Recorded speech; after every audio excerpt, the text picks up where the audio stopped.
Chapter 2033. Today in the first match of the 2nd Battalion, Yuan Deshang had heavily injured Lu Ming. At that time, Li Zixuan had already felt that something was amiss. From his point of view, Yuan Deshang himself shouldn't have the guts to publicly injure someone during the martial arts competition. Initially, Li Zixuan had guessed that Yuan Deshang had been instructed by someone else. However, from Qiu Xingong's words and actions, although he didn't directly admit it, anyone with a brain could see that the reason why Yuan Deshang was willing to take the risk of being punished by military law to injure Lu Ming was most likely because he had been coerced by Qiu Xingong. Qiu Xingong was using his own power to get rid of his dissidents. Therefore, after knowing Qiu Xingong's scheme, Li Zixuan decisively let the 2 remaining members of the 5th Battalion admit defeat. The reason why he had proposed the martial arts competition was to stimulate the competitive spirit of the soldiers, allowing them to learn from each other and increase their own strength. If it was just facing a strong opponent, Li Zixuan wouldn't have let the soldiers of the 5th Battalion admit defeat. Because as someone who had been through this before, he knew that crossing levels to challenge an opponent was the best way to hone one's own strength and increase one's own strength faster. However, the current situation was no longer a simple matter of crossing levels to challenge an opponent. The overall strength of the members of the 1st Battalion of the 2nd Battalion was not only higher than that of the 5th Battalion, but the other party had also received Qiu Xingong's orders to kill the soldiers of the 5th Battalion. Therefore, Li Zixuan felt that there was no need to continue with the remaining 2 matches. Although increasing one's strength was important, it wasn't as important as one's life. Withdrawing from the competition and admitting defeat was not only to protect the participating soldiers of the 5th Battalion, it was also a form of mercy to the participating soldiers of the 2nd Battalion. Although Qiu Xingong had led the 2nd Battalion astray, Li Zixuan didn't think that everyone in the 2nd Battalion was as selfish and evil as Qiu Xingong. Most of them still harbored the dream of killing the enemy to serve the country, and building their career. Today in the first match of 2nd Battalion, Yuan Deshang had heavily injured Lu Ming. At that time, Li Zixuan had already felt that something was amiss, because from his point of view, Yuan Deshang himself should not have had the guts to publicly injure someone during the combat tournament. At first, Li Zixuan had guessed that Yuan Deshang had been instructed by someone else, and from Qiu Xingong's words and actions just now, although he did not directly admit it, anyone with a bit of intelligence could see that the reason Yuan Deshang was willing to take the risk of being punished by military law to heavily injure Lu Ming was very likely because he had been coerced by Qiu Xingong. Qiu Xingong was using his power to get rid of his opponents. Therefore, after knowing Qiu Xingong's plan, Li Zixuan decisively made the remaining 2 members of the E Battalion admit defeat. The reason why he had proposed the combat tournament was to arouse the competitive spirit of the soldiers, so that they could learn from each other and increase their own strength. If it was just a simple encounter with a strong opponent, Li Zixuan wouldn't have let the soldiers of the E Battalion admit defeat. Because as someone who had experienced it before, he knew that the best way to train one's strength was to fight against an enemy who was of a higher level, and to increase one's own strength faster. But in this situation, it was no longer a simple matter of fighting against an enemy who was of a higher level. The overall strength of the members of the 1st Battalion of the 2nd Battalion was not only higher than the members of the E Battalion, but also. Chapter 2034. Li Zixuan led the 4 members of the 4th team of the 5th Battalion away. One of them had to be carried away for treatment. The first round of the preliminary round of the Black Armored Army had basically ended. The 5th Battalion had 1 win and 1 loss. Team 1 of the 5th Battalion had defeated Team 4 of the 3rd Battalion, while Team 4 of the 5th Battalion had lost to Team 1 of the 2nd Battalion. Team 2 of the 2nd Battalion also had 1 win and 1 loss. They won against Team 4 of the 5th Battalion, while Team 3 of the 2nd Battalion had lost to Team 1 of the 1st Battalion without any suspense. The current situation was extremely disadvantageous for the 2nd Battalion. In the second round of the preliminary round, Team 2 of the 2nd Battalion had to face Team 3 of the 1st Battalion, while Team 4 of the 2nd Battalion had to face Team 2 of the 4th Battalion. In terms of overall strength, Team 3 of the 1st Battalion was obviously stronger than Team 2 of the 2nd Battalion, while Team 2 of the 4th Battalion was slightly stronger than Team 2 of the 2nd Battalion. Hence, the 2nd Battalion didn't have a 100% chance of winning the second round of the preliminary round. The best outcome was to win 1 round. Of course, the worst outcome was that they wouldn't win a single round, and the probability of that happening was very high.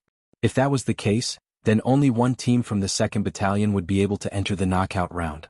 To the 2nd Battalion, it would really be a bloodbath at the start of the second round. After the 5th Battalion had left, the match between Team 2 of the 2nd Battalion and Team 3 of the 1st Battalion began very quickly. It was worth mentioning that when Team 1 of the 2nd Battalion and Team 4 of the 5th Battalion were competing, the 5 members of Team 3 of the 1st Battalion had already been watching from the side. The actions of Qiu Xingong, Yuan Deshang and the others had all been witnessed by the members of the 1st Battalion. Furthermore, the 1st Battalion was currently using Li Zishuan's new drill code. Hence, if the Black Armored Army were to be divided into factions, the 1st Battalion would be considered as Li Zishuan's faction, while the 2nd Battalion would be considered as Qiu Xingong's faction. Hence, the moment both sides entered the arena, they immediately got into a fight. The members of Team 3 of the 1st Battalion couldn't stand the despicable actions of Qiu Xingong, Yuan Deshang and the others. Hence, they immediately started beating up the members of Team 2 of the 2nd Battalion. How dare you! Li Zishuan left with 4 members of the 4th team of the Wu Battalion. One of them had to be carried away for treatment. The first round of the Black Armored Army's preliminary round had basically ended. On the Wu Battalion's side, there was 1 win and 1 loss. The first team of the Wu Battalion defeated the 4th team of the 3rd Battalion, while the 4th team of the Wu Battalion lost to the 1st team of the 2nd Battalion. The 2nd team of the 2nd Battalion also had 1 win and 1 loss. They won against the 4th team of the 5th Battalion, while the 3rd team of the 2nd Battalion lost to the 1st Battalion of the 1st Battalion without any suspense. The current situation was actually extremely disadvantageous for the 2nd Battalion. Because in the second round of the preliminary round, the 2nd Battalion, 2nd Battalion, 2nd Battalion, 2nd Battalion, 2nd Battalion, 2nd Battalion, 2nd Battalion, 2nd Battalion, 2nd Battalion, 2nd Battalion, 2nd Battalion, 2nd Battalion, 2nd Battalion, 2nd Battalion, 2nd Battalion, 2nd Battalion. In terms of overall strength, Team 3 of the A camp was obviously stronger than Team 2 of the B camp, whereas Team 2 of the D camp was slightly stronger than Team 2 of the B camp. Therefore, the 2nd Battalion did not have 100% confidence in winning the second round of the competition. The best result would be to win 1 round. Of course, the worst result would be to not win a single round. Furthermore, the possibility of the worst result happening was very high. If that was the case, then there would only be 1 team from the 2nd Battalion entering the elimination round. To the 2nd Battalion, it would be a bloodbath at the start of the competition. After the members of the 5th Battalion left, the 2nd team of the 2nd Battalion and the 3rd team of the A camp began very quickly. It was worth mentioning that when the 1st team of the 2nd Battalion and the 4th team of the E Battalion were competing, the 5 members of the 3rd team of the A camp were already watching from the side. Chapter 2035. Team A has won 3 matches in a row and has advanced to the knockout round. Team B has been eliminated. As Min Jian of 2nd Battalion had no choice but to admit defeat, 2nd Battalion lost completely and was directly eliminated, bidding farewell to the fighting competition. Qiu Xingong clenched his fists tightly and stared at Deng Kong, who was loudly announcing the results at the side of the arena. His gaze was cold and his face was ashen. Actually, Qiu Xingong had already expected that 2nd Battalion's 2nd team would lose this round. However, he didn't expect 2nd Battalion's 2nd team to be defeated so thoroughly. Being defeated by a battalion's 3rd team with a score of 3-0, where would he put his face? Secondly, not only did Team 2 of the 2nd Battalion lose the competition, there were also 3 members who were beaten black and blue by Team 3 of the 1st Battalion. They would need at least 3 to 5 days to recover from their injuries. This would directly affect the battle between the 2nd Battalion and the 5th Battalion in 2 days. Therefore, Qiu Xingong felt like he had gone for wool and come home shorn. How's Team 4? Forcefully suppressing the anger in his heart, Qiu Xingong asked in a deep voice. Naturally, he was asking Sun Tao, who was standing beside him. Hearing this, Sun Tao's expression changed.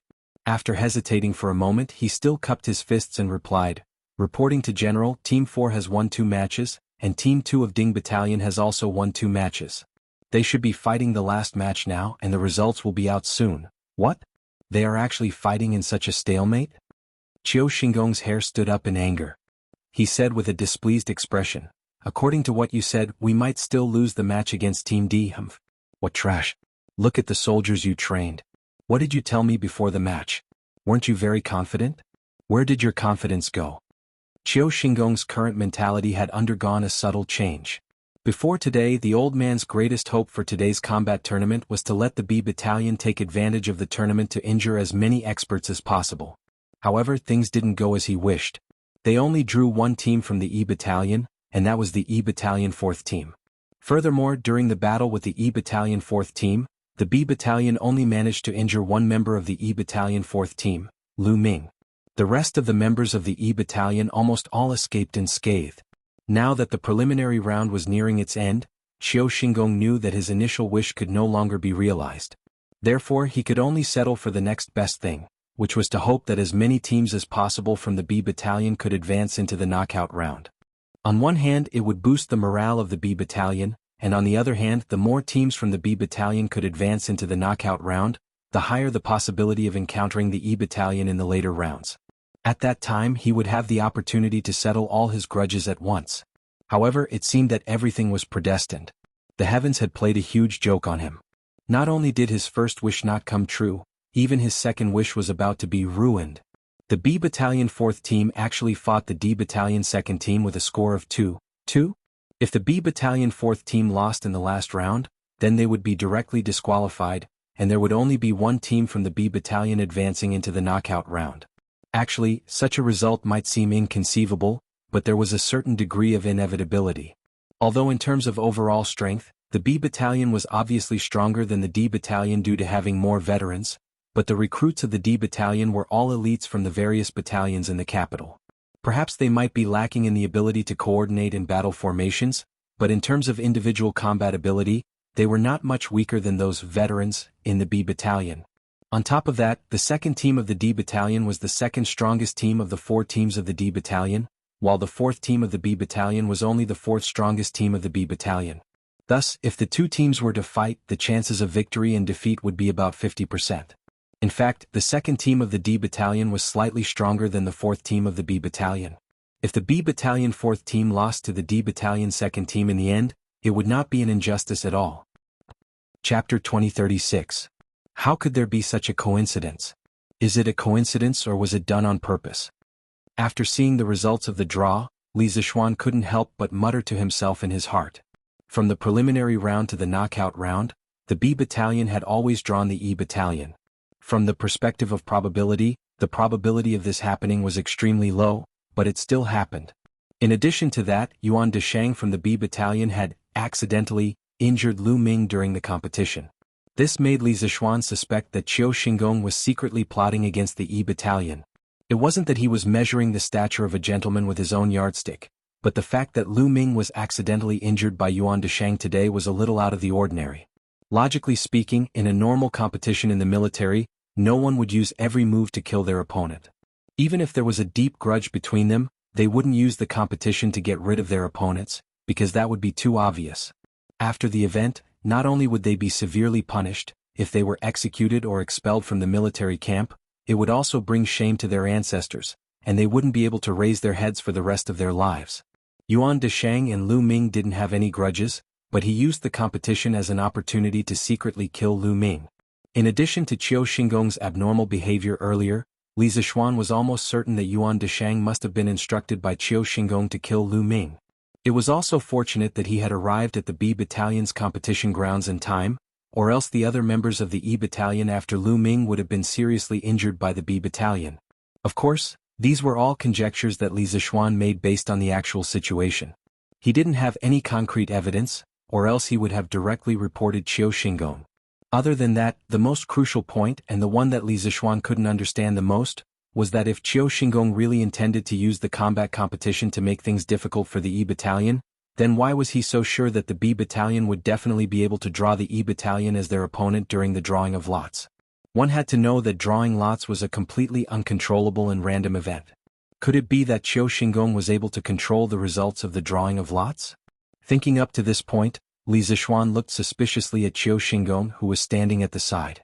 The latter's gloomy face didn't reveal anything, but Li Zishuan clearly caught a flash of pride in the corner of Qiu Xingong's eyes when he heard that Team 1 of the 2nd Battalion would be going up against Team 1 of the 5th Battalion in the elimination round.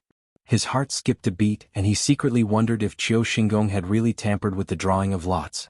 But how was that possible? The entire lot drawing process had been carried out under his and Duan Zhishuan's eyes. How could any of the 2nd Battalion's little tricks escape his and Qiu Xingong's eyes? Could it be that there was a problem with the name tag? Thinking up to this point, Li Zishuan's heart suddenly skipped a beat. He subconsciously turned his gaze towards the pot that contained the bamboo lots.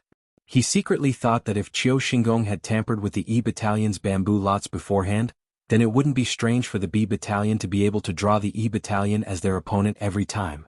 Just as Li Zixuan was about to step forward to check the bamboo lots, he heard Duan Zixuan beside him say, "Adjunctly, since the elimination round has already been decided, then let's start as soon as possible. Let's try to finish the combat competition before noon, so that it doesn't affect the soldiers' afternoon training." Yes. Li Zixuan came back to his senses and replied subconsciously. He knew that now wasn't the time to investigate if Qiu Xingong had tampered with the bamboo lots. The most important thing now was to hurry up and start the elimination round. Chapter 2037. Revenge is one thing, but we must first ensure that we can win the competition.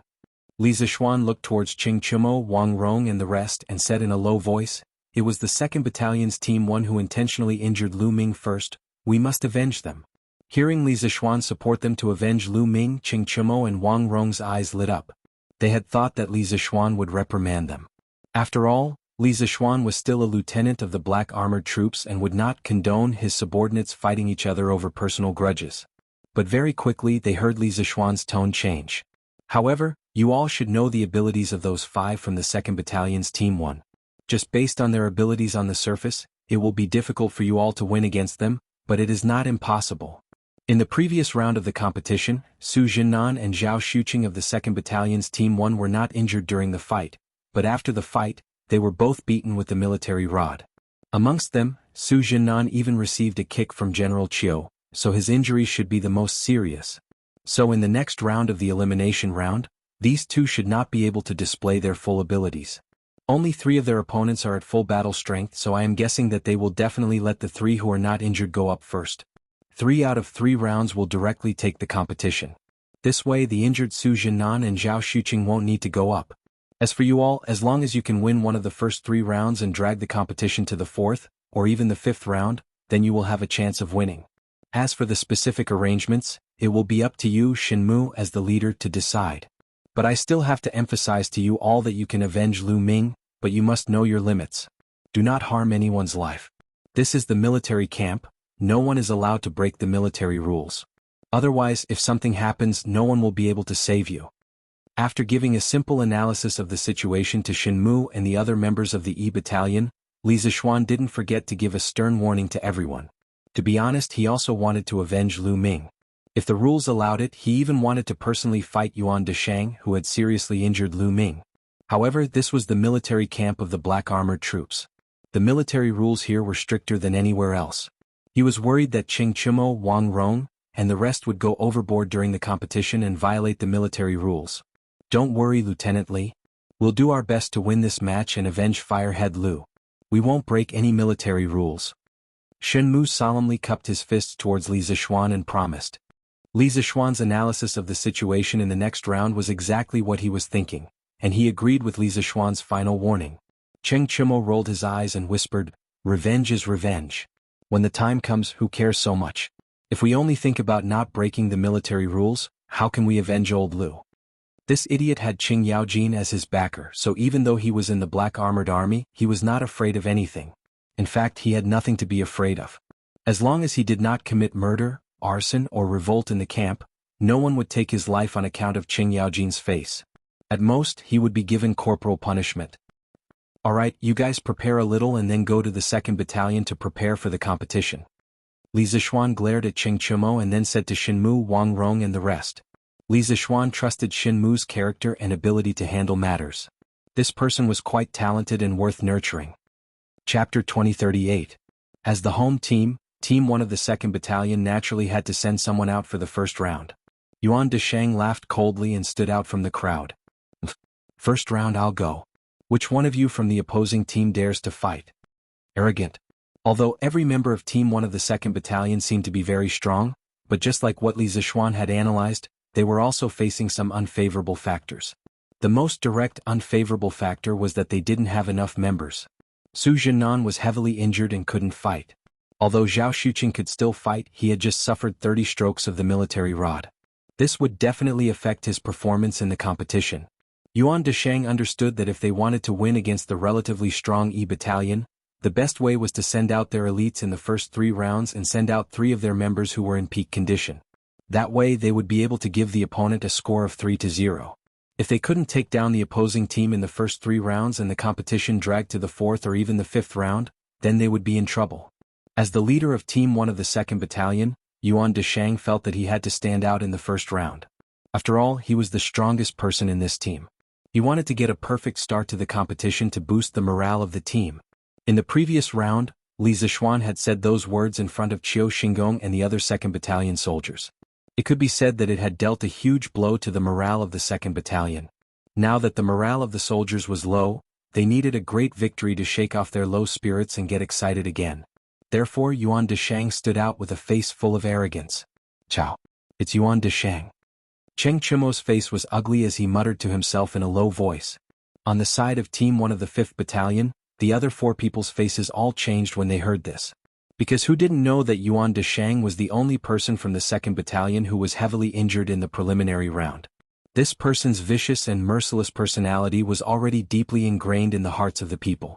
It was hard to guarantee that he wouldn't continue to maliciously injure people in this round. After all, Lu Ming was still lying in his tent. Shen Mu's face was gloomy as his mind spun rapidly. He began to plan who he should send out in the first round.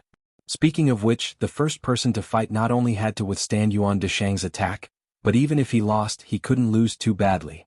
Otherwise it would hurt the morale of his team. On the other hand, which was also the most important thing, the first person to fight on their side had to be able to protect himself against Yuan Deshang.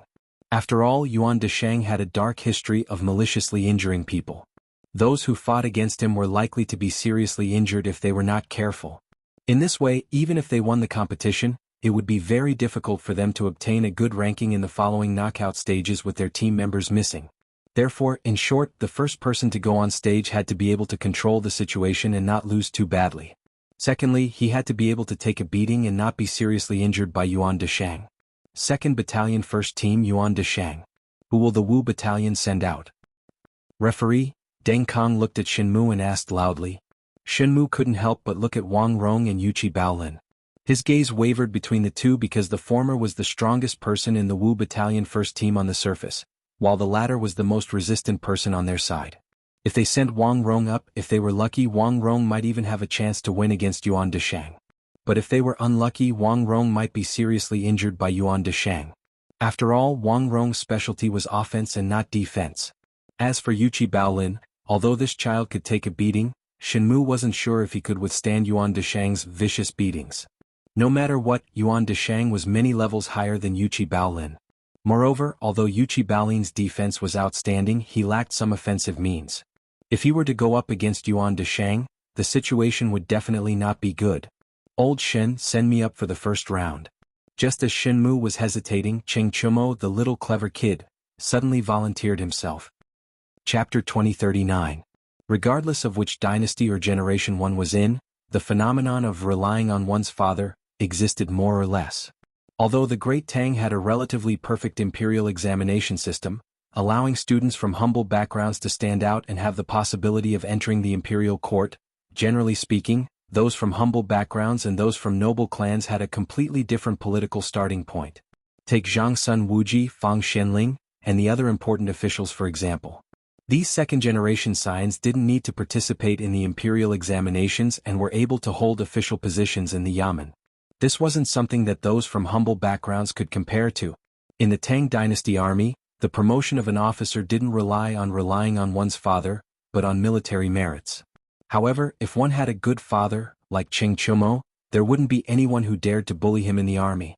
If Yuan Deshang were to injure Cheng Chumo like how he injured Lu Ming, given Cheng Chumo's temper and prestige in the army, Yuan Deshang was certain that even if he were to survive, he wouldn't be able to survive in the army anymore. Not only the Black Armored Army, he wouldn't be able to survive in any of the barracks in the capital. This meant that his military career would come to an end and he could only retire. Could it be that just because of a mission given by Qiu Xingong, he would have to end his military career? Yuan Deshang couldn't help but feel conflicted. Thinking of this, he couldn't help but turn to look at Qiu Xingong. Qiu Xingong seemed to have thought of this as well. Seeing Yuan Deshang looking over, Qiu Xingong shook his head lightly. Yuan Deshang instantly understood and heaved a sigh of relief.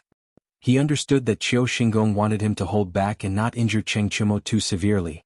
He could win this match, but he couldn't use underhanded means. This way he wouldn't have to worry about Cheng Chumo taking revenge on him. Ah, how can you be distracted in a duel? Aren't you looking down on me too much? After the referee Deng Kong announced the start of the match, Cheng Chumo said. Regardless of which dynasty or generation one was in, the phenomenon of relying on one's father existed more or less. Although the Great Tang had a relatively perfect imperial examination system, allowing students from humble backgrounds to stand out and have the possibility of entering the imperial court, generally speaking, those from humble backgrounds and those from noble clans had a completely different political starting point. For example, the descendants of Zhangsun Wuji, Fang Xianling, and other important officials in the imperial court did not need to participate in the imperial examinations at all. They could hold official positions in some government offices, which was far from what the children of poor families could compare with.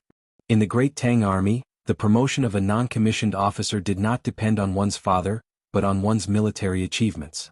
However, if one had a good father like Cheng Chumo, there would be very few people who would dare to bully him. If Yuan Deshang were to seriously injure Cheng Chumo like he did to Lu Ming, with Cheng Chumo's temper and prestige in the military, Yuan Deshang was certain that even if he were to survive, he would not be able to stay in the military anymore. Not only the Black Armored Army, he wouldn't be able to stay in any of the barracks in the capital. This meant that his military career would come to an end and he would have to retire. Could it be that just because of a mission given by Qiu Xingong, he would have to end his military career? Yuan Deshang couldn't help but feel conflicted and conflicted. Thinking of this, he couldn't help but turn to look at Qiu Xingong. Qiu Xingong seemed to have thought of this as well. Seeing Yuan Deshang looking over, Qiu Xingong shook his head lightly. Yuan Deshang instantly understood and heaved a sigh of relief. He understood that Qiu Xingong wanted him to hold back and not injure Cheng Chumo too severely. Chapter 2040. After a few rounds, the situation in the arena was completely different from what the spectators had expected. Before the start of the fight, most people thought that Cheng Chumo wouldn't be able to last more than a few rounds under Yuan Deshang's hands. Who would have thought that after a few rounds, Yuan Deshang would actually be forced to flee by Cheng Chumo? What kind of situation was this? Where did the previously invincible Yuan Deshang go? Or could it be that Cheng Chumo's strength was truly unfathomable, and that he had always been hiding his true strength? But Cheng Chumo's last move of gouging out people's eyeballs still provoked public anger. Some of the spectating 2nd Battalion soldiers all began to shout loudly. Extremely shameless.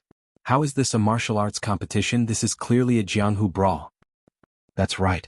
Who would gouge out people's eyeballs in a martial arts competition? Isn't this move too despicable? Does he even care about martial arts ethics? Where's the judge? Where's the judge? Does Cheng Chumo count as breaking the rules? Of course, due to Qiu Xingong's actions in the preliminary round, it had already caused the majority of the 2nd Battalion soldiers to feel a chill in their hearts. Therefore, in the elimination round, the morale of the 2nd Battalion soldiers was also relatively low. At this moment, there weren't many 2nd Battalion soldiers who were making a ruckus at the side of the arena. There were only about 10 people and their momentum wasn't very great. I'm shameless? In the previous round, someone clearly knew that the opponent had no power to retaliate, but still purposely tried to kill him. Then what is this? Is this talking about martial arts ethics? Hearing Yuan Deshang and the 2nd Battalion soldiers outside the arena criticizing him, Cheng Chumo laughed coldly and said. Once these words were spoken, the noisy 2nd Battalion soldiers instantly became silent. Yuan Deshang also didn't say anything, not daring to continue on this topic. As for the referee Deng Kong, he just looked at the situation with cold eyes. He had no intention of stopping the game. Obviously, he did not think that Cheng Chumo had violated the rules of the game. Shenmu, Wang Rong, and the others didn't know whether to laugh or cry. Although they also felt that Cheng Chumo's move of gouging his eyeballs was somewhat disgraceful, it was just as Cheng Chumo had said. It was Yuan Deshang who did not care about martial ethics and deliberately injured Lu Ming first. Then there was no need for Cheng Chumo to care about martial ethics. Presumably, Cheng Chumo was now thinking about avenging Lu Ming. After listening to Cheng Chumo's words, Yuan Deshang's expression suddenly changed, becoming somewhat gloomy and cold. Cheng Chumo was too lazy to care about this. He raised his true chi, stomped his right foot, and once again flashed in the direction of Yuan Deshang. He wanted to continue the close combat with Yuan Deshang. Obviously, Cheng Chumo had already understood the situation. He knew that in terms of moves and quantity of true chi, he would definitely not be able to compete with Yuan Deshang. His only advantage was his physical strength and close combat skills. Furthermore, he was confident that Yuan Deshang wouldn't dare to seriously injure him. Therefore, he could completely let go of his hands and feet and attack with all his might. And to attack with all his might, one had to pay attention to the effectiveness of the attack. If it was a normal duel, Yuan Deshang could completely rely on his realm and true chi advantage to easily dodge his attack. But in close combat, due to the close distance between the two, it was more difficult for Yuan Deshang to easily dodge his attack. You really think that I won't dare to hurt you? Seeing that Cheng Chumo took the initiative to attack again, Yuan Deshang couldn't help but feel a little angry. Speaking of which, even a clay figurine would have some anger, let alone an expert like him. He only heard a cold snort, then flashed in the direction that Cheng Chumo was coming from to meet him. Chapter 2041. Take advantage of the situation, borrow strength to fight strength. This was Tai Chi. During the military training at Yanhuang College, Li Zixuan personally demonstrated Tai Chi in front of all the teachers and students, and advocated for all the teachers and students to learn Tai Chi. Martial artists could enhance their combat power, and scholars could strengthen their bodies. Therefore, almost everyone who graduated from the Yanhuang Academy knew Tai Chi Fist. However, the teachers and students of the academy had different levels of mastery of Tai Chi Fist. This was because Tai Chi Fist focused on fist intent and personal understanding. Among 100 people, there were 100 different understandings of Tai Chi Fist. However, only one or two of them could go a little further on the path of Tai Chi Fist. This was a reflection of the saying, "The master leads the way, but the cultivation is up to the individual." However, due to his personal friendship with Li Zixuan had given Cheng Chumo many special lessons. In Tai Chi, the most important lesson was on the afternoon when Li Zixuan taught Tai Chi for the first time in the academy. At that time, Li Zixuan called Cheng Chumo and Iron Egg to a place alone, and let Cheng Chumo attack him with all his strength. He didn't use any genuine chi, but only the fist intent of Tai Chi, and easily resolved Cheng Chumo's fierce attack. For Cheng Chumo, the situation at that time was very similar to the situation now. The only difference was that the attacker was Yuan Deshang, and the one who used Tai Chi to defend and counterattack was him. Thanks to Li Zixuan's special lessons, Cheng Chumo's understanding of the fist intent of Tai Chi was one of the best among the teachers and students of the academy. What Li Zixuan said to him at that time left a deep impression on him, and he could even recite it fluently until now, although he wasn't good at reciting. Tai Chi emphasizes using softness to conquer strength, borrowing strength to fight strength, and Taoism emphasizes the harmony of yin and yang.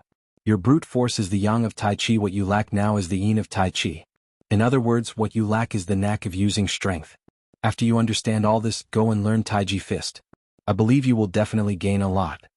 Cheng Chumo, who was born in a family of generals, had been practicing martial arts since he was a child. Not only had he taken medicinal baths, but he had also been personally trained by Cheng Yaojin. His muscles and bones had been polished, so in terms of martial arts foundation he was not weaker than anyone else. Moreover, because of all these, he had a body of brute strength since he was a child. His strength was far greater than other martial artists of the same realm. However, having great strength did not mean that he was powerful. Just as Li Zixuan had said, he lacked the knack of using his strength in the past. When he fought, although he had strength all over his body, he did not use any strength at all. In the past year or so, Cheng Chumo had gradually grasped the knack of exerting force and the profound meaning of Tai Chi Fist after being taught by Li Zixuan and the curly-bearded guest. In his opinion, the core of Tai Chi Fist was to borrow strength. If Tai Chi Fist could not borrow strength, then it would not be able to move 1,000 caddies with 4 tails. Borrowing force to fight force, Tai Chi Fist without borrowing force is not Tai Chi Fist. The premise of borrowing strength had to be smooth. Only by going with the flow could it be effortless.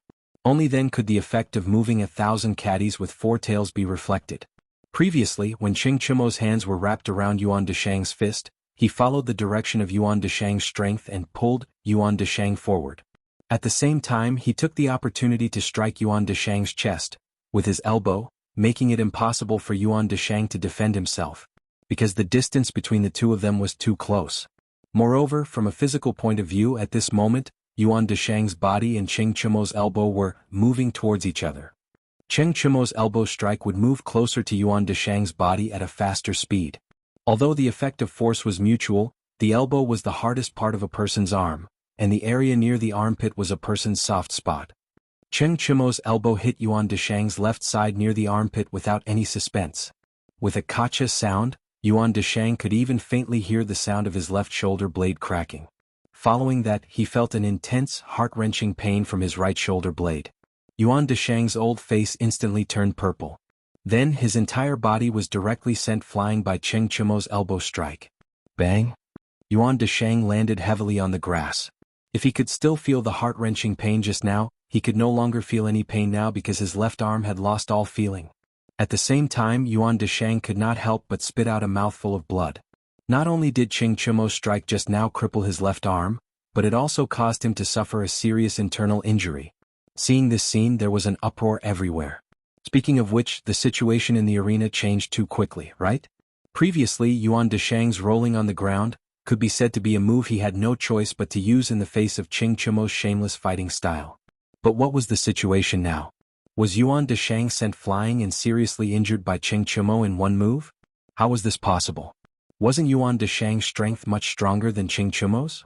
How did Cheng Chumo do it? Yuan Deshang was injured by Cheng Chumo? How is this possible?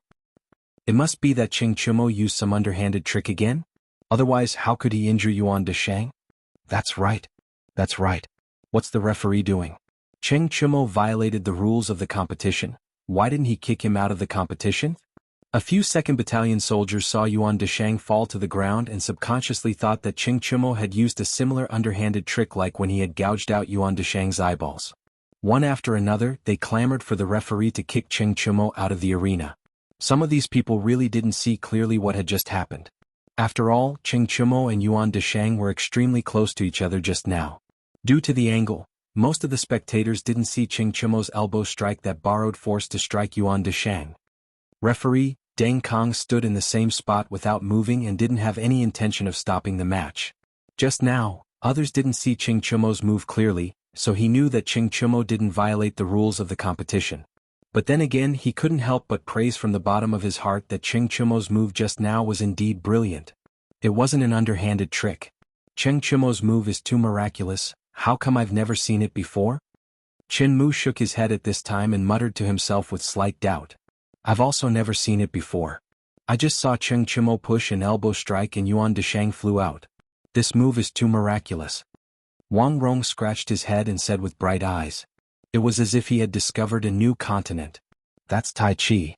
At this time, a young and magnetic voice sounded in their ears. The few of them turned around and hurriedly saluted. Greetings, adjunct. The person who came was Li Zixuan. Chapter 2042. After the start of the elimination round, Li Zixuan didn't follow Cheng Chumo, Shin Mu and the rest to B battalion. He first went to inspect the other battalions before coming over. After all, he was the Black Armored Army's adjutant and not just the Wu battalion's adjutant. After inspecting the other battalions, Li Zixuan didn't waste any time and went straight to B battalion. This was because he was worried that the B battalion's Team 1 would do the same thing as the preliminary round and attack the Wu battalion's people. But what he didn't expect was that the reality was the exact opposite of what he expected. Not only did the B battalion's Team 1 not attack the Wu battalion's people, they were actually beaten up by the Wu battalion's people, and the violent person was actually Cheng Chumo. Coincidentally, Li Zixuan saw Cheng Chumo's last move of Tai Chi pushing hand and borrowing force to attack force. With regards to Cheng Chumo's improvement in Tai Chi as his master, he was rather pleased. However, Li Zixuan didn't expect that Cheng Chumo could use Tai Chi to defeat Yuan Deshang. After all, the difference between the two of them was obvious. Although Cheng Chumo was born with superhuman strength, it wasn't easy for him to cross the gap between the two of them. Tai Chi? Join the army. What is Tai Chi? After bowing to Li Zixuan, Shin Mu couldn't help but ask. Of course, while he was asking, he kept glancing at the arena from time to time. Because Yuan Deshang hadn't admitted defeat, this round of the competition wasn't over yet. Tai Chi. Tai Chi has Tai Chi which gives birth to Yin and Yang. Tai Chi has Yin and Yang which can borrow force to attack force, using softness to overcome hardness. Just now, Cheng Chumo took advantage of the situation and used a push hand to neutralize Yuan Deshang's fierce and overbearing fist force. Then, using the momentum of Yuan Deshang's body falling forward, he used his elbow to heavily injure Yuan Deshang. This is Tai Chi. Li Zixuan also didn't take his eyes off the arena. Hearing Shin Mu's question, he thought for a while and explained. So that's how it is. When Shin Mu heard this, he first fell into deep thought. Then, he seemed to have realized something and a trace of shock flashed in the corner of his eyes. Ah! Who would have thought that the Cheng family's kids' martial arts would improve so quickly? If I remember correctly, this Yuan Deshang's martial arts should be much higher than that brat from the Qing clan. I never thought that he would be defeated by that brat from the Qing clan. It seems that the Black Armored Army's camp is really a good place to train people. Just as Li Zixuan and the others were focused on the arena, a dignified and surprised voice suddenly came from behind them. Li Zixuan instantly recognized the owner of the voice. He quivered and hurriedly turned around, only to see a middle-aged man in his 30s wearing a white round-necked shirt standing behind him. Who else could it be but Li Er? This subject. General Li Zixuan greets your majesty. At this moment, Li Zixuan didn't have time to wonder why Li Er would suddenly appear in the Black Armored Army's camp.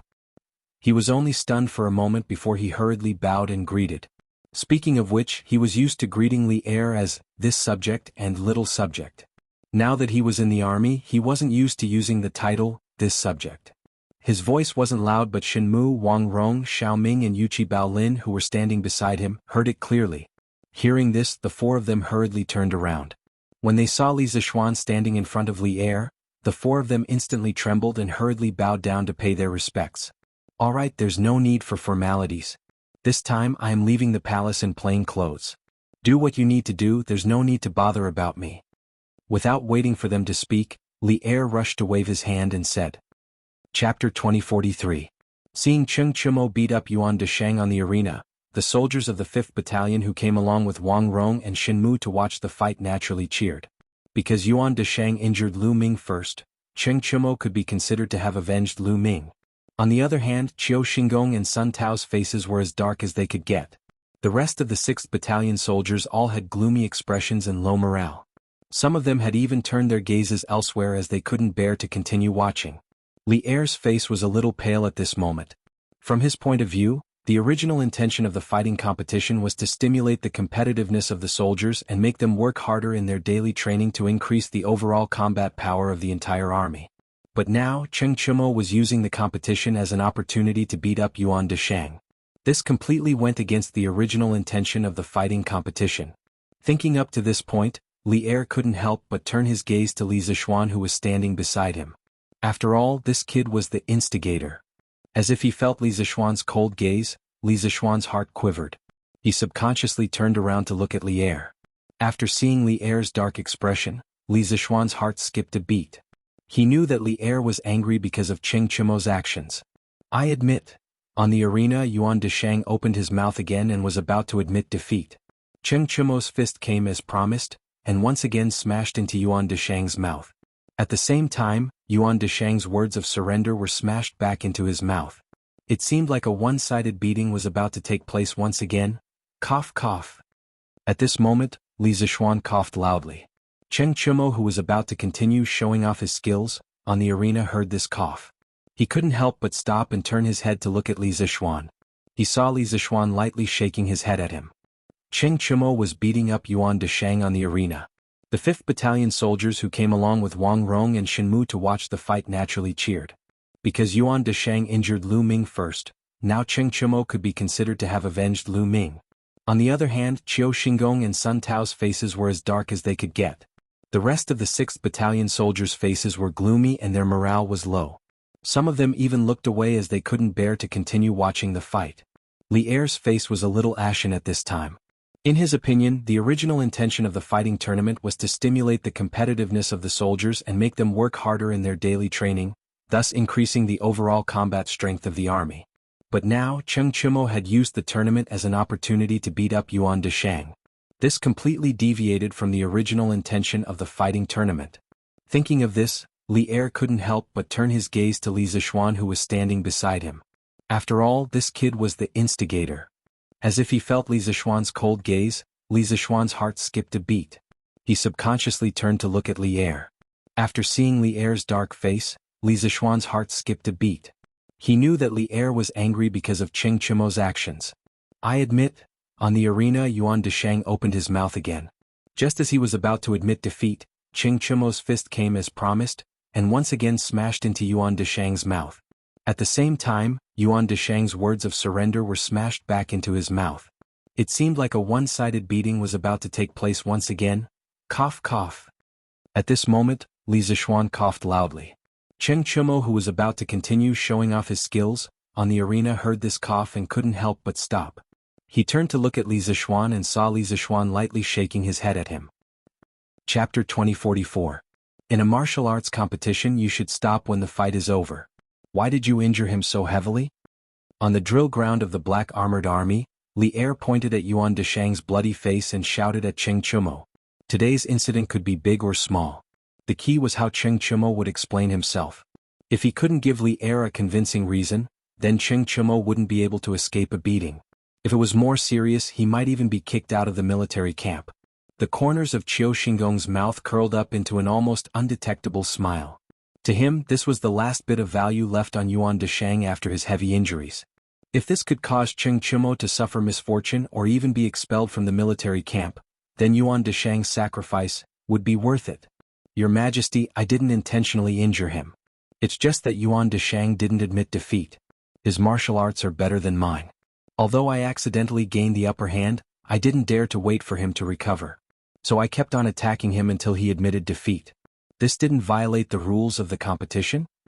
At the crucial moment, Cheng Chumo learned from his father, Cheng Yaojin's usual and scrupulous personality. He directly pushed the blame away and pretended to be stupid, refusing to admit defeat no matter what. During the competition just now, he did intend to take the opportunity to beat Yuan Deshang up. However, this kind of thing couldn't be admitted in front of Li Er. Otherwise, he would definitely suffer another round of physical pain. Qiu Xingong was furious. He pointed at Cheng Chumo and shouted, "Bullsh*T. You obviously did it on purpose. Your Majesty." Seeing that Qiu Xingong was about to start spouting nonsense, Li Zishuan knew that he couldn't keep silent anymore. He cut in and cupped his fist towards Li Er. Your Majesty, please calm down. Chumo did hit Yuan Deshang a little too hard just now. However, I implore your Majesty to forgive him on account of his eagerness to win and the fact that he only caused some superficial injuries to Yuan Deshang. Are you pleading for mercy on his behalf? Li Er narrowed his eyes. Seeing these people fighting on the field, he thought about how his most beloved son had been kidnapped by a foreign tribe in the north, and his life and death were unknown. A ball of anger inexplicably ignited in his heart. He said coldly, I let you join the Black Armored Army to raise the fighting power of the soldiers and to unite the army. But what about you? Just look at it. What was supposed to be a good martial arts competition had now turned into a battlefield for the soldiers of the different battalions to fight and vent their anger. If this continued, would the 5 battalions of the Black Armored Army fall apart and fall apart? If you go to the battlefield in the future, will you still be able to trust your backs to your comrades? Li Er's words could not be said to be light. Everyone present, regardless of their standpoint, did not dare to say another word after hearing these words. Although Li Zishuan felt a little aggrieved in his heart and did not understand where Li Er's anger came from, he did not choose to go head-to-head with Li Er at this time. There was no need. He was not alone now. He still had a family in Lantian County. More importantly, he had a clear conscience towards this country and the Black Armored Army. Li Er's deafening words of warning would soon be slapped in the face. Your Majesty is right. I also believe that since we are in the Black Armored Army, we are comrades and can entrust our lives to each other on the battlefield. However, before you came, there was someone who wanted to use the martial arts competition to kill his comrade. Your Majesty, please judge clearly. After a moment of silence, Li Zishuan cupped his fist and said to Li Er. Chapter 2045. In the previous round, I was too eager to win and did not control my strength at the crucial moment. That was why I accidentally injured Brother Lu Ming. I did not do it on purpose. Please investigate, Your Majesty. In the Black Armored Army drill ground, in front of the 2nd Battalion arena, Yuan Deshang's entire body was in pain. However, he still endured the pain and explained to Li Er. He had no choice but to explain. If he did not try his best to explain, Li Er would charge him with the crime of intentionally injuring a fellow soldier. Then he would not only suffer some superficial injuries, but might even lose his head. You dare to spout nonsense in front of His Majesty? As everyone knows, Lu Ming is only at the initial stage of Qi transformation while you, Yuan Deshang, are at the intermediate stage of Qi transformation. Whether it is martial ability or actual combat experience, you completely surpass Lu Ming. Under such circumstances, it would be a piece of cake for you to win. How could you not control your strength? Are you treating all of us as fools? Or are you deliberately deceiving His Majesty? Hearing this, Li Zishuan could not help but rebuke angrily. Actually, Li Zishuan did not intend to make a fuss out of this matter because there was no direct evidence to prove that Yuan Deshang had intentionally injured Lu Ming. As the evidence was not enough to hammer Yuan Deshang and the people behind him to death, Li Zishuan could not be bothered to deal with this fellow. However, things were different now. Because of Li Er's sudden arrival, Cheng Chumo and Yuan Deshang had been placed on the PK stage. If Yuan Deshang could not be convicted, then Cheng Chumo would be guilty of intentionally injuring a fellow soldier. Therefore, whether it was for public or private reasons, Li Zishuan had to stand out and hammer Yuan Deshang to death. Li Er was also a martial artist. After hearing Li Zishuan's words, he also felt that Li Zishuan's analysis was reasonable. After all, in a martial arts competition, strength was the most important factor. Yuan Deshang was originally much stronger than Lu Ming. In theory, Yuan Deshang should have been able to handle the battle with ease and without any pressure. The one who should have given it his all was Lu Ming. However, in the end, it was the effortless Yuan Deshang who could not control his strength at the crucial moment, and injured Lu Ming who was giving it his all. Who would believe such a thing? Anyone with a bit of common knowledge about martial arts would not believe it, especially Li Er. Therefore, Li Er could not help but narrow his eyes, and his gaze towards Yuan Deshang gradually turned cold. Being stared at by Li Er's cold eyes, Yuan Deshang suddenly panicked. His mind raced as he tried to defend himself while thinking of countermeasures and wording.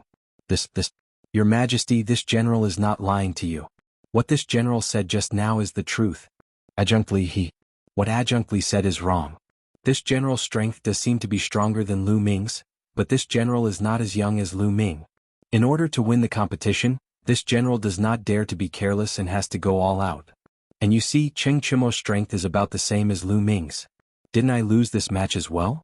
This guy really had a quick-witted mind to be able to use this loss to Cheng Chumo as an argument to his advantage, to prove to Li Zishuan and Li Er that it is not certain that one can win the competition just because one is stronger than the opponent on the surface, and there is no need to go all out. As long as this point could be explained, then the accident of him accidentally injuring Lu Ming could also be explained. Hearing him say this, Li Zishuan almost laughed out of anger. He thought to himself that this guy looked like a burly man, but he did not expect him to be a genius debater. With such eloquence, he did not go to the imperial court to be an imperial censor, but was here to be a soldier. What a waste of talent. At this time, Cheng Chumo said angrily, F***ck your mother's fart. How can Lu Ming be the same as me? I can beat you because of Tai Chi. Do you know what Tai Chi is? Tai Chi is to use softness to overcome hardness, to defeat the strong with the weak. Lu Ming does not know Tai Chi. How can he beat you in a normal fight? At that time, all the brothers who were present saw it. Lu Ming was beaten up by you until he was dodging everywhere. Yet every move you made was fatal. You still say that you did not do it on purpose? After being exposed by Cheng Chumo, Yuan Deshang naturally had a stomach full of anger. However, he did not dare to vent it out at this time. He could only suppress it in his stomach. After looking at Cheng Chumo with hatred, Yuan Deshang once again tried to explain himself. I, Yuan, will go all out against any opponent. Could it be that I am wrong to want to win the competition? Speaking till here, he quickly looked at Qiu Xingong. The meaning of asking for help was obvious. Obviously, Yuan Deshang also realized that with his strength alone, he would definitely not be able to win against Cheng Chumo and Li Zishuan. Most importantly, Li Zishuan and Cheng Chumo held a much higher position in Li Er's heart than him. At this time, he needed someone with enough weight to stand out and speak up for him. Otherwise, he would only have a dead end. And Qiu Xingong was the most suitable candidate. After all, the two of them were on the same side. Qiu Xingong also knew that he had to stand out at this time. Otherwise, it would be over if Yuan Deshang betrayed him when he knew that he was going to die. He coughed lightly and first frowned at Cheng Chumo as he reprimanded, In front of His Majesty, you dare to speak such filthy words. What a scandal. After saying that, he cupped his fists towards Li Er and said, Your Majesty, Yuan Deshang is a very competitive person. Moreover, he will go all out against any opponent. Many soldiers know his character. This time, Lu Ming was heavily injured. This Qiu believes that he did not do it on purpose.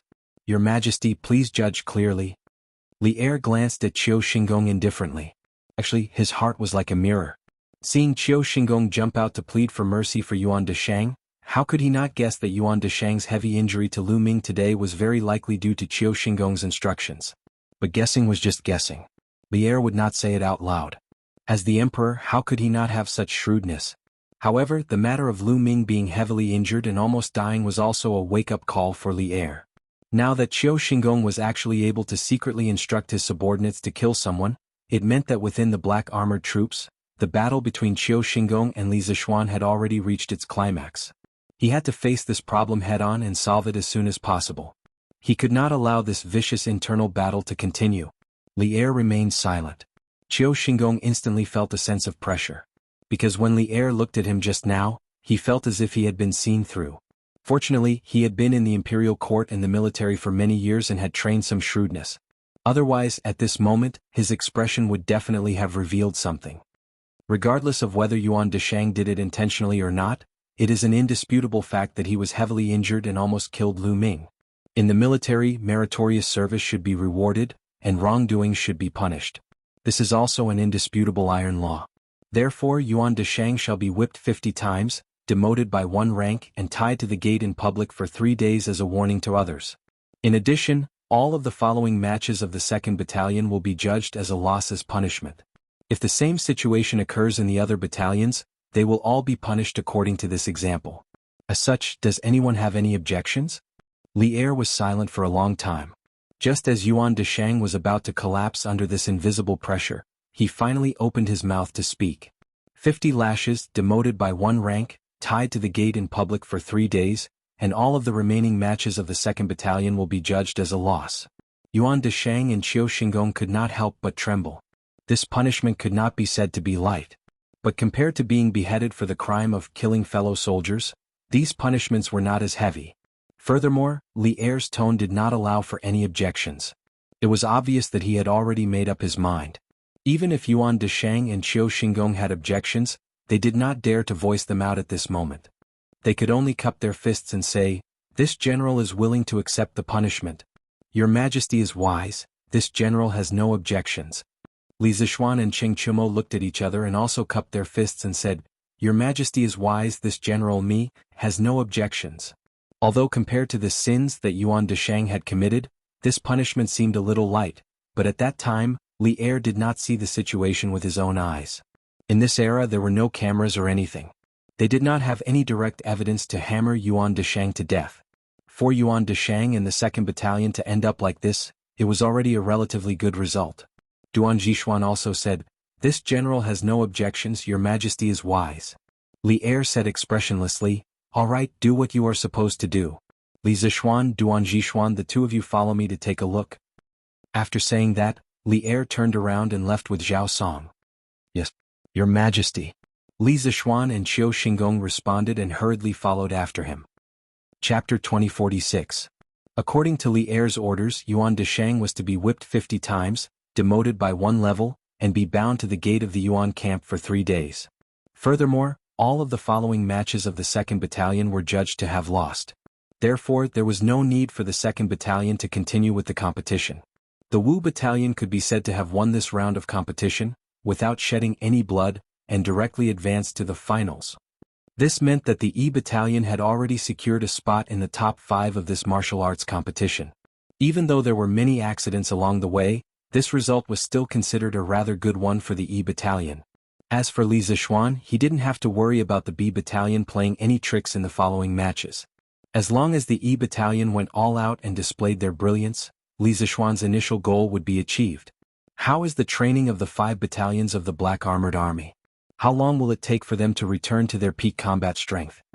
Li Zixuan and Duan Zixuan followed Li Er to the side of the drill ground. Li Er looked at the soldiers of the various battalions who were engaged in intense competition and asked expressionlessly. Although Li Er didn't specify who he was asking about, as the general of the Black Armored Army, Duan Zixuan naturally had to take the initiative to answer this question. He clasped his fist and said, "Your Majesty, the expansion of the Black Armored Army has only been going on for about 10 days, and the implementation of the new drill code has only been a few days. Furthermore, there is still the 2nd Battalion that hasn't adopted the new drill code. The familiarity of the soldiers with the new equipment and their coordination in battle is still far behind that of the previous Black Armored Army. Based on the results of my inspection these few days, I can see that the A Battalion is currently the strongest in terms of combat power. The coordination between the soldiers in the A Battalion is also the most tacit. The V Battalion is the most disciplined, and their coordination is slightly inferior to the A Battalion. However, they are more familiar with the new equipment than the A Battalion. As for the other 3 battalions, their strength is about the same. It will take some time for these 3 battalions to become a fighting force. Time? I'm afraid I can't give you much time. Li Er furrowed his brows and sighed softly. Duan Zhishuan was taken aback and couldn't help but ask, "What does your majesty mean? Could it be that the northern Turks have made some strange movements recently?" Over the past few days, the Black Armored Army had been undergoing close training. Everyone, from the commanding general to the ordinary soldiers, was staying in the barracks. If there was no special summons, Duan Zhishuan would not attend the morning court. Thus, he did not know much about the situation on the Great Tang's borders. At this time, Li Er stopped and turned around to look at the 2 of them. A few days ago, Qin Kai and the teachers and students of Yanhuang College went north to Taiyuan to build a telegraph relay station for the northern expedition against the Turks. However, we did not expect that there would be a group of Turk spies hiding in Taiyuan City. Last night, we received news that Qin Kai had been kidnapped by Turk spies. Moreover, according to reliable information, in the next few days, it is very likely that a group of Turk wolf riders will sneak into our Great Tang territory to receive the Turk spies in Taiyuan City. The northerners are even more anxious than us. What? The king of Wei was kidnapped by Turk spies in Taiyuan? Hearing this, Duan Zhishuan could not help but be shocked. Of course, he knew how importantly Tai was in Li Er's heart. He could also imagine how fearful the local officials of Taiyuan City would be now that the Turk spies had Li Tai as their trump card. Taiyuan City was in danger. Chapter 2047. Brat, stop keeping me in suspense. Tell me everything you know. On the sidelines of the Black Armor Military Academy, Li Er could not help but frown when he saw Li Zishuan's hesitant look. It wasn't just Empress Zhang Sun who was forcing him into a corner. He was also extremely worried about Li Tai's safety. Alas, Taiyuan and Chang were separated by several hundred li, and now that Li Tai had been kidnapped, it would be too late to send an army to rescue him. After all, the enemy had hostages. As an emperor, all he could do in the capital after learning that his son had been captured was a form of torture for Li Er. Li Zishuan's ambiguous words seemed to have given Li Er a sliver of hope. Li Zishuan looked at Duan Zhishuan and Li Er hesitantly and finally replied, "Your Majesty, this time the teachers and students of the academy went north to build a telegraph relay station. Before they set off, I was worried that the Turk spies lurking in the Tang Empire would hinder them after knowing the purpose of their trip. Therefore, I asked Qin Kai to ask your Majesty to send elite troops to escort them all the way. At the time, this subject was worried that the Turkic spies would strike in Yunzhou, as that place was on the border where the Turks could easily infiltrate. I did not expect these Turkic spies to be so bold as to strike in Taiyuan City. At present, Taiyuan City has not only 1,000 Imperial Army soldiers, but also 100 cavalry that your Majesty has secretly dispatched, as well as tens of thousands of local soldiers. This subject is confident that someone of Li Juanshan's ability will not allow the Turkic spies to take Qin Kai out of the city. Even if the Turkic wolf cavalry that have infiltrated the Great Tang arrive outside Taiyuan City, your Majesty does not need to worry. Taiyuan is not the border, but the heartland of the Great Tang. If the Turkic wolf cavalry really dares to enter Taiyuan, all the soldiers of the surrounding provinces will come out and surround them, and they will not be able to return." Li Er was somewhat dissatisfied. "We understand everything you say. But now that Qin Kai is in the hands of the Turkic spies, no matter how many soldiers there are in Taiyuan City, if they use Qingxua's life to threaten us, what use will it be? Just now you said that Qin Kai would definitely be able to escape safely. What exactly are you relying on?" Li Zishuan cupped his hands and said, "Your Majesty is wise. Now, if they wanted to rescue Qin Kai, it was not certain that they would succeed even if they had more people.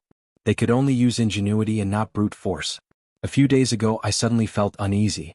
Because I was worried about the safety of Qin Kai and the others in Taiyuan, I sent a telegram from the military camp and sent a very special expert to secretly protect Qin Kai and the others in Taiyuan. I believe that with that person's abilities, he will definitely be able to safely rescue Qin Kai from the hands of the Turkic spies." A very special expert? Upon hearing this, Li Er was puzzled. He knew that Li Zishuan's martial arts realm was very profound, and someone who could be called a master by Li Zishuan should at least be in the realm of the Grandmaster. Moreover, from Li Zishuan's words, it was not difficult to feel his confidence in the master's ability. This made Li Er very puzzled for a moment because there were only a few Grandmaster-level masters in Chang'an. He had not heard of anyone who had been sent to Taiyuan by Li Zishuan recently. Therefore Li Er could not help but ask, "Who is he? How could he make you trust him so much? Li Zixuan glanced at Duan Zixuan and then at Li Er. He was somewhat hesitant, not knowing if he should reveal that person's identity in front of Duan Zixuan. After all, that person's identity was very special. If he revealed it, it might cause a certain amount of trouble. If he did not speak, Duan Zixuan would probably hold a grudge against him, and Li Er would also get to the bottom of it. Chapter 2048. Haya. Haya. Haya. On the plains 15 li north of Shako Mountain, 2,000 some valiant Turkic cavalry, 100 men in a row, were madly galloping. And 100 zhang in front of them, a mysterious man in a black robe was also galloping. Moreover, that mysterious man would occasionally turn his head to look behind him. It seemed that this was yet another play between the pursuer and the hunted. The mysterious man in the black robe was clearly the hunted, and the 2,000 cavalry were the pursuers. But just who was this man in the black robe to be pursued by 2,000 Turkic cavalry? Presumably, his identity was extraordinary. Whoosh whoosh whoosh. The Turkic cavalry in the front row clamped down on their war horses to stabilize themselves, and at the same time, they knocked arrows with both hands and began to madly fire at the man in the black robe. Arrows rained down from the sky, but the vast majority of them lost their momentum before they could reach the man in the black robe. After all, there was a distance of 1 to 200 zhang between them. Even if a few arrows managed to fly a little farther, they would either miss their mark or be dodged by the man in the black robe. Thus, after several volleys of arrows, the man in the black robe was completely unharmed. Shoot the horse's legs. All of you, aim at the horse's legs. The Turkic commander's eyes darkened when he saw the man in the black robe's sharp senses and nimble movements. This was an extremely correct decision. This was because the black-robed man could rely on his body movement and his abundant inner Jin Qi to perform all kinds of super difficult movements on horseback to dodge the arrows flying towards him. However, he had no way to make his warhorse dodge the arrows. As long as his warhorse was crippled by the arrows, the black-robed man would fall off his horse and be caught up by them. Yes. The soldiers replied, and then they knocked arrows on their bows and began to fire at the legs of the man's horse. Whoosh whoosh whoosh. More than 100 arrows flew towards the black-robed man's warhorse like meteors. Although the arrows were shot from such a long distance and from the back of a horse, the general direction of the arrows was not a problem. Nearly 80% of the arrows were aimed at the black-robed man's warhorse. At this moment, no matter how good the black-robed man's movement technique was, he would not be able to help his warhorse avoid this round of arrow rain. At this critical moment, the black-robed man placed his left hand on the horse's back and made a 180-degree turn. At the same time, his right hand reached behind his back and pulled out a pitch-black mace. At this moment, he was facing the 2,000 Turkic soldiers. If someone who didn't understand the cause and effect of the matter saw this, they would think that the black-robed man was riding a horse backwards. After turning around on his horse, the black-robed man pressed his legs against the horse's belly and propped himself up.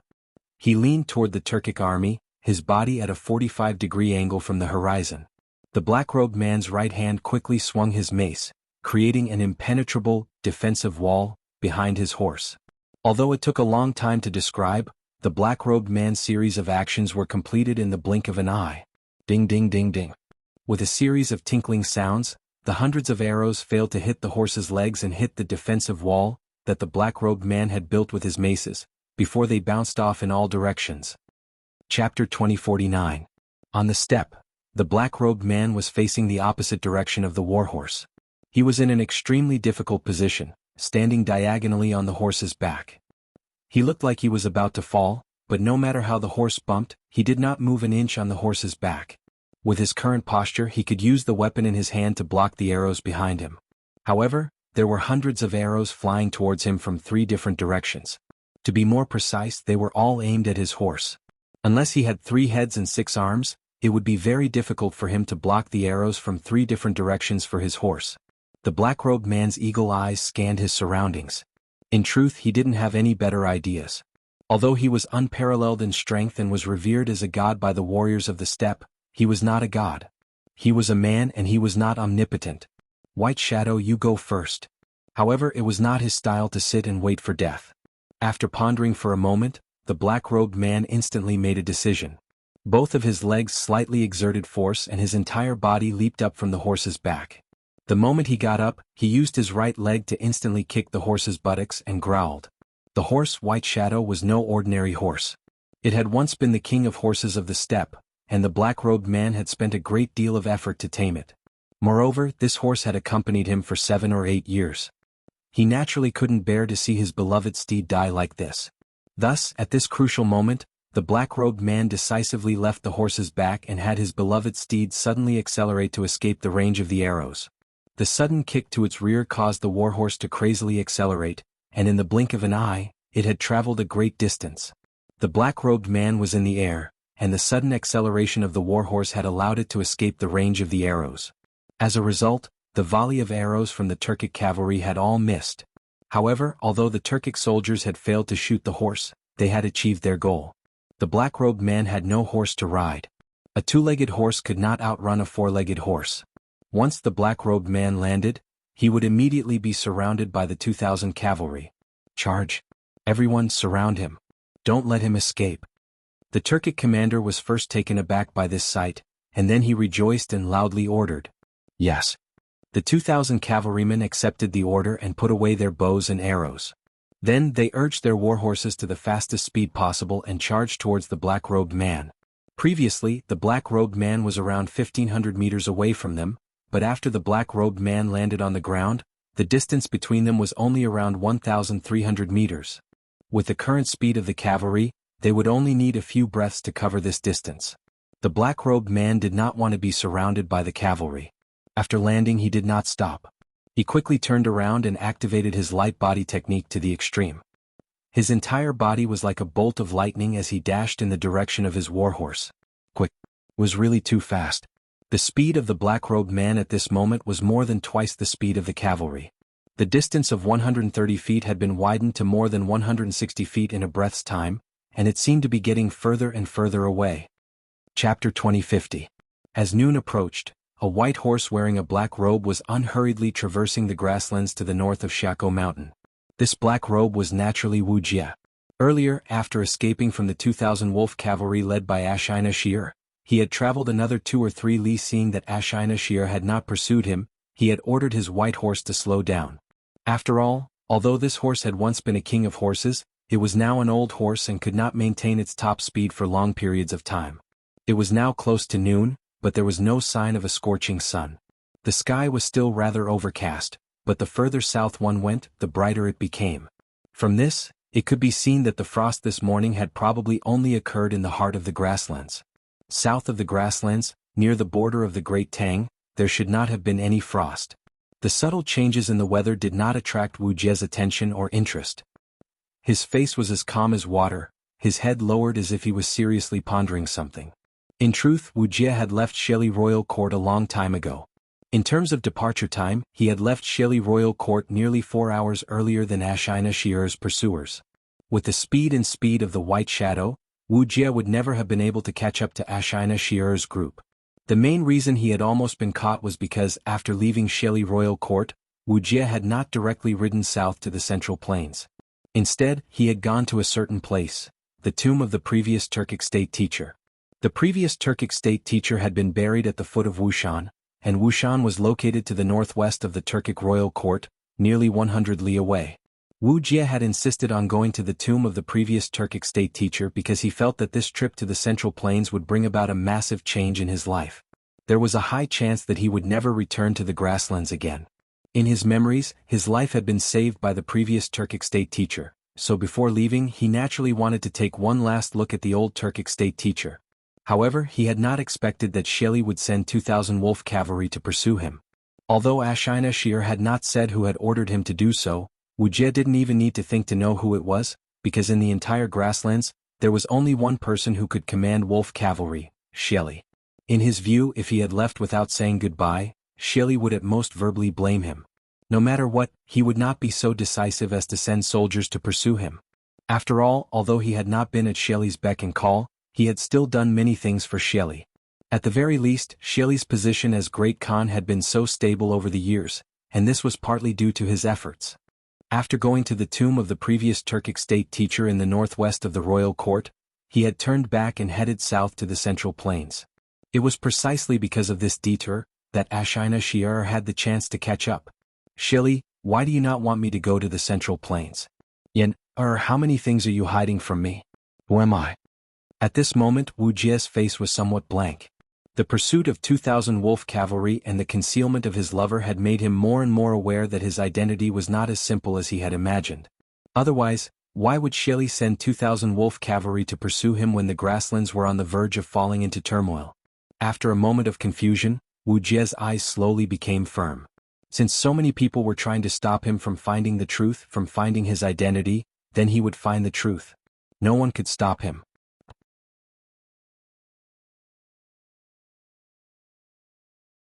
The A Battalion, D Battalion and V Battalion were the first battalions to accept Li Zishuan's new drill, so these battalions had a sense of camaraderie.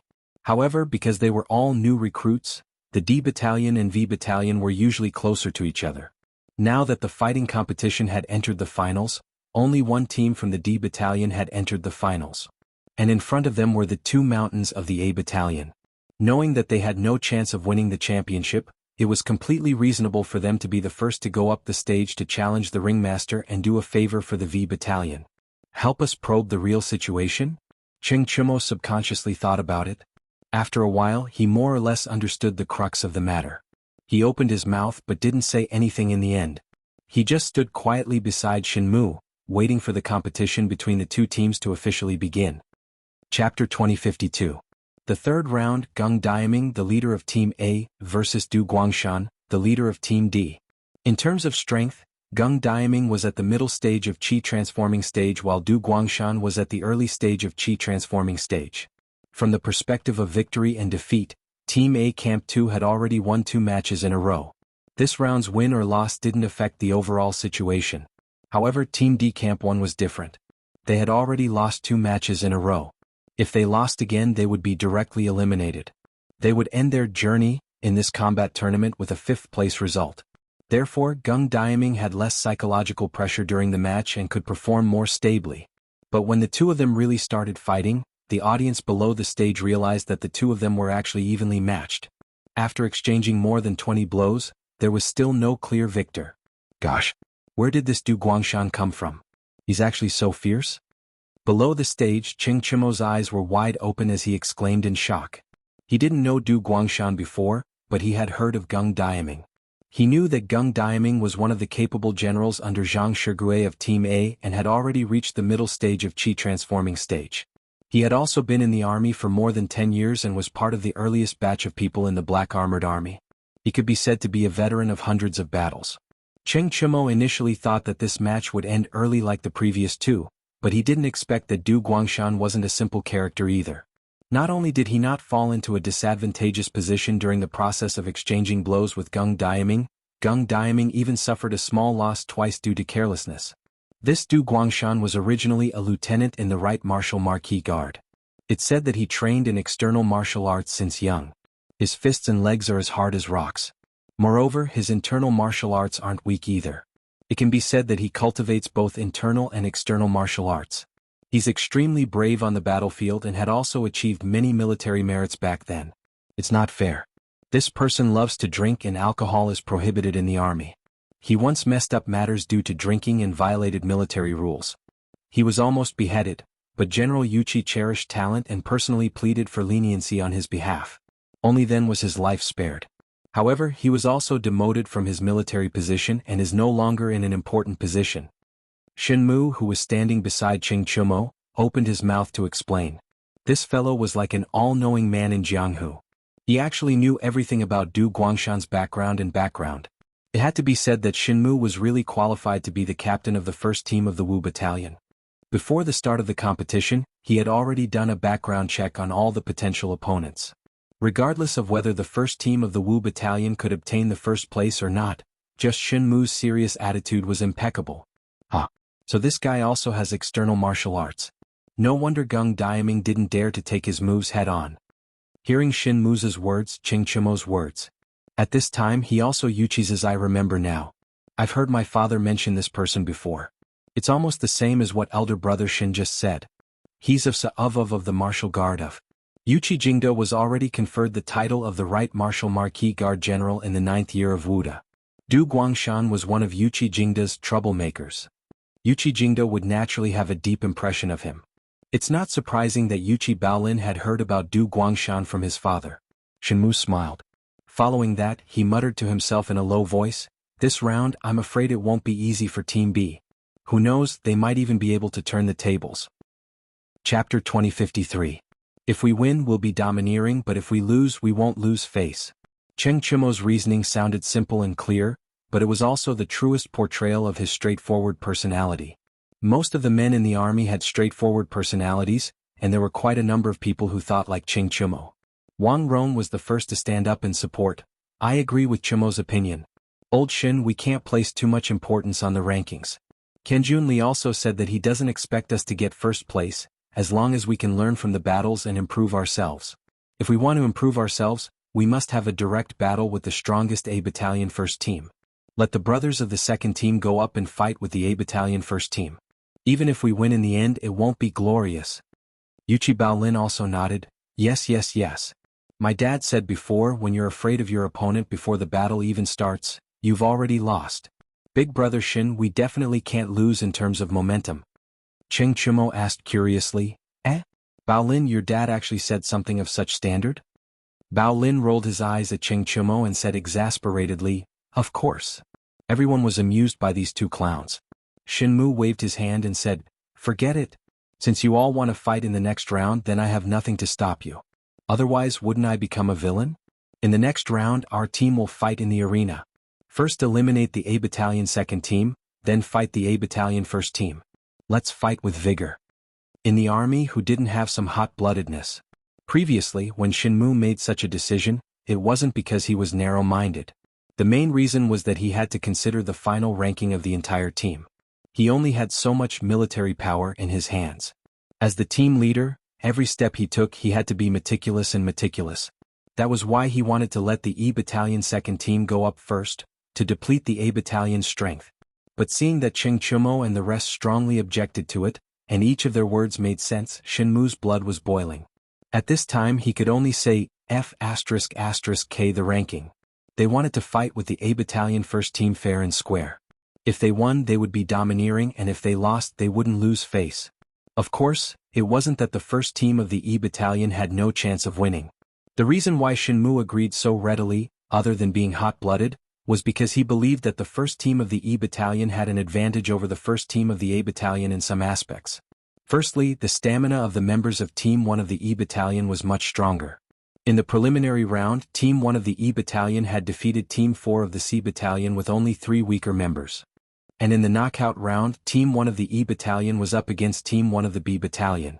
Only Cheng Chimo was able to fight for one round before Li Er came and personally declared the loss of all the remaining matches for the B Battalion.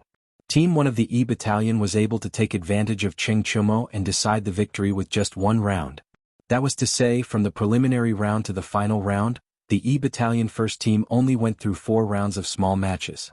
And in these 4 rounds, the strongest members of their team were conserving their strength and didn't go up for battle. This kind of advantage was something that the A Battalion didn't have. Secondly, although the 5 members of the A Battalion first team were strong, but most of the opponents were veterans who had been in the army for more than 10 years. The veterans did have an absolute advantage in terms of battle experience, but in terms of physical potential and stamina, they definitely couldn't be compared to the youngsters like Cheng Chimo, Yuchi Baolin and Wang Rong. In addition to the previous few rounds of matches, when it came to the real battle, as long as Cheng Chimo and the rest could hold their ground in the early stages and slow down the pace of the match, they might have a chance to turn the tables. Chapter 2054. First round. Wang Rong, you're up. Make sure to end this quickly. In the first round of the second round of the competition, Shenmue saw that the second team of the A Battalion had sent out Wan Jianting, who was in the early stage of the Qi transforming stage. With a thought, he directly sent out his strongest combat power, Wang Rong. Wang Rong had advanced to the middle stage of Qi transforming many years ago. Although he wasn't as young and strong as Cheng Chimo and Yuchi Baolin, he had the advantage in terms of pure Qi and battle experience. Relying on the difference in cultivation level and battle experience, Shenmue believed that Wang Rong would be able to end the first round quickly. In addition, Team E would be facing their strongest opponent soon, Team A of the 1st Battalion. Making use of this small match with almost no suspense, it would be a good way for Wang Rong to warm up. After all, Shenmue didn't send Wang Rong on stage in the previous 2 matches in order to let him conserve his energy. After resting for so long, my hands are already itching. Younger brother Shin, just watch. Hearing that Shinmu wanted him to be the first to go on stage, Wang Rong couldn't help but laugh. He rubbed his sandbag-sized fist and said to Shinmu, then walked impatiently to the center of the stage and stood in front of Wang Jianting. Team E of the 1st Battalion, first round. Team A of the 1st Battalion, Wang Jianting against Team E of the 1st Battalion, Wang Rong. Match start. Following the referee's shout, the match officially started. Speaking of which, this Wang Jianting was the only member of Team A of the 2nd Battalion who didn't go on stage in the previous match. As there wasn't much rest between each round, Wang Jianting should be the member with the best physical condition in Team A of the 2nd Battalion. Just that his personal ability was a far cry from Wang Rong's.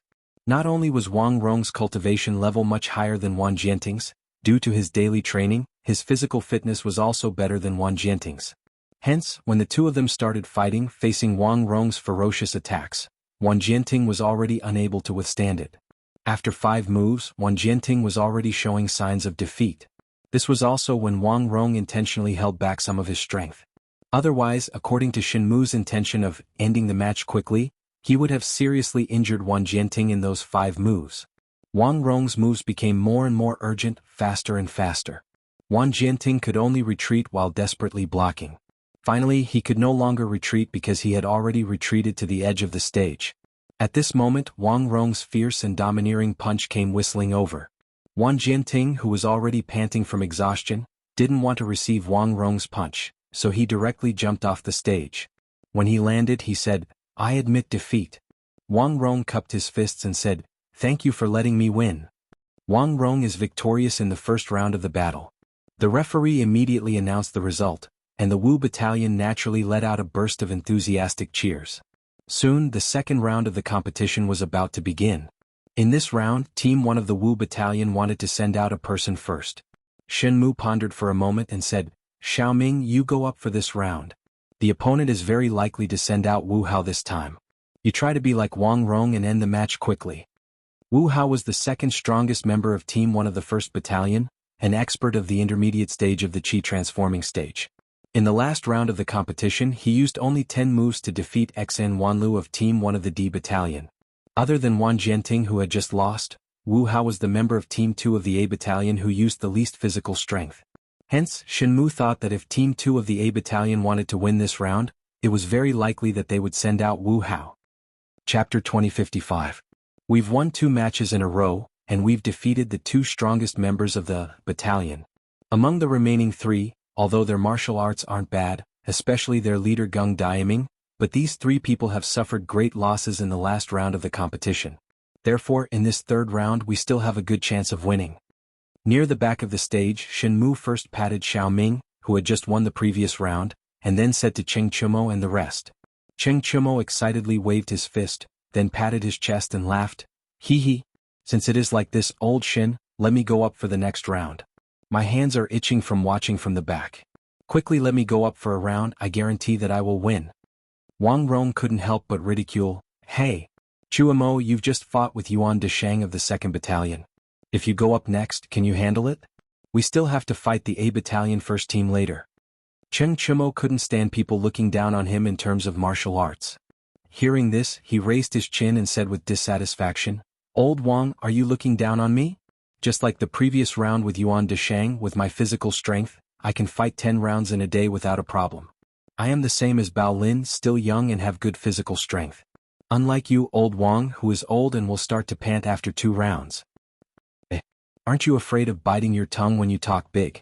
Wang Rong was just casually making fun of Cheng Chumo, but he didn't think that Cheng Chumo didn't know the concept of respecting the old and cherishing the young, and actually used this as an opening to make fun of him. Wang Rong didn't know whether to laugh or cry. Of course, he wouldn't get angry with Cheng Chumo just because of a few words. They were all brothers in the same battalion and would see each other frequently. After so many days of getting along, they were already very familiar with each other. This kind of joke was no longer harmful to the big picture. Third round, who from the A Battalion 2nd team will fight? At this moment, the referee walked in front of the 5 members of the 2nd team of the 1st Battalion and asked. As the leader of the 2nd platoon of the battalion, Gung Diaming couldn't help but frown at this moment. To be honest, including him, the remaining 3 members on their side had already expended quite a bit of energy in the previous match. Moreover, he had also suffered quite a bit of injuries from the previous match with Du Guangshan. In the previous round he had sent out the second best in condition, Wu Hao, in hopes that Wu Hao would be able to turn the situation around.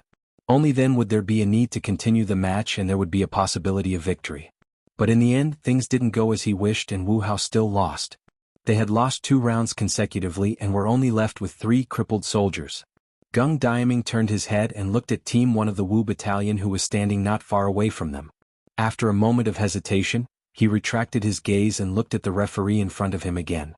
He said, "There's no need to fight the 3rd round. Team 2 of the 1st Battalion admits defeat." From Gung Diaming's point of view, with the current strength of the 2 teams, there was indeed no need for Team 2 of the 1st Battalion to continue the match. They would lose without a doubt. The only effect of continuing the match would be to further expend the stamina of Team 1 of the Wu Battalion. But Team 1 of the Wu Battalion had chosen to fight in this round instead of letting Team 2 of the Wu Battalion wear down the strength of Team 2 of the 1st Battalion. They were upright, first team. If Gung Diaming still wanted to continue the match even though he knew that he would lose and use this to expend the strength of Team 1 of the Wu Battalion to the greatest extent, wouldn't that be a little too despicable? This kind of thing, Gung Diaming couldn't do it. So instead of forcefully continuing the match, it would be better to just admit defeat and let Team 1 of the Wu Battalion and Team 1 of the 1st Battalion have a fair and upright battle between the strong. Chapter 2056. Team 1 of the Wu Battalion has won the challenge and become the new champion. Is there anyone else who wants to challenge the challenge? In the Black Armored Army's camp, on the stage, the referee turned around and called out to the people below the stage after he had confirmed the results. With Team 2 of the 1st Battalion admitting defeat, Team 1 of the Wu Battalion finally became the new champion and successfully entered the top 3. At this moment, only Team 1 of the 1st Battalion, Team 1 of the Wu Battalion, and Team 1 of the Wu Battalion were left. This result was very acceptable to the Wu Battalion. If this was before the start of the competition, who would have thought that the Wu Battalion, which was the weakest on the surface, would actually have 2 teams that could laugh till the end? Of course, this, on the surface, was only the original impression left by the Black Armored Army during the competition between the 5 battalions when the Black Armored Army was first expanded. At that time, the Wu Battalion was ranked last not because the soldiers in the Wu Battalion weren't strong enough. It was because they didn't know each other at that time and thus couldn't cooperate in the competition. It wasn't because they were weak. In fact, the soldiers in the Black Armored Army, no matter if they were new recruits or old veterans, were all selected carefully. It could be said that there were no weak soldiers in the Black Armored Army. As long as the training method was suitable and there was a rope twister, who had enough prestige, every battalion in the Black Armored Army could become a powerful force. The current Wu Battalion was a living example. Hey, Team 1 of the 1st Battalion is willing to challenge the challenge. As expected by Shinmu and the others, as soon as the referee finished speaking, a man with a white face, black beard, medium build, and about 30 to 40 years old led 4 soldiers out of the crowd. As he shouted loudly, he directly leaped up and leaped onto the general appointment platform. Team 1 of the 1st Battalion. This was the strongest on the surface Team 1 of the 1st Battalion in the Black Armored Army. From the preliminary round to the final round, the Black Armored Army Team 1 had never tasted defeat. They were the hottest contenders for the title of champion of this year's fighting competition. That was why the Black Armored Army Team 1 had never tasted defeat since the start of the competition. Team 1 of the 1st Battalion, Team Leader Di Zhang-sun, a Qi transforming stage expert. Like Field Officer Zhang of the 1st Battalion, he is also a senior figure in the Black Armored Army. He has been through hundreds of battles and his strength is extremely terrifying. The few of us can't win against him. Whoever meets him later, just admit defeat. But I heard that in all the previous matches, Zhai Zhangsun didn't fight. On the side of the first team of the 5th Battalion, Shinmu began to explain to the few people beside him when he saw the 5 members of the 1st Battalion of the 1st Battalion enter the arena. Cheng Chumo's little face darkened and he couldn't help but complain, "Why is he on the stage? Isn't this bullying?" Team 1 of the Wu Battalion won the challenge and became the new champion. Is there any other team who wants to challenge the challenge? In the Black Armored Army's camp on the stage, the referee turned around and called out to the people below the stage after he had confirmed the results. After the second team of the A Battalion admitted defeat, the first team of the E Battalion finally became the new champion and successfully entered the top 3. At this time, only the first team of the A Battalion and the second team of the E Battalion were left. This result was very acceptable to the E Battalion. If this was before the start of the competition, who would have thought that the Wu Battalion, which was the weakest on the surface, would actually have two teams that could laugh till the end? Chapter 2057. First round, who from Team 1 of the Wu Battalion will fight? On the stage, after both teams had taken their positions, the referee looked at Shenmue and asked in a deep voice. Now that the Wu Battalion was the champion of the arena, they would naturally be the first to send out a person for the first round. At this time, Shenmue already had an idea in his mind. Hearing the referee's question, he raised his head and said calmly, "First round, Cheng Chimo will fight." Although Cheng Chimo's previous words might have been exaggerated, it was still the first round after all. No one knew who the opponent would send out to fight. On his side, sending out Cheng Chimo, who was neither the strongest nor the weakest member, to test the opponent's strength seemed like a good choice. It would be best if he won, but if he unfortunately lost, then Cheng Chimo would have depleted one of the stronger members of the opponent's strength. Of course, the most important thing was that Cheng Chimo didn't fight at all in the previous round of attacking the arena. He had gotten sufficient rest and now was the time when he was full of energy. If Cheng Chimo went up to fight with Yuan Deshang, plus the magical Taiji fist that Cheng Chimo displayed in the previous battle, Shenmue felt that Cheng Chimo still had a chance to win. The prerequisite was that the opponent's strength wasn't particularly strong. "Hey, old Shen, just you wait and see." After hearing Shenmue's words, Cheng Chimo laughed and patted Shenmue's shoulder. Then he couldn't wait to stand up and walk towards the center of the stage. Seeing Cheng Chimo walk towards the center of the stage with confidence, the referee couldn't help but shake his head secretly. Because he knew Cheng Chimo's strength, he didn't think that Cheng Chimo could win this first round. However, this referee didn't say anything to dampen Cheng Chimo's enthusiasm. Instead, he turned around and walked towards Team 1 of the 1st Battalion. He said loudly, "Team 1 of the Wu Battalion will send out Cheng Chimo. Who from Team 1 of the 1st Battalion will send out?" Actually, even without him saying, Dijong Sun and the rest of Team 1 of the 1st Battalion already knew that Team 1 of the Wu Battalion would send out Cheng Chimo. Because before he came over, Cheng Chimo had already walked to the center of the stage and posed as if he was about to fight. Even an idiot could see that this guy was going to be the first one to fight. "Cheng Chimo? Ah." Dijong Sun didn't reply to the referee immediately. Instead, he chuckled and looked towards Cheng Chimo, who was in the center of the stage. His gaze carried a hint of playfulness and scrutiny. Feeling Dijongsuan's gaze, Cheng Chimo instantly quivered. He hurriedly turned his head and looked towards Dijongsuan's direction. He saw that Dijongsun was sizing him up with malicious intentions. Cough cough, at least from Cheng Chimo's point of view, Dijongsuan's gaze was malicious. In that instant he cursed in his heart. Could it be that this old man wants to personally go up and spar with this young master? This won't do. Isn't this bullying me? Thinking of this, without waiting for Dijongsun to decide who to send out for Team 1 of the Wu Battalion, Cheng Chimo hurriedly shouted, "Hey! Old Jongsun, you can't go up personally and bully the weak. If my father knew, he would definitely block your doorstep and laugh at you for 3 days and 3 nights. This guy's voice was extremely loud. Almost all the soldiers standing in the first few rows below the stage heard him. Hearing this, everyone couldn't help but let out a wave of good-natured laughter. Li Er, who was below the stage, saw Cheng Chimo fooling around. He was both angry and amused. However, he didn't say anything to stop him. Because from his point of view, if Di Zhangsun were to personally go up and fight with Cheng Chimo, it would really be bullying Cheng Chimo. After all, the difference in strength and combat experience between the two of them was extremely obvious. On the other hand, Di Zhangsun's face twitched slightly. Speaking of which, he really did have the intention to personally go up and fight with Cheng Chimo. Of course, this was under the premise that he would suppress his own level to the same level as Cheng Chimo. After all, Cheng Chimo was the son of his former comrade, Cheng Chimo. Moreover, he heard that Cheng Chimo used a mysterious fist technique called Taiji to defeat Yuan Deshang, who was in the middle stage of the Qi transforming stage. Therefore, Di Zhangsun couldn't help but become more interested in Cheng Chimo. However, when Cheng Chimo shouted at the top of his voice just now, he immediately suppressed the thought of going up personally. It wasn't because he was worried that the soldiers in the army would laugh at him for bullying the weak. It was because Li Er was also in the army camp today, so he couldn't go overboard.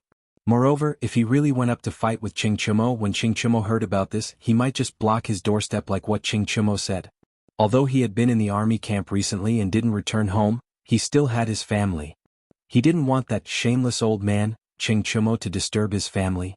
After weighing the pros and cons in his heart, Di Zhangsun took a deep breath and turned to a soldier beside him and said, Lin Feng, you go up and fight with Lu Guigong's son. Remember, don't be careless. That kid has a very strange fist technique. He even just defeated Yuan Deshang from the 2nd Battalion. Captain, don't worry. I will not tarnish the reputation of the A Battalion. The soldier named Lin Feng stepped forward and turned to Di Zhangsun with cupped fists. Di Zhangsun nodded slightly. Lin Feng straightened his body and followed the referee to the center of the arena. The first round of the A Battalion's arena challenge, Team 1 Qing Chumo from the V Battalion versus Team 1 Lin Feng from the A Battalion. Match begin. Following the referee's loud shout, the atmosphere on and off the arena instantly became solemn. Qing Chumo and Lin Feng cupped their fists towards each other and then started to stare at each other with a guarded expression, waiting for each other to make a move. Logically speaking, Lin Feng's ability was higher than Qing Chumo's. Under normal circumstances he should be the first to make a move. However, the words that Di Zhangsun had told him just now made him wary of Qing Chumo. At this moment he didn't want to make a move recklessly. Although the first to make a move would be able to seize the upper hand, at the same time, it would also expose his own weakness to the opponent. The two of them stared at each other silently, looking for the best angle and timing to make a move. The usually cheeky Qing Chumo also became serious at this moment. From Lin Feng's footwork and firm lower body, as well as the aura that was emitted from his body, he could clearly feel that this person in front of him was a tough opponent. The two of them stared at each other like this for a while. Neither of them chose to make the first move. The black armored army soldiers below the arena were getting impatient and couldn't help but start to discuss in private. Lin Feng frowned. He knew that there was no point in continuing to waste time like this. Moreover, his ability was already higher than Qing Chumo's. If this continued, even if he won in the end, it wouldn't look good. Hence, in the next moment, Lin Feng suddenly moved. Both of his legs kicked off and his entire body was like a cheetah exploding with all its strength. He pounced towards Qing Chumo like lightning. At the same time, his right hand clenched into a fist and mixed with Gang Qi, flew towards Qing Chumo's abdomen. Chapter 2058. Fast. Lin Feng's speed was too fast. Qing Chumo only saw a blur in front of his eyes, and then he felt a strong gust of wind coming towards him. Dodge. Qing Chumo shook his head, and the first thing he did was to nip this idea in the bud. If he had to dodge the first move, how embarrassing would that be? Whether or not he could win he would only know after trying. And to him, the Lin Feng in front of him was not so strong that he could not defeat him. In a split second, Qing Chumo quickly made a decision. He roared loudly and his eyes were wide open in anger. If it wasn't for the military armor he was wearing, one could even see that the veins on his arms were popping out. Facing Lin Feng's violent and overbearing punch, Qing Chumo gathered all the qi in his body into his right arm, and then his sandbag-sized fist fiercely collided with Lin Feng's right fist. Bang! The collision of the two bodies of flesh and blood actually produced a huge muffled sound at this moment. This was a pure collision of strength. Qing Chumo and Lin Feng were both sent flying by the huge rebounding force of the fist. Lin Feng retreated 7 to 8 steps before stabilizing his body, while Qing Chumo retreated 10 steps. Obviously, in terms of strength, Qing Chumo was a notch weaker. But for him to only retreat 2 to 3 steps in a head-on collision with Lin Feng was already not easy. This was also because he had a strong foundation in martial arts, and his strength was greater than ordinary people from a young age. Otherwise, he would not have been able to receive Lin Feng's punch head-on. As expected of the first team of the 1st Battalion, you are indeed strong. The strong opponent did not make Qing Chumo feel fear. On the contrary, it aroused his bloodlust. His eyes lit up, flashing with eagerness, and then he looked at Lin Feng opposite him and said, "As the son of General Qing, you are not weak either." Lin Feng frowned. He probably did not expect that Qing Chumo, who was only at the initial stage of qi refining, would have such great strength.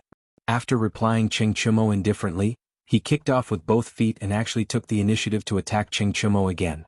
After the test just now, although Qing Chumo's true strength was slightly out of his expectations, he still felt that everything was within his control. He believed that as long as he could deal with it calmly and steadily, he would be able to win. This time Lin Feng's attack speed was as fast as before. On the other side, Qing Chumo was not to be outdone, and the two of them very quickly collided again. This time, Lin Feng did not use his fists to meet Qing Chumo's fists head-on like before. Previously he did that to test Qing Chumo's ability, but now he only had one goal in mind, and that was to defeat his opponent. Ping ping ping. Lin Feng's punches were very fast. Both his fists were swinging at lightning speed, and his punches were as dense as raindrops, greeting Ching Chimo's chest, face, nose, stomach and other body parts like lightning. Facing such a fast punching speed, Ching Chimo had no time to counterattack. He could only try his best to use his own fists and arms to block. The fists collided, and the stage once again emitted a series of ping ping ping sounds. In a short few breaths, Lin Feng had already thrown out over 30 punches. The speed of his punches was so fast that Ching Chimo could be said to have never seen it before. Obviously, Lin Feng should have specially trained in fist techniques. The wind from his punches was nimble and swift. Once it was launched, the attack would be continuous, making it impossible to guard against. Although Ching Chimo tried his best to block, unfortunately he was still hit by a few punches. Fortunately, those punches did not hit any vital parts. Moreover, because Lin Feng's punches were so fast, the time it took to accumulate power was short. Therefore, those punches did not cause too much damage to Ching Chimo's body. If he had used all his strength like the first punch, it was estimated that one punch on Ching Chimo's body would have been enough to beat Ching Chimo to the ground. However, even so, Ching Chimo, who had taken a few punches, still felt a little uncomfortable. There was even some blood in his chest. Ching Chimo knew that he could not let Lin Feng continue attacking like this. He turned his fists into claws a few times, wanting to pull Lin Feng into his arms. Cough cough, the main purpose of pulling Lin Feng into his arms was to use close combat techniques to restrict his opponent's mobility and make Lin Feng completely lose his advantage in speed. However, Ching Chimo tried a few times and found that this Lin Feng in front of him was as slippery as a loach. It was impossible to catch him. Obviously, Lin Feng also understood his own advantages and disadvantages. He did not want to engage in close combat with Ching Chimo. He only wanted to use quick punches to injure Ching Chimo and make him lose his ability to fight. In this combat tournament, Ching Chimo had fought a total of 3 times and met 3 opponents. The first was Lu Bin of the 4th Battalion of the 3rd Battalion. Ching Chimo easily defeated him with his strength. The second was Yuan Deshang of the 2nd Battalion. His strength was much higher than Ching Chimo's by a large margin. However, Yuan Deshang had some misgivings and held back in the competition. Moreover, he also underestimated Ching Chimo's strength.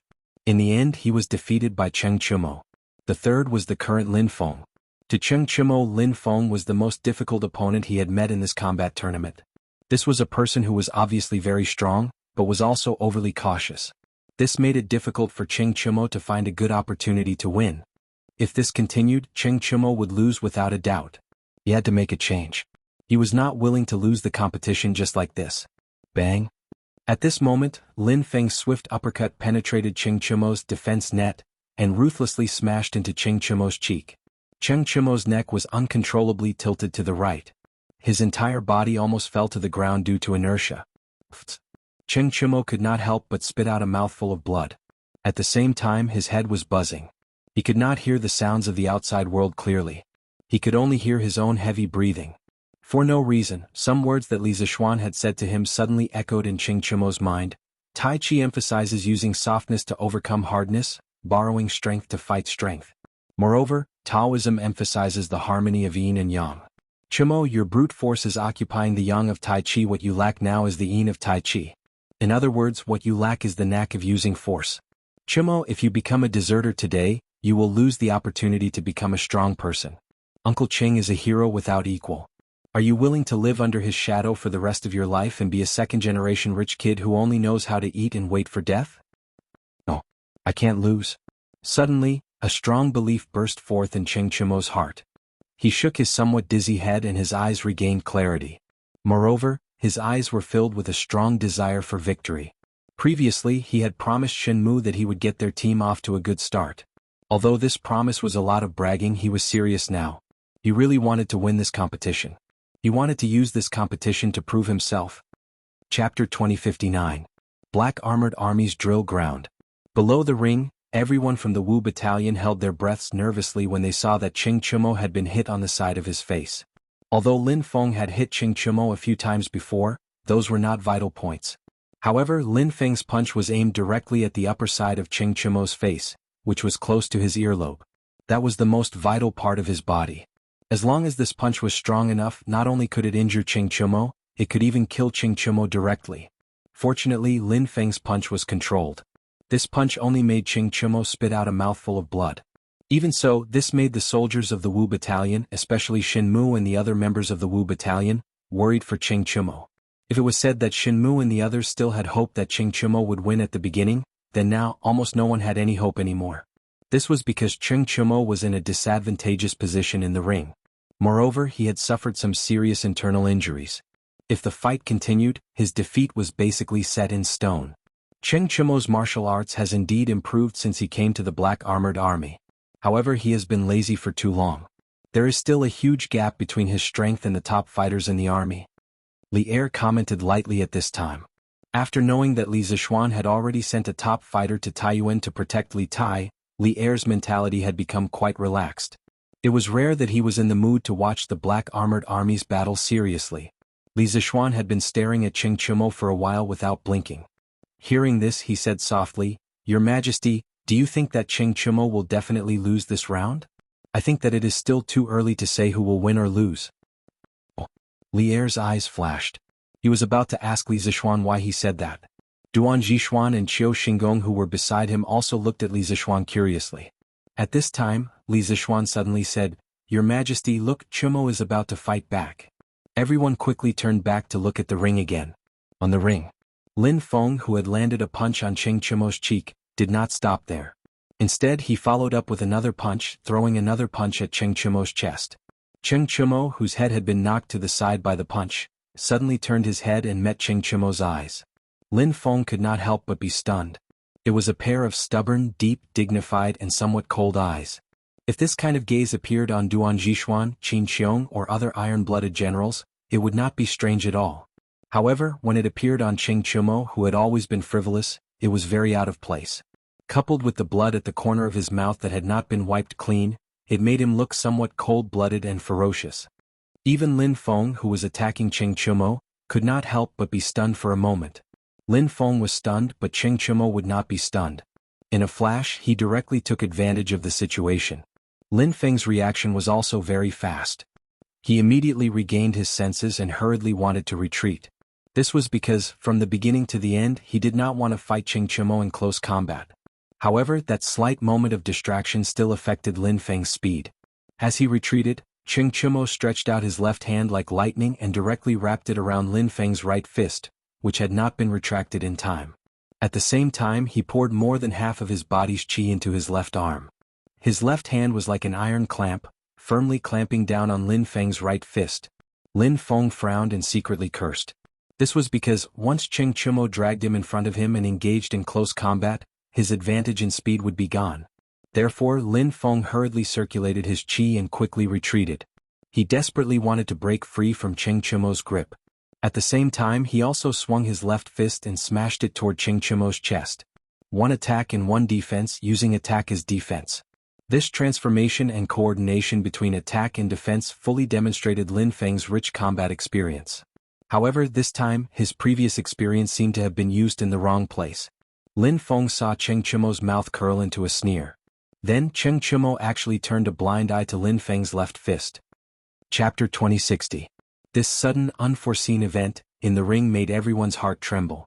Just a moment ago, almost everyone thought that the outcome was already decided and Ching Chumo would lose without a doubt. But in the next moment, Lin Feng was actually pushed to the edge of the ring by Ching Chumo, almost being pushed out of the ring directly. Fortunately, Lin Feng reacted quickly and used all his strength to stop the car in time, or else he would be the first contestant in this combat tournament to be pushed out of the ring and be defeated. Li Er's eyes narrowed as he stared fixedly at the ring.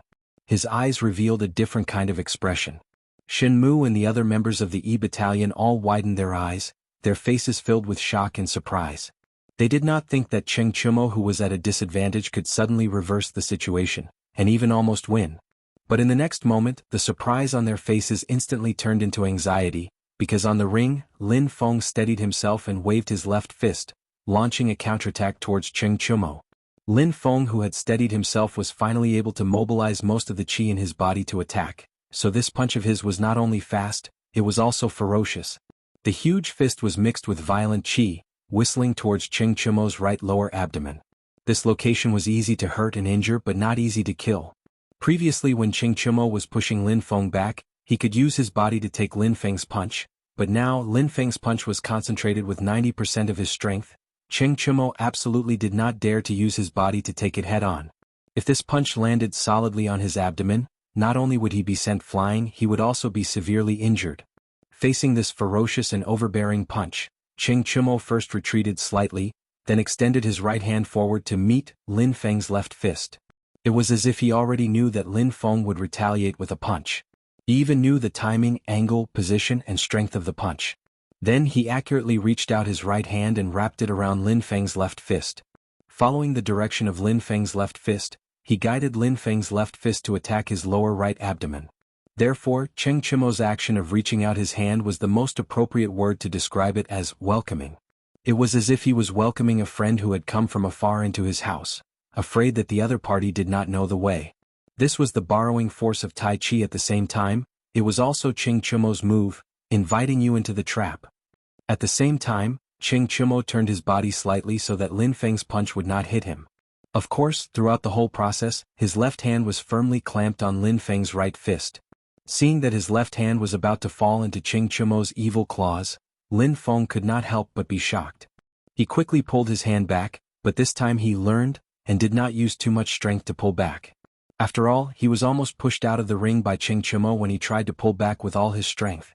Feeling that Lin Feng did not use too much strength to pull back, Cheng Chumo did not choose to borrow force, to push Lin Feng out of the ring like last time. Instead, he quickly released Lin Feng's left and right sides, then turned his palm into a fist and attacked Lin Feng's chest. At this time, Lin Feng's right hand was clamped by Cheng Chumo, and his left hand was in the process of retreating. Facing Cheng Chumo's attack, he did not have the ability and time to defend, borrowing force to dodge, turning defense into offense. It had to be said that Cheng Chumo's timing was indeed perfect. This set of combination punches was also very ingenious. With a bang, Cheng Chumo's punch landed solidly on Lin Feng's chest.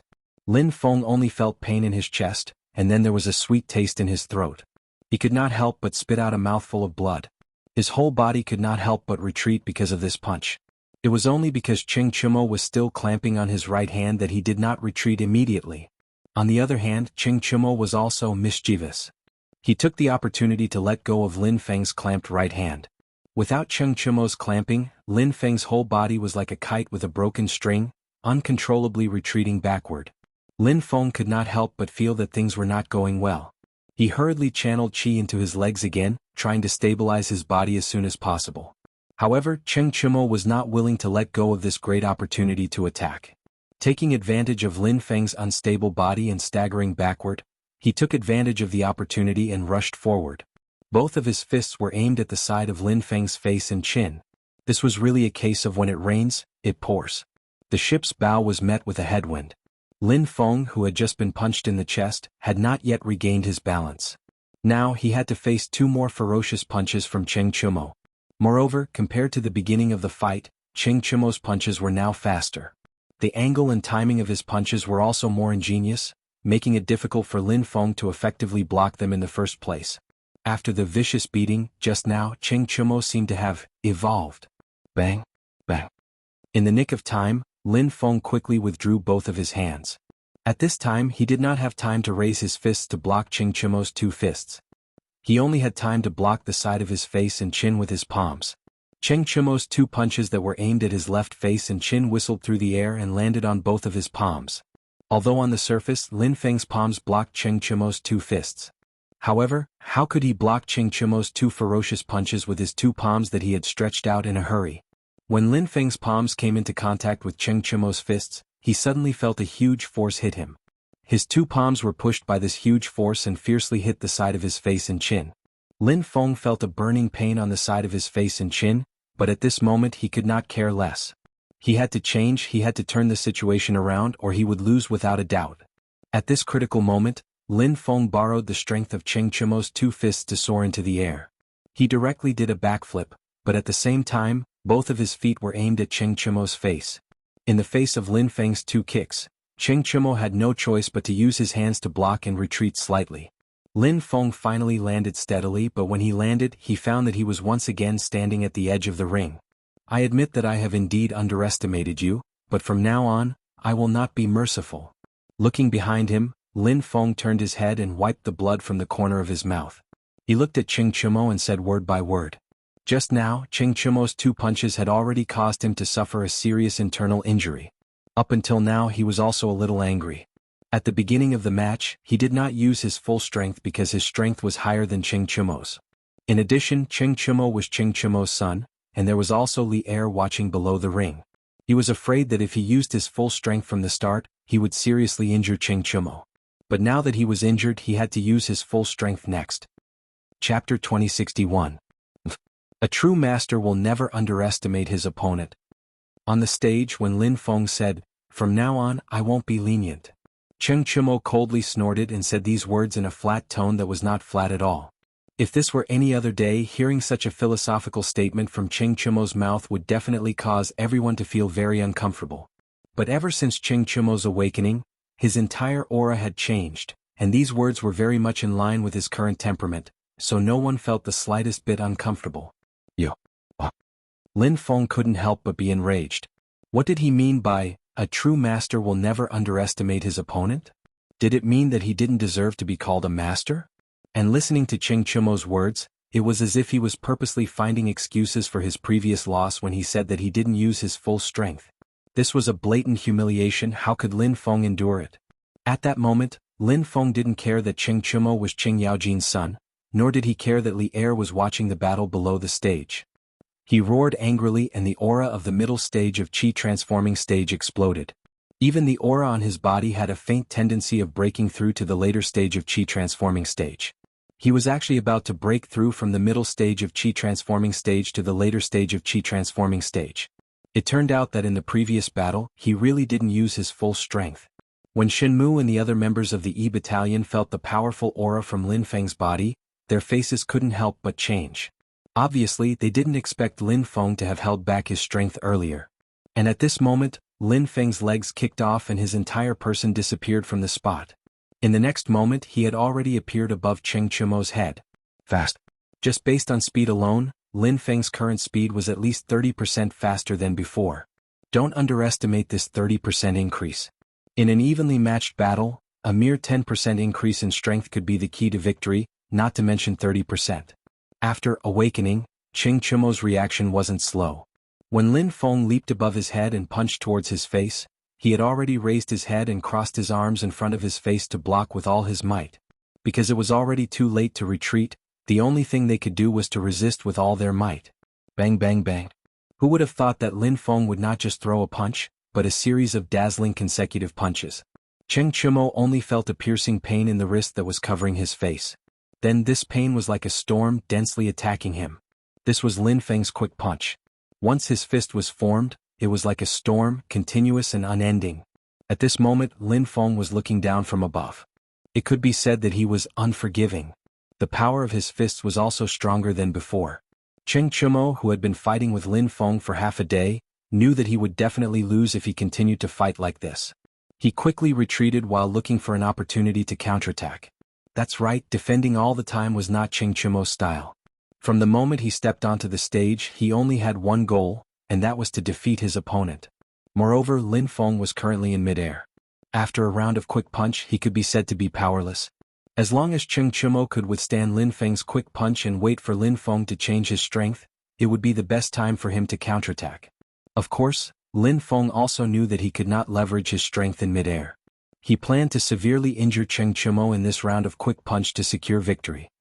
He did not believe that Ching Chumo could escape unscathed from this round of quick punch. This was a win-or-die style of fighting. Lin Feng's punches were faster, fiercer, and more cunning than the last.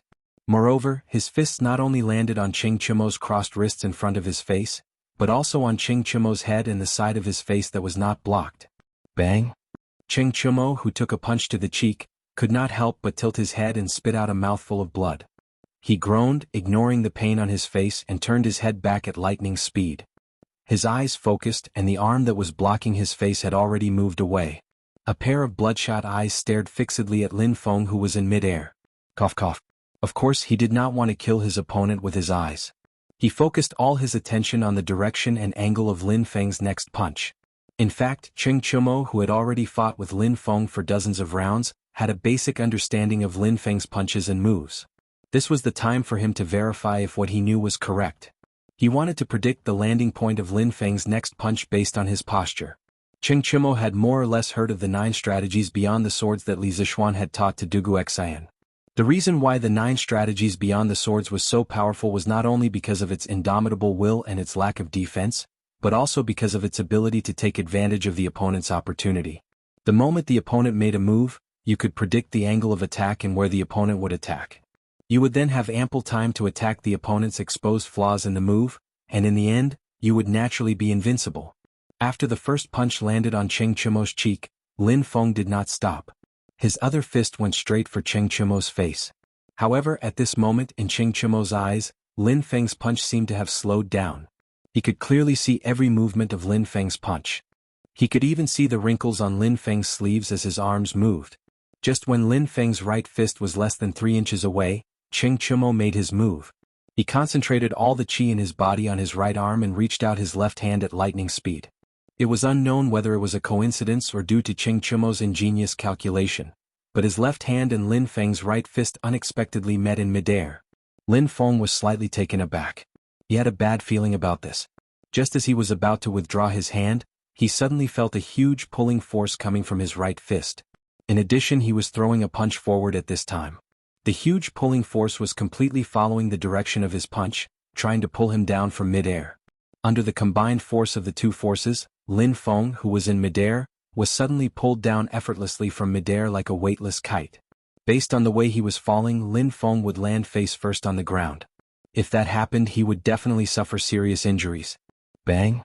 Just as he was about to hit the ground, Lin Feng gritted his teeth and quickly stretched out his left hand to support himself on the ground.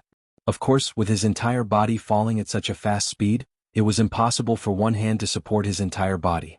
If he forced himself to support himself, his wrist might be broken by the huge downward momentum. He only wanted to use his left hand to support himself on the ground for a moment to cushion his fall so that he wouldn't hit the ground so hard.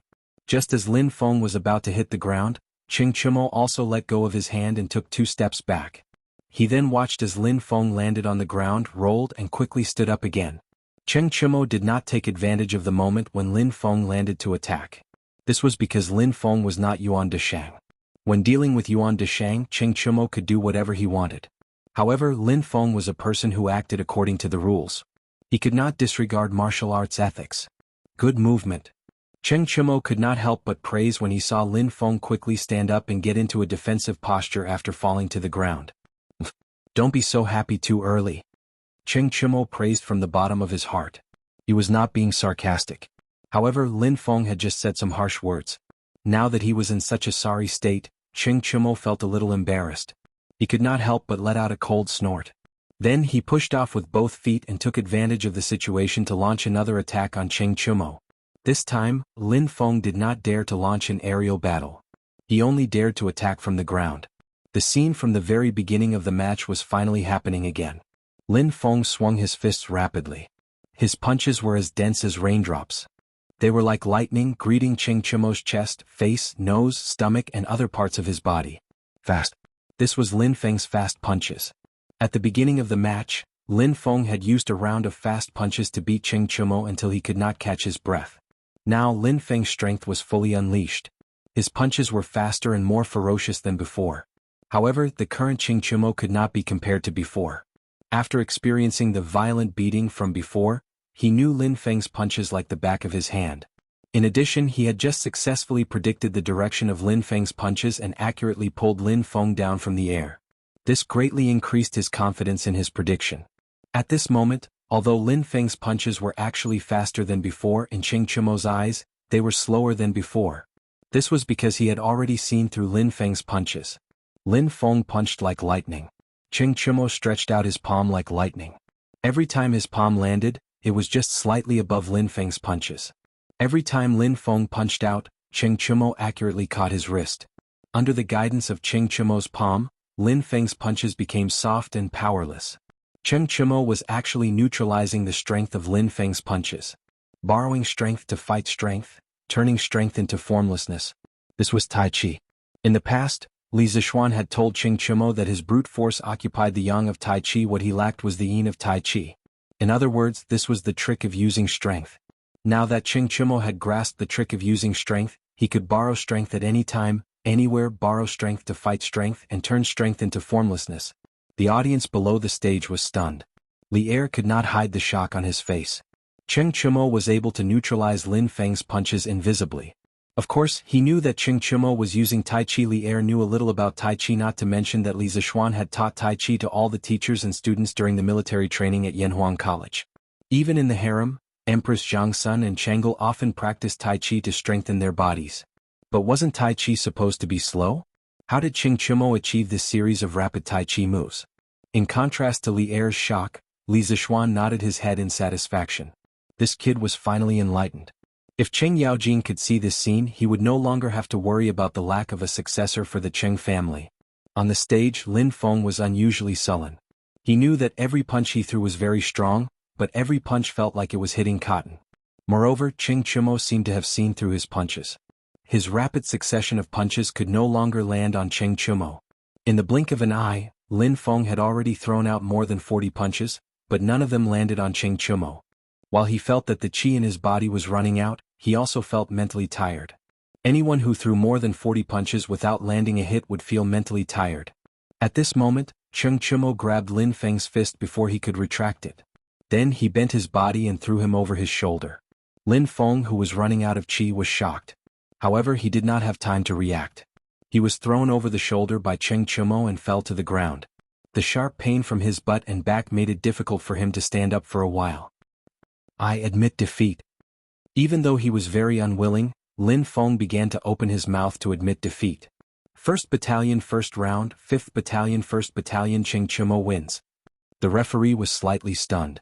After he recovered, he immediately announced, "Oh, he won. Damn.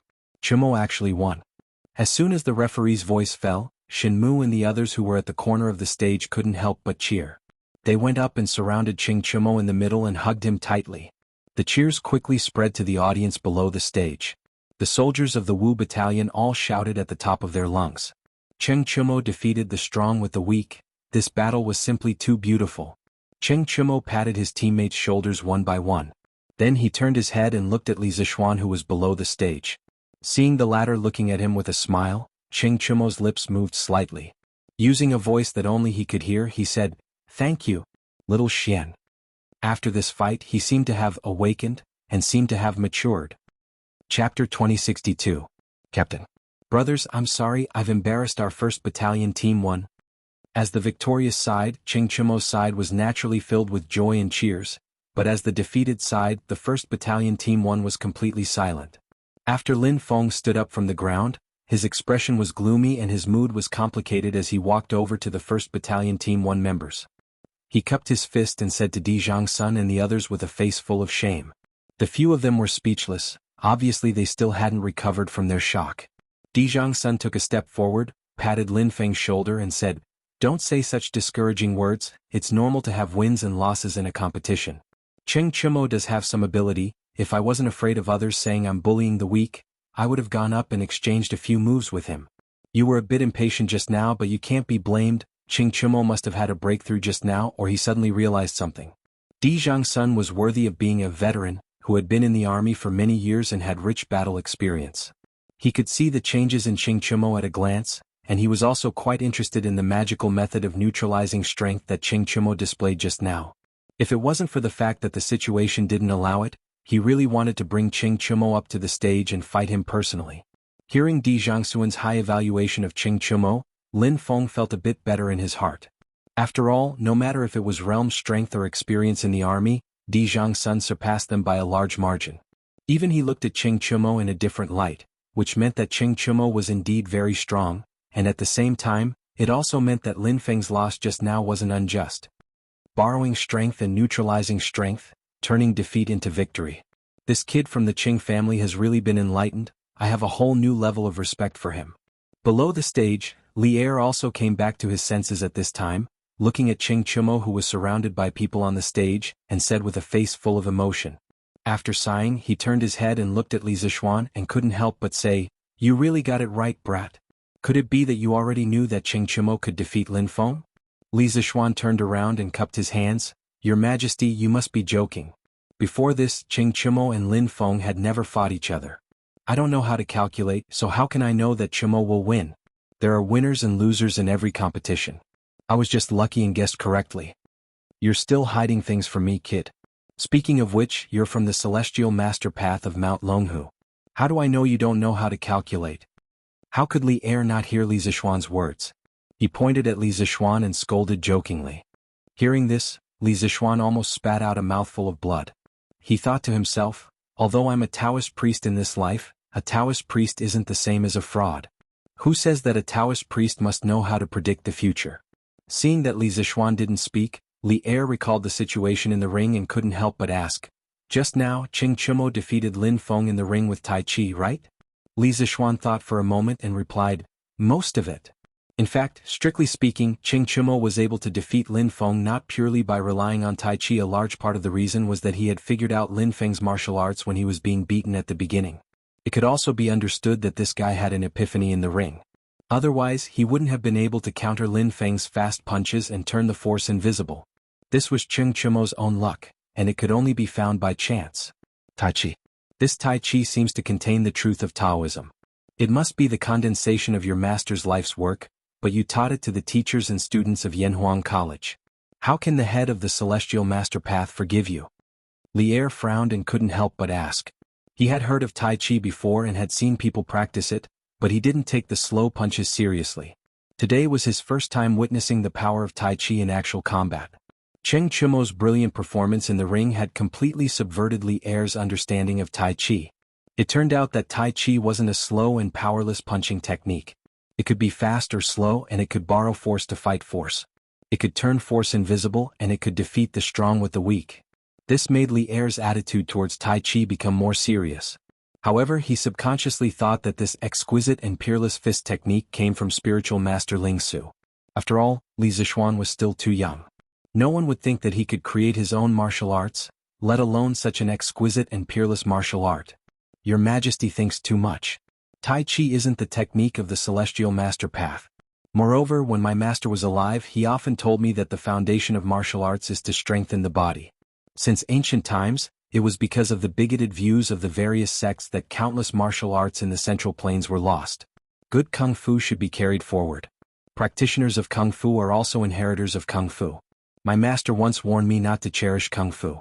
As long as it's someone with a pure character, I can pass on Kung Fu to him and strengthen his body. In my opinion, the teachers and students of Yanhuang College are all people with a pure character. Therefore, I taught Tai Chi to them before. Li Zishuan cupped his hands and spoke without thinking. His words didn't admit that Tai Chi was created by spiritual master Ling Su, but he also didn't deny it. It was an ambiguous answer. Even if Li Er knew the truth later, he couldn't do anything to him. Of course, the main meaning of these words was to show spiritual master Ling Su's noble sentiments and broad mind. As for whether spiritual master Ling Su had said these words, presumably no one other than him would know, and there would be no way to investigate. When Duan Zhishuan heard Li Zishuan's words, his face couldn't help but be filled with respect. Looking at his appearance, he most likely believed Li Zishuan's nonsense. Li Er frowned again. It wasn't the first day he knew Li Zishuan, so he subconsciously thought that Li Zishuan's words must be mixed with a lot of exaggeration. However, there were some things that he couldn't say without evidence. He could only settle for the next best thing and change the topic. But Tai Chi is so powerful, yet you so casually taught it to so many people. Even though most of the teachers and students in Yanhuang College are pure people, no one can guarantee that there are no black sheep among them. If they use the Kung Fu you taught to do evil everywhere as their master, it will be difficult for you to absolve yourself from the blame. It was said that heroes used martial arts to break the rules. After seeing the power of Tai Chi from Qing Chumo today, Li Er couldn't help but worry about Li Zishuan's move of teaching Tai Chi to all the teachers and students of the academy. He was worried that these students would become unstable factors that would affect the stability of the Tang Empire after they left the academy. Li Zishuan smiled and said, "Your Majesty doesn't have to worry about this. The main purpose of teaching Tai Chi to the teachers and students of the academy is to strengthen their bodies, not to make them invincible in martial arts. Besides, even if I wanted to, it's impossible. I only taught them moves and routines, but Tai Chi focuses on the meaning and not the form. Only people like Chumo who have a unique or deep understanding of Tai Chi can increase their strength because of Tai Chi. It's rare for 1 in 1,000 people to be able to understand the meaning of Tai Chi. Moreover, these kinds of people were usually not vicious and evil people. Besides, when the Tang Empire clears the strong enemies around and the country becomes more and more stable, those martial arts masters will have to abide by the law no matter how strong they are. Otherwise, under the pursuit of the imperial court, they will die. Heroes using martial arts to break the rules is only for troubled times. Under prosperous times there has never been such a saying. Hearing this, Li Er thought about it seriously and finally nodded and said, "What you said just now is not without reason. I didn't expect you to see it more clearly than I do." In fact, Li Zishuan's last sentence, "Heroes using martial arts to break the rules is only for troubled times. Under prosperous times, there has never been such a saying," made him feel the same way. As long as the Tang Empire was strong enough, the people could live and work in peace. Who would have nothing better to do than to rebel? "Your Majesty praises me too much, I dare not," Li Zishuan hurriedly said. Li Er waved his hand in annoyance and said, "All right. I won't pursue this matter anymore. You brat, don't pretend to be innocent. Continue to watch the competition. I want to see how far the V battalion that you took over can go." Chapter 2063. As the champion, with the exceptional performance of their team member Cheng Chumo, the first team of the Wu battalion managed to retain their position as the champion in the first round. But this wasn't the end. If they wanted to obtain the first place in this competition, they still had to win 2 more rounds. But it was easier said than done.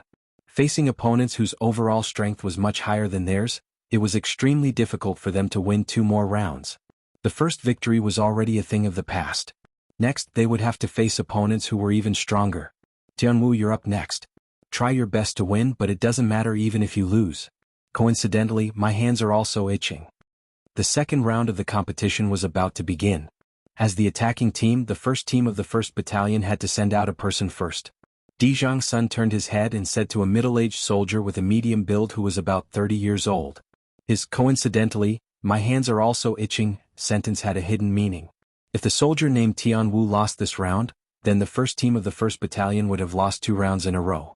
If the first team of the 1st Battalion wanted to win, they would have to win 3 rounds in a row. Then, as the captain of the first team of the 1st Battalion, he would have to go up this time no matter what. "Captain, don't worry. I will definitely do my best to win this round." Tianwu's spirits were lifted when he heard this. He bowed and cupped his fist towards Dijang Sun. As if to cheer Tianwu on, the rest of the soldiers also voiced out their agreement at this time. With old Tian going out, there is no suspense in this round. There is no one on the other side who can beat old Tian. This time there is no need for the captain to make a move. That's right. Old Tian is not only in the middle stage of Qi transforming stage, his speed is also one of the best in our battalion. Even if Cheng Chumo is a miracle in the first team of the Wu battalion, I don't believe that they can create a second miracle. Although the first team of the 1st Battalion lost the first round, but after experiencing the initial shock, the members of the Wu battalion quickly adjusted their mentality. Now they were still full of confidence for the next round. Of course, the main source of their confidence came from their strength. The members on their side were all stronger than the first team of the Wu battalion. Lin Feng's defeat was just an accident. Now that the A battalion first team had decided on their candidates, the problem came to the E battalion first team. Shen Mu frowned and analyzed. Tianwu is also at the middle stage of Qi refining stage. His strength is on par with Lin Feng's from before, but according to rumors he is especially skilled in Qinggong. In terms of speed, there are almost no one in the entire A battalion who can beat him. Therefore, his overall strength should be able to rank second in the 1st Battalion, above Lin Feng. Dijang Sun sent out Tianwu this round. If we don't send out someone stronger than him, I reckon we won't have any hope of winning this round. In reality, Shenmu's analysis was not wrong at all. Tianwu was indeed the second strongest expert in the 1st Battalion. Dijang Sun had sent Tianwu out this round because he wanted to force out the trump card of the 1st Battalion of the E Battalion. Hearing this, Wang Rong took the initiative to volunteer. "Let me go this round. As long as I go, we will have a glimmer of hope of winning this round." At the very beginning, Shenmu had already analyzed with everyone. Facing the 1st Battalion of the A Battalion, the 1st Battalion of the E Battalion had to secure victory in the first 4 or even the first 3 rounds. Otherwise, if they dragged it out until Dijang Sun went up, they would lose without a doubt, without any chance of winning. Therefore, in these first few rounds, to the 1st Battalion of the E Battalion, every round's victory was important. They couldn't afford to lose even a single small point. Hearing Wang Rong volunteering himself, Shenmu still had a frown on his face. Because Wang Rong was the strongest person in their team. If Wang Rong went up this round, it would increase their chances of winning by a lot, but at the same time, it would also deplete one of their trump cards. Of course, the most important thing was that in terms of strength, Wang Rong was also at the middle stage of qi refining stage. He wasn't much stronger than Tianwu. Moreover, Tianwu had the advantage of speed. In other words, even if Wang Rong went up this round, he might not necessarily win. If he lost, then not only would the 1st Battalion of the E Battalion have lost the competition, they would also have depleted one of their strongest trump cards. There was basically no need for them to fight in the following rounds. Therefore, at this moment, Shenmu was already considering whether to give up this round. After all, if Wang Rong went up, the risks would outweigh the benefits. "Captain Shen, let me go up this round." Right at this moment, a straightforward voice rang out beside Wang Rong's ear. Moreover, the tone was filled with determination and even a hint of stubbornness. Was Yuchi Baolin. Seeing Shenmu turn his head, Yuchi Baolin swallowed his saliva and continued, "Big brother Wang just went up during the previous round. He definitely hasn't rested well yet. Let me go up this round. Although that Tianwu is very strong, but if I use all my strength I will definitely be able to win against him. Captain Shen, you have to believe me." At this moment, Yuchi Baolin volunteering himself made Shenmu's eyes light up. He asked with some surprise, "Oh? Could it be that you didn't use all your strength before, Baolin?" From the beginning of this combat competition until now, Yuchi Baolin had actually only gone up once. It was during the first round of the preliminary round, when he was up against the leader of the 4th Battalion of the C Battalion, Xiang Peng. From the looks of it, Xiang Peng was a middle-stage qi transforming expert, while Baolin was only in the initial stage. However, in that match, Baolin had made a huge upset. With his initial stage qi transforming strength, he had defeated the middle stage qi transforming Xiang Peng, completing the first miracle of the week, defeating the strong in this combat competition. Now that Yuchi Baolin had volunteered again, and even claimed that he hadn't used all his strength in the previous match, this made Shenmu feel a trace of unexpected joy.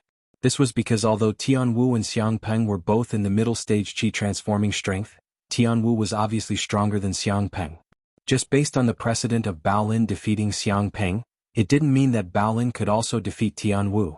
However, if Yuchi Baolin hadn't used all his strength in the previous match, then it would be another explanation. Perhaps Yuchi Baolin could create an even bigger miracle this time.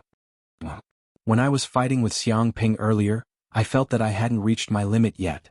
Faced with Shenmu's questioning gaze, Yuchi Baolin nodded firmly and said, "Old Shen, let Baolin go. I believe that he can definitely do it." Cheng Chumo, who was standing to the side, used his fist to punch Yuchi Baolin's chest, then turned his head to smile at Shenmu. As Baolin's sworn brother, Cheng Chumo naturally had to stand up and support him at this time. Besides, Cheng Chumo also had a lot of faith in Baolin's strength. After all, Baolin was able to take several blows from Wuxia and survive. "Alright. Then for this round, Baolin will go." Shenmu was already tempted, and seeing that Cheng Chumo also stood up to support Baolin, he instantly made up his mind and spoke decisively. Chapter 2064. 1st Battalion Team 1 Second Round. 1st Battalion Team 1, Tianwu, versus 5th Battalion Team 1 Yuchi Baolin.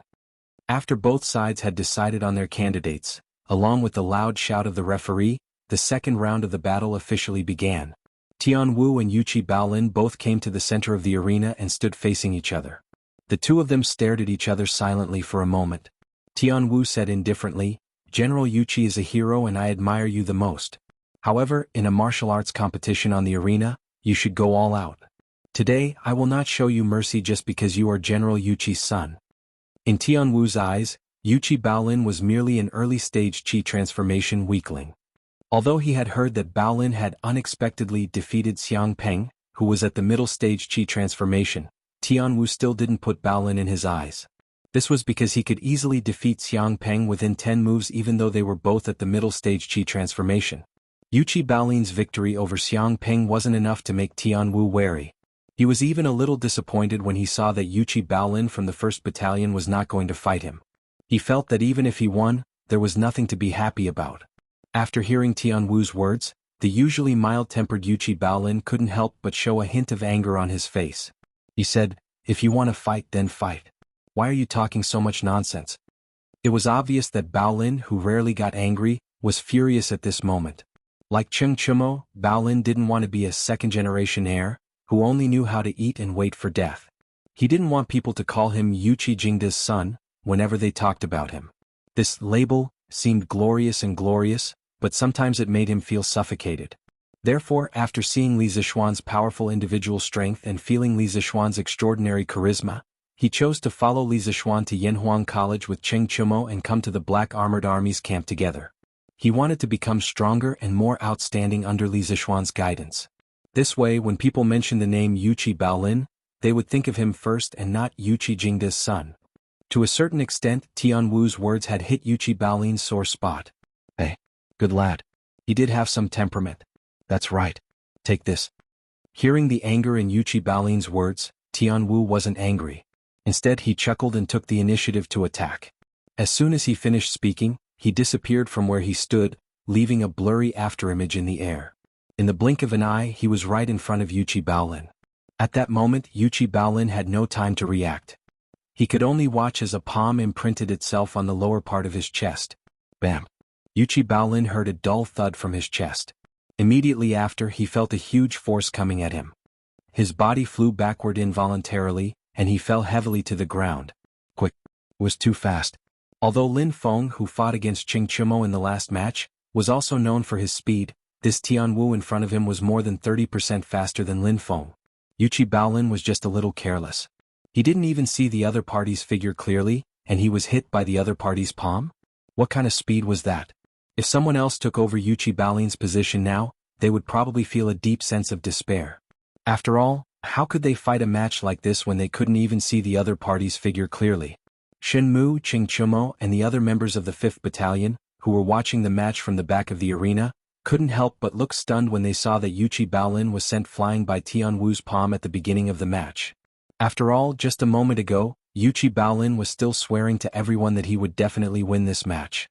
But the reality was that Yuqi Baolin was completely at a disadvantage the moment he entered the arena. Moreover, Tian Wu's palm seemed to have injured Yuqi Baolin quite a bit.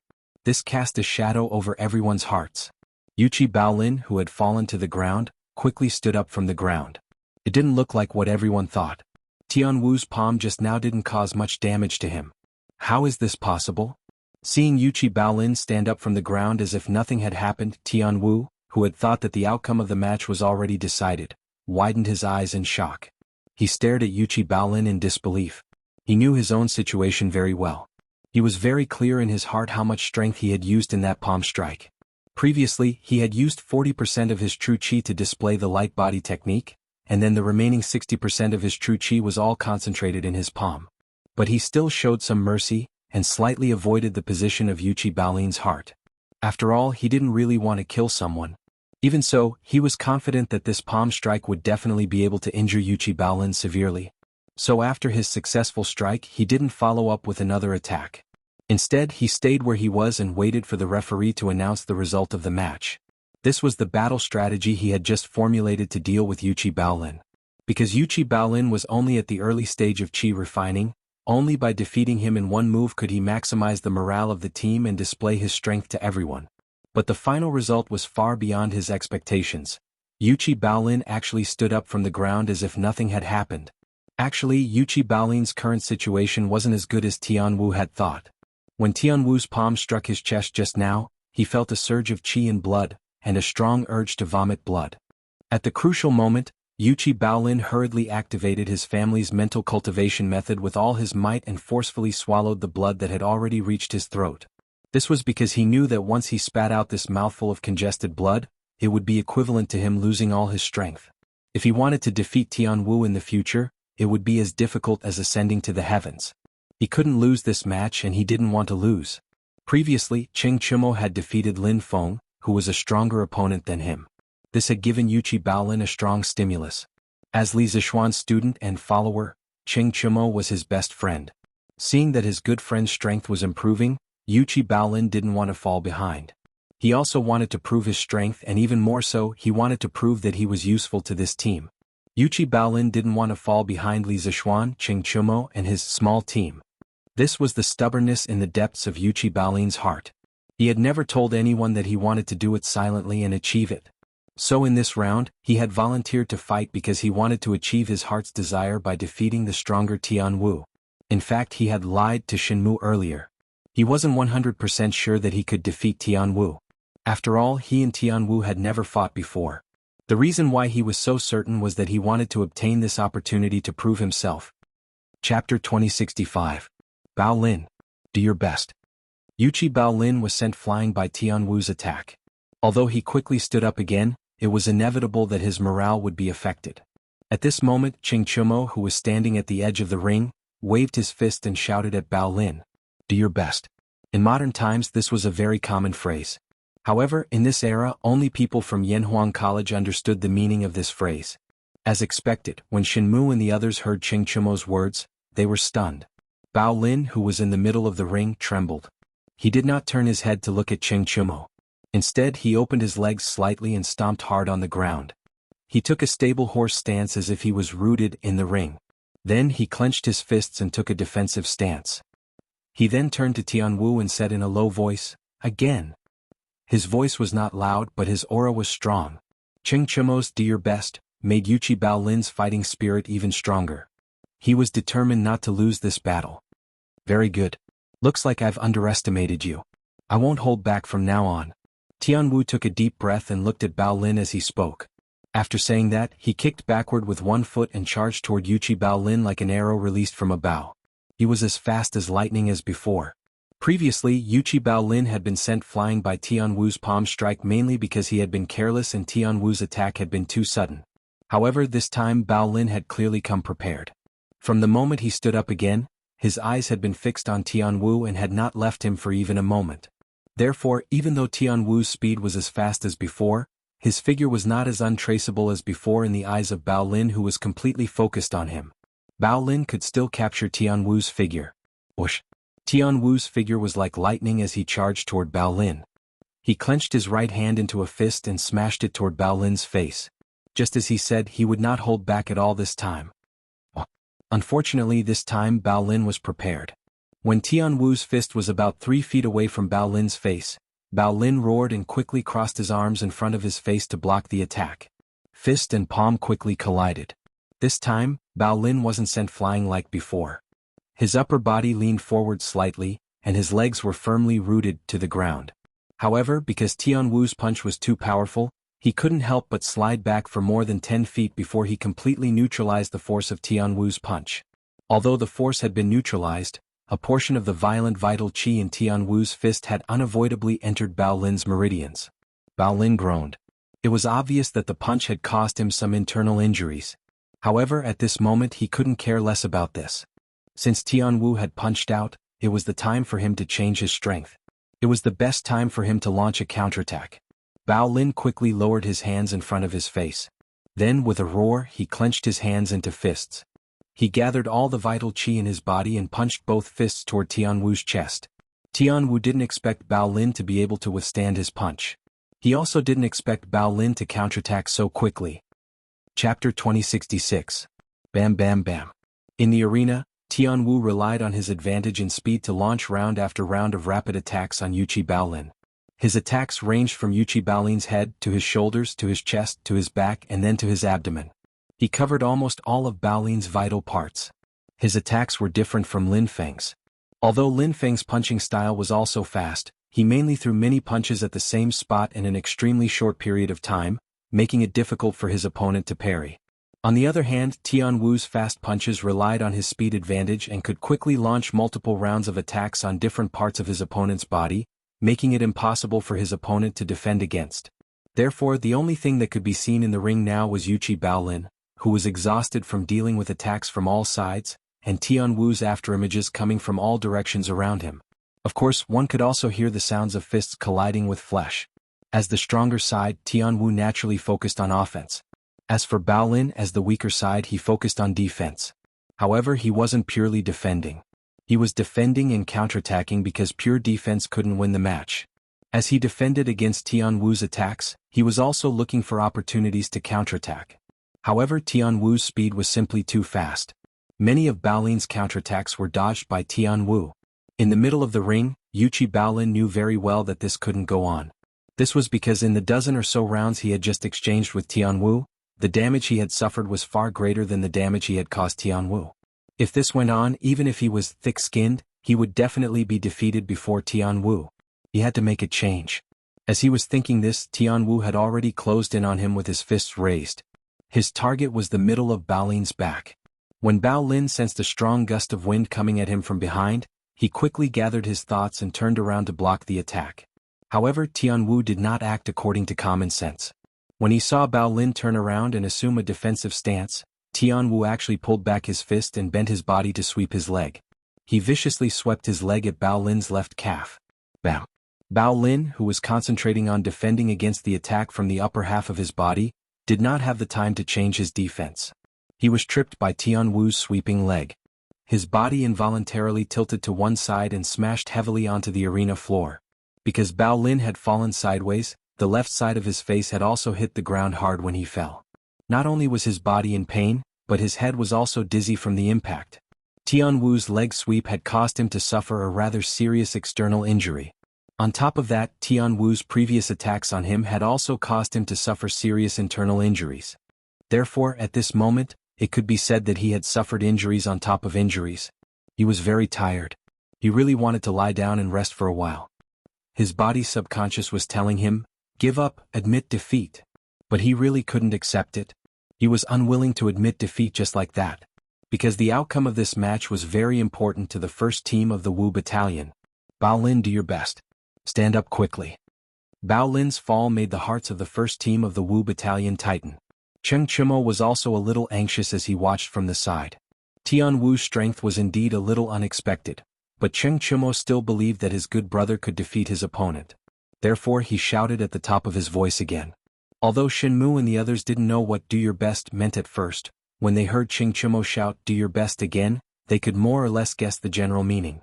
Therefore Shenmu also shouted at the top of his voice, "Bao Lin, do your best." Wang Rong and Xiao Ming looked at each other and followed suit. They shouted behind Shenmu, "Bao Lin, do your best." The four of them shouted in unison, so much so that even the soldiers of the Black Armored Army watching from below the arena could hear the "do your best" from their side. Li Er, Duan Jixuan, Qiu Xingong and the others looked at Shenmu and the others with some surprise. Then Li Er looked away and asked Li Zixuan beside him, "What does 'do your best' mean? Is this a new phrase from Yanhuang College?" Although he was the dean of Yanhuang College in name, Li Er didn't go to the college often. Therefore, he didn't know about some of the new phrases that were circulating among the students of the college. Li Zixuan was slightly stunned when he heard this. After a while, he came back to his senses and said, "Cough, cough. Your Majesty, 'do your best' is a kind of encouragement and cheering." In the past, when the students of the college were playing football, they would often use "do your best" to cheer on their teammates. Li Er nodded and didn't say anything else. Because Yuchi Bao Lin, who was in the arena, used his hands to support himself on the ground and stood up shakily again. He really didn't admit defeat. Cheng Chimo, Shenmu, and the others' cheers made Bao Lin's heart surge and ignited a stronger fighting spirit in his chest. He didn't want to lose the match, he didn't want to embarrass the E Battalion, and he didn't want Cheng Chimo and Li Zixuan to look down on him. Although he knew that even if he lost the match, Li Zixuan and Cheng Chimo wouldn't look down on him, he knew that if he continued to be friends with two people with such outstanding abilities, it would be easy for him to fall behind. He didn't want to fall behind, so he stood up again and wanted to win this match. Bao Lin stood up shakily. Although he felt pain all over his body as if he was about to fall apart, especially the pain coming from his calf and left cheek, Bao Lin's fighting spirit was surging at this moment. Again? Looking at Tianwu, who was 30 feet away from him, Yuchi Bao Lin roared with determination. At the same time, the Yuchi family's inherited cultivation technique within his body was already operating at full force. True Qi rapidly flowed through his limbs and bones, causing the injuries on his body to obtain a certain degree of recovery. Of course, this recovery only temporarily alleviated the pain and did not completely heal his injuries. It belonged to the category of treating the symptoms and not the root of the problem. But this was enough for Yuchi Bao Lin. Good lad. Facing such a tenacious Bao Lin, Tianwu couldn't help but praise him. Whether it was the previous Cheng Chimo or the current Bao Lin, they weren't as useless as the other second-generation masters in the capital. At least these two lads didn't embarrass the great Tang's family of generals. Although he admired Bao Lin, Tianwu wouldn't go easy on him because he knew that in a martial arts competition, one had to go all out to show respect to one's opponent. To him, Yuchi Bao Lin was definitely an opponent worthy of respect. Tianwu's right foot kicked backward and he disappeared once more. A moment later he appeared to the right of Bao Lin, a pair of massive fists smashing toward Bao Lin's right cheek. The same speed, the same method of attack, but the current Bao Lin was different from before. Chapter 2067. Tian Wu threw a punch at Bao Lin's face. When the distance between them was less than 10 feet, Yuchi Bao Lin suddenly roared and leaped into the air. This time he didn't intend to defend passively like before. He was going to take the initiative to attack. At this moment Tian Wu's fist had already formed, and his fist was about to hit Bao Lin. At this moment, it was too late for him to change his move. He could only watch as Bao Lin leaped up and flew towards him. Tian Wu's fist, which was originally aimed at Bao Lin's face, was now only able to hit Bao Lin's chest because Bao Lin had leaped up. Although that was the case, Tian Wu believed that the final outcome would be similar. The chest, like the face, was a weak part of the human body. If this punch landed, Yuchi Bao Lin would definitely suffer. Tian Wu didn't understand why Bao Lin didn't stay in his original position to defend. Instead, he leaped into the air and took the initiative to meet his fist. Didn't Bao Lin know that this would hurt him even more? After all, he couldn't use force in the air. Defending would only become more difficult. But Tian Wu soon understood Bao Lin's intention. Bao Lin, who was in the air, didn't care about the punch coming at his chest. He didn't even take a defensive stance. Instead, he raised his right fist and smashed it toward Tian Wu's left cheek. Tian Wu was stunned and then shocked. This was just a duel. He didn't expect Bao Lin to risk his life with him. That's right. Bao Lin's attack style, which didn't defend, meant that he was going to risk his life with him. The result of their punch was likely to be a lose-lose situation. Tian Wu wanted to retreat or take a defensive stance, but it was obviously too late. The timing of Yuchi Bao Lin's attack was very precise. When Tian Wu was less than 10 feet away from him, he leaped up and attacked. The distance between the two was very short to begin with.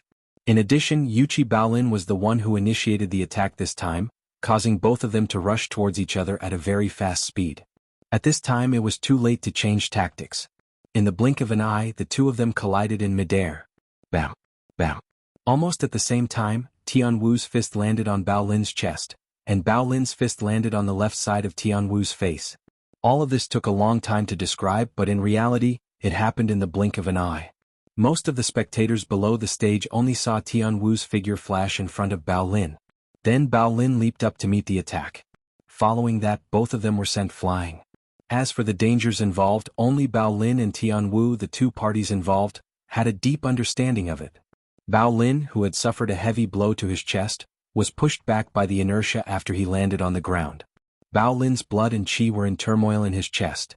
He even felt that his ribs had almost been broken by Tian Wu's punch. Although there was a sharp pain in his chest, Bao Lin did not make a sound. He once again circulated his family's heart technique with all his might to alleviate the injury in his chest. On the other side, Tian Wu didn't have it easy either. After taking a punch to the cheek, he was sent flying diagonally. After staggering for about 10 steps, Tian Wu knelt on one knee and used his hand to support himself on the ground. Only then was he able to stabilize himself. Tui. After stabilizing himself, Tian Wu turned his head and spat out a mouthful of blood. This mouthful of blood also contained 2 teeth. Bao Lin's punch had not been merciful at all. It had actually knocked out his left front tooth. Tian Wu could not help but feel a burning pain on his face. It was not entirely because of Bao Lin's punch, but also because he felt ashamed. He was an expert in the middle stage of the Qi transformation stage. In the Black Armored Army, even if he met an opponent of the same level, he could easily defeat them with his speed advantage. Yuchi Bao Lin was just a newbie in the early stage of the Qi transformation stage. Before the start of the competition, almost everyone, including Tian Wu, thought that he would be able to end the battle quickly and easily defeat Yuchi Bao Lin. But now more than 10 rounds had passed. Not only had he not won, but his teeth had also been knocked out by Yuchi Bao Lin. This was a great humiliation. Brat, you forced me to do this. Tian Wu stretched out his hand to wipe the blood from the corner of his mouth. Then he slowly stood up and roared. At the same time, his eyes were fixed in Bao Lin's direction. He was angry. Anyone would be angry if they were punched in the face, let alone when they were punched in the face by someone who was far weaker than them. Tian Wu was even angrier because he had not been able to defeat Bao Lin. Even if he won now, he would not feel proud. As if he had sensed Tian Wu's anger, Bao Lin straightened his body and fearlessly met Tian Wu's angry gaze. He knew that Tian Wu was angry. What came next was bound to be a tough battle. Even though his body was in a very bad condition, Bao Lin still raised his guard and waited for Tian Wu's next attack. As the saying went, know yourself and know your enemy, and you will not be defeated in 100 battles. After fighting with Tian Wu for more than 10 rounds, Bao Lin not only knew his own strengths and weaknesses, but he also knew Tian Wu's strengths and weaknesses. Compared to Tian Wu, Bao Lin had the advantage of being young and vigorous and having thick skin. However, in terms of true chi quantity and speed, he was far inferior to Tian Wu. Therefore, from the beginning of the fight until now, Bao Lin had rarely taken the initiative to attack. This was because if he did, Tian Wu could completely rely on his speed and movement to dodge his attack. It was very likely that Bao Lin would fight for a long time without even touching Tian Wu's clothes. Therefore, Bao Lin usually waited for Tian Wu to attack before passively defending or counterattacking. The punch that he had used to hit Tian Wu just now was to use his body to block Tian Wu's attack. He wanted to use his advantage of having thick skin to exchange injuries with Tian Wu. In a situation where there was a great disparity in strength between the two sides, this was the only way Bao Lin could hurt Tian Wu. Of course, the key to this method was the timing of the attack. The reason Bao Lin's punch could hit Tian Wu just now was that he had grasped the timing very well. He had only suddenly given up on defending and attacked when Tian Wu was about to get close to him. At that time, Tian Wu had no time to change his move or dodge. Umph! Tian Wu snorted coldly. His feet moved slightly, leaving a series of afterimages in the air as he launched an attack in Bao Lin's direction again. Soon, Tian Wu's fist appeared within 10 feet of Bao Lin. Bao Lin gritted his teeth and took the initiative to move forward, wanting to use the same move to punch Tian Wu again. However, Tian Wu, who had suffered a loss once, was obviously prepared. He withdrew his fist at lightning speed, turned his feet slightly and dodged Bao Lin's punch to the side. Then in a flash he appeared behind Bao Lin. Chapter 2068. After suffering a small setback, Tian Wu had learned his lesson. This time, when he flashed in front of Bao Lin and threw a punch, it was obviously a feint. He had only used 30% of his strength when he threw the punch. When he saw that Bao Lin was about to use the same method as before to take the initiative to attack and trade injury for injury, Tian Wu pulled back his fist, turned around, and appeared behind Bao Lin in the blink of an eye. Clearly, Tian Wu also understood Bao Lin's intention to trade injury for injury. Although he believed that even if he were to trade injury for injury, Bao Lin would definitely fall before him in the end, he wasn't willing to trade injury for injury with Bao Lin. Because if he did that, even if he won in the end, it would be very embarrassing. Therefore, Tian Wu decided to change his strategy. He no longer wanted to go head-to-head with Bao Lin. Instead, he wanted to make full use of his advantage and speed to quickly defeat Bao Lin and end this match that should have ended a long time ago. From the looks of it now, his new strategy should be working. Tian Wu, who had dodged to Bao Lin's back, mercilessly used his elbow to strike Bao Lin's left shoulder blade. If this hit connected, Bao Lin's left arm would not be able to exert any strength for a short period of time. The moment Tian Wu changed his move midway, Bao Lin knew that he was in trouble. Compared to the punch just now, he had indeed moved a little too early this time. Tian Wu's punch hadn't been fully formed yet, and he was already in a hurry to attack. As a result, he didn't have time to react to Tian Wu's feint at all. After all, speed was Tian Wu's forte. And Bao Lin would definitely pay the price for his carelessness this time. However, there were both heavy and light consequences. Knowing that he couldn't avoid getting injured this time, Bao Lin still hoped that his injury would be lighter. Or rather, he didn't want Tian Wu's elbow strike to hit a vital part of his body.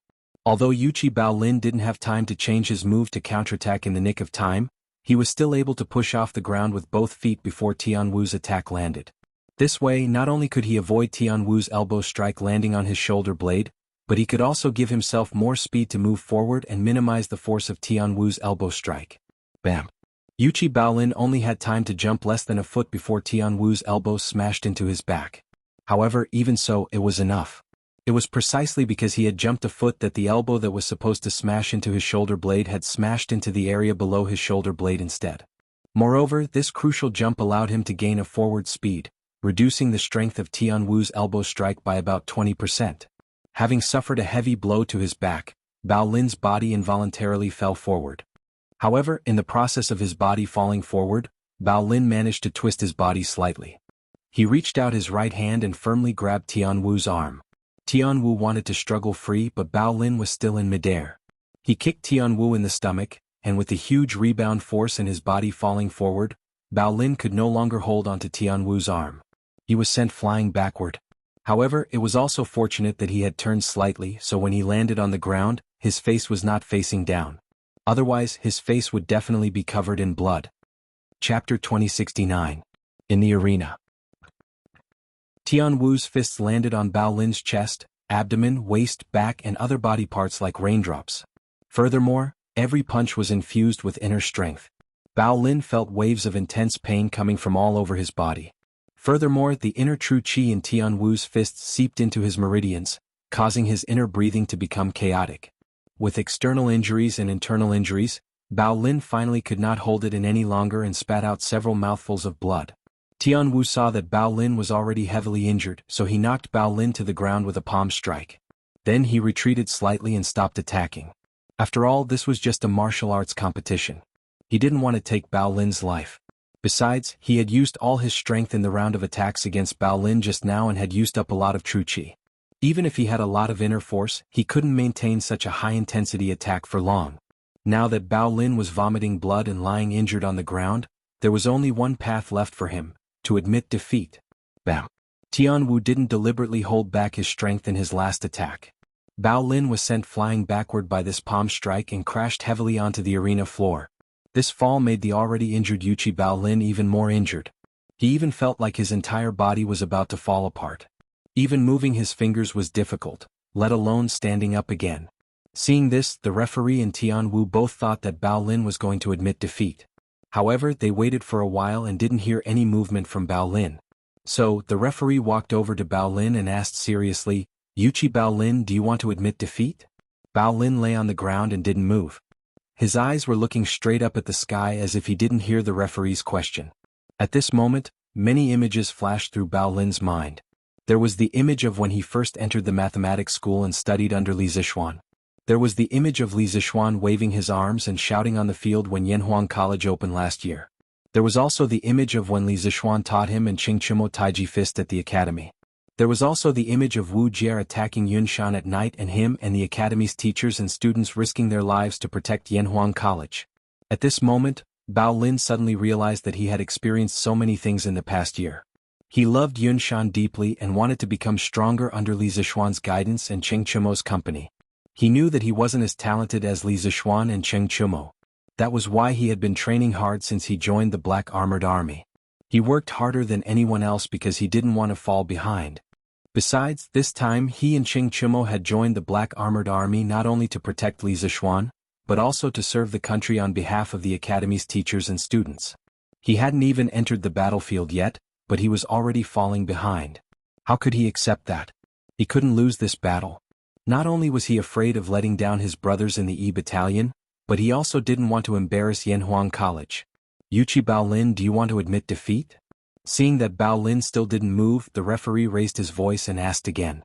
If Bao Lin didn't have his eyes on his pillow and his chest still rising and falling, the referee would have thought that he had fainted from his injuries. Bao Lin still didn't move. "Yuchi." The referee paused and was about to ask one last time before announcing the result of the battle. But just as he opened his mouth, Bao Lin's lips suddenly moved. I haven't lost yet. I won't admit defeat." Chapter 2070. Is Bao Lin about to break through? At the back of the arena, the members of the Wu Battalion also noticed the change in Bao Lin's condition. Shenmu's eyes widened as he exclaimed in disbelief. Qing Chimo's mouth was also agape in shock. His eyes were fixed on Bao Lin. Then he said enviously, F***CK. I finally caught up with Bao Lin after so much effort. Who knew that this kid was about to break through again? In terms of martial arts talent, Qing Chimo was indeed slightly better than Yuchi Bao Lin. However, this guy was too lazy. Before entering Yanhuang College, Qing Chimo's martial arts realm had always been hovering around the mid-stage of the body refining realm. Because of this, his father, Qing Yaojin, had often scolded his son for being a good-for-nothing and a disgrace to the Tang dynasty's family of generals. Later, Qing Chimo entered Yanhuang College. In order to improve Qing Chimo's strength, Qing Yaojin often came to the college to serve as the military training instructor and personally train Qing Chimo. Later, the bearded man accidentally joined Yanhuang College and became the martial arts instructor of the college. He also became Qing Chimo's half-master. In the end, after going through that tough military training and the bearded man's meticulous training, Qing Chimo's martial arts realm finally improved by leaps and bounds. He reached the Qi transformation realm and caught up with Yuchi Bao Lin, who was also a second-generation general. Qing Yaojin was finally slightly satisfied. Cheng Chimo thought that after catching up with Bao Lin in terms of martial arts, he would be able to breathe a sigh of relief and relax for a long time. However, now that Bao Lin had unexpectedly broken through to the mid-stage of the Qi transformation realm, the beautiful vision in his heart was clearly about to be shattered. The kid from the Jingda clan has always been honest. To have such strength at such a young age, this is really unexpected. Below the arena, Li Er could also see Bao Lin's current situation. He could not help but exclaim in admiration. Li Zishuan retracted his gaze from the arena. His expression was thoughtful. After a moment of silence he said, although Bao Lin's comprehension is a little lacking, he excels in his diligence. Whether it's during normal times or recently in the military camp, he has always been more hardworking than others. As the saying goes, diligence makes up for stupidity. This child's unexpected breakthrough today can be considered as a result of his hard work. I'm not too surprised. Hearing that, Li Er smiled and said, You're right. This brat's stubbornness takes after Jingda. Duan Jishuan chuckled and echoed, Ha! For Bao Lin to have such strength was the fortune of the great Tang's family of generals. This means that brother Yuqi has a successor, and also means that my great Tang's family of generals also has a successor in the future. This old man congratulates your majesty. Li Er laughed heartily. Qiu Xingong, who was at the side, forced a smile, but his old face was so gloomy that it was about to drip water. Speaking of which, in today's combat competition, his 2nd battalion had suffered heavy losses. Not only did they lose soldiers and generals, but because of Li Er's punishment, not a single team had made it to the finals. Thus, they had become the battalion with the worst results among the 5 battalions of the Black Armored Army. He was afraid that after today, the 2nd battalion would become the laughingstock of the other battalions. That was not all. Qiu Xingong could only blame himself for his bad luck. Who asked him to meet with Li Er's gun muzzle? What made Qiu Xingong feel the most vexed was that he had originally thought that the battle with the A battalion in the finals would cause the most damage to the experts of the Wu battalion. This would also be beneficial for the battle between the 2nd battalion and the Wu battalion 2 days later. But, facing the strongest team of the A battalion, Cheng Chimo had defeated Lin Feng and didn't suffer any serious injuries. Now Yuqi Baolin, who had been severely injured by Tian Wu and couldn't get up, had unexpectedly broken through during the battle. The breakthrough of a martial artist's realm would not only increase their strength, it would also heal some of the internal and external injuries of the body. This meant that after this battle, Yuqi Baolin only needed to rest for 1 or 2 days and it wouldn't affect his ability to participate in the military competition 2 days later. And at that time, Baolin's strength would be 1 level higher than before. It could also be considered as increasing the combat power of the Wu battalion. Therefore, Qiu Xingong didn't have the mood to be happy about Baolin's breakthrough. It was already good enough that he didn't vomit blood on the spot. Chapter 2071. In the 2nd round of the competition, Tian Wu had been the one taking the initiative to attack, while Bao Lin had been defending passively. Bao Lin would only attack Tian Wu if he could find a good opportunity while defending. If he couldn't find a good opportunity, he could only take a beating. But now that Bao Lin had broken through to the middle stage of the Qi transformation realm by chance, Bao Lin was no longer weaker than Tian Wu in terms of strength. In addition, Tian Wu had exhausted most of his true Qi in order to defeat Bao Lin, while Bao Lin had just broken through and his aura was at its peak. Under these circumstances, the scales of victory were gradually tipping towards Bao Lin's side. Tian Wu frowned when he saw Bao Lin taking the initiative to attack. He didn't rush to attack. Instead, he cautiously chose to defend first. He placed his left palm behind his right palm and met Bao Lin's left fist. Bam! The fist and palm collided in the air, producing a dull sound. Tian Wu was very glad that he had chosen a conservative strategy. Bao Lin's punch was much stronger than he had imagined. And it was also very fast. If he had rushed to attack Bao Lin and chosen to attack, he would have been seriously injured by Bao Lin's punch. Bao Lin was already very strong. Now that he had broken through to the middle stage of the Qi transformation realm, his strength had more than doubled. How could Tian Wu, who had already used up most of his strength, withstand Bao Lin's powerful punch? He was forced back more than 10 steps by Bao Lin's punch before he could stabilize himself. This was the difference in strength brought about by one small stage. Bao Lin, who had broken through, was simply too strong. Tian Wu had a bad feeling. He wondered if he would lose this round. If that happened, he would really become the laughingstock of the entire 1st battalion. He couldn't lose, especially not to Bao Lin, who had just joined the Black Armored Army as a rookie. Tian Wu gritted his teeth and shook his slightly numb wrist. He took a deep breath and stomped his feet. His entire body was like a ray of light as he sped towards the Bao Lin's location. Bao Lin's strength was no longer weaker than his. In fact, Bao Lin was even stronger than him in some aspects. Tian Wu felt that his only advantage was his speed. He had to use his speed advantage to attack and quickly injure Bao Lin. Only then would he have a chance of winning. If he stayed put and defended passively, he would definitely lose. After all, in terms of strength and defense, he was no match for Bao Lin. Seeing Tian Wu take the initiative to attack, Bao Lin wasn't afraid. After all, his current strength was no longer the same as before. It wouldn't be so easy for Tian Wu to injure him again. Bao Lin's eyes were cold as he stared at Tian Wu's figure. He secretly circulated his true qi, preparing to defend and counterattack at any moment. Even though more than half of his true qi had been consumed, Tian Wu's speed was still very fast. In the blink of an eye, he'd arrived 3 meters in front of Bao Lin. However, he didn't attack directly. Instead, he moved slightly and flashed once more. In the next moment, 4 Tian Wus appeared around Bao Lin. Moreover, these 4 Tian Wus actually used the same move to attack Bao Lin. Phantom.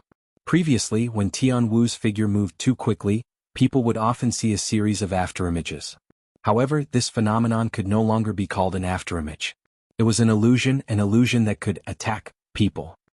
Chapter 2072.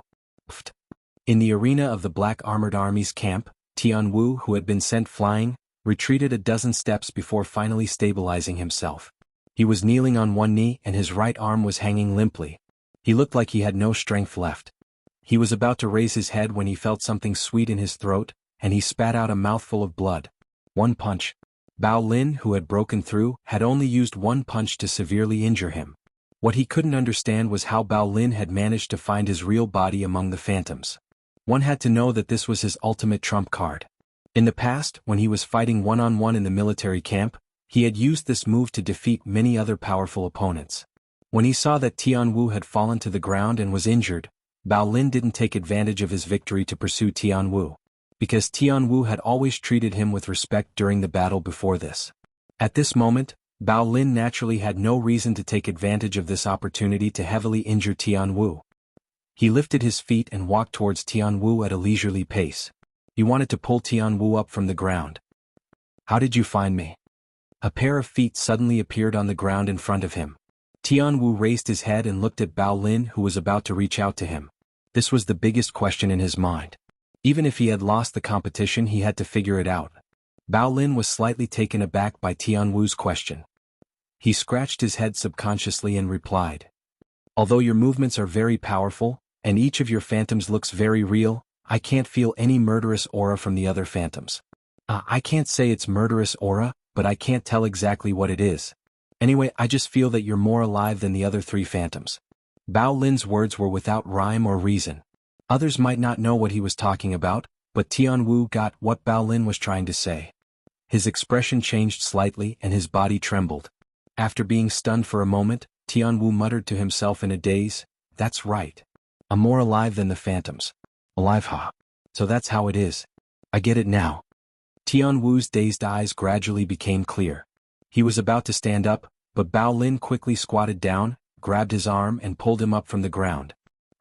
In the Black Armored Army's camp, on the arena, Tian Wu, who had been sent flying, retreated more than 10 steps before he finally stabilized himself. At this moment, he was kneeling on one knee with his right arm hanging down naturally. He looked like he had no strength left. Just as he was about to raise his head, he suddenly felt something sweet in his throat and spat out a mouthful of blood. One punch. Bao Lin, who had broken through, had only used one punch to severely injure him. What puzzled him even more was how Bao Lin had managed to find his real body among the phantoms. One had to know that this was his trump card. In the past, when he was fighting one-on-one in the military camp, he had used this move to defeat many other powerful opponents. When he saw that Tian Wu had fallen to the ground and was injured, Bao Lin didn't seize the opportunity to attack him. Because Tian Wu had always treated Bao Lin courteously during the battle before this. At this moment, Bao Lin naturally had no reason to seize this opportunity to heavily injure Tian Wu. He lifted his foot and walked unhurriedly in the direction where Tian Wu was. He wanted to pull the ladder up from the ground. How did you find me?" A pair of feet suddenly appeared on the ground in front of him. Tian Wu raised his head and looked at Bao Lin, who was standing in front of him and was about to reach out his hand. Chapter 2073. Bao Lin's unexpected victory gave the other members of the Wu battalion a great boost of morale. Everyone gathered together and celebrated for a long time. At this time the referee walked towards them.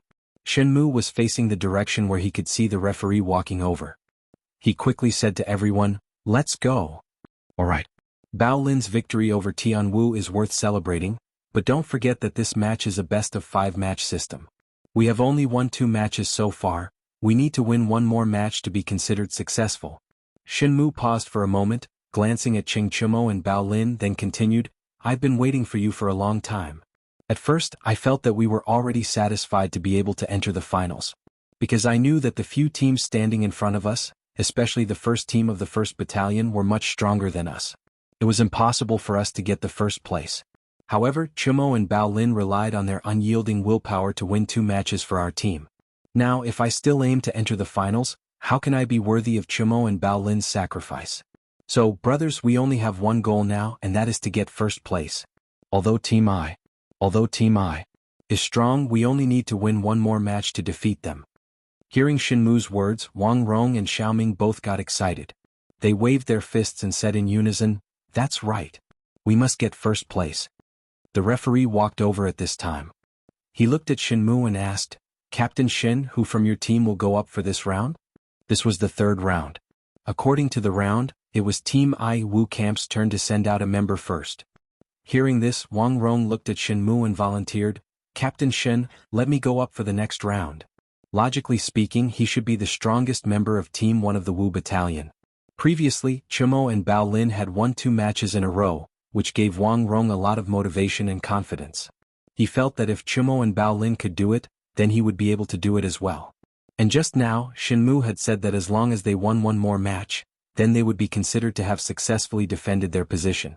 And as the strongest member of Team 1 of the Wu Battalion on the surface, he had also received a lot of care in the previous matches, so he didn't participate much in the matches, which allowed him to preserve his strength.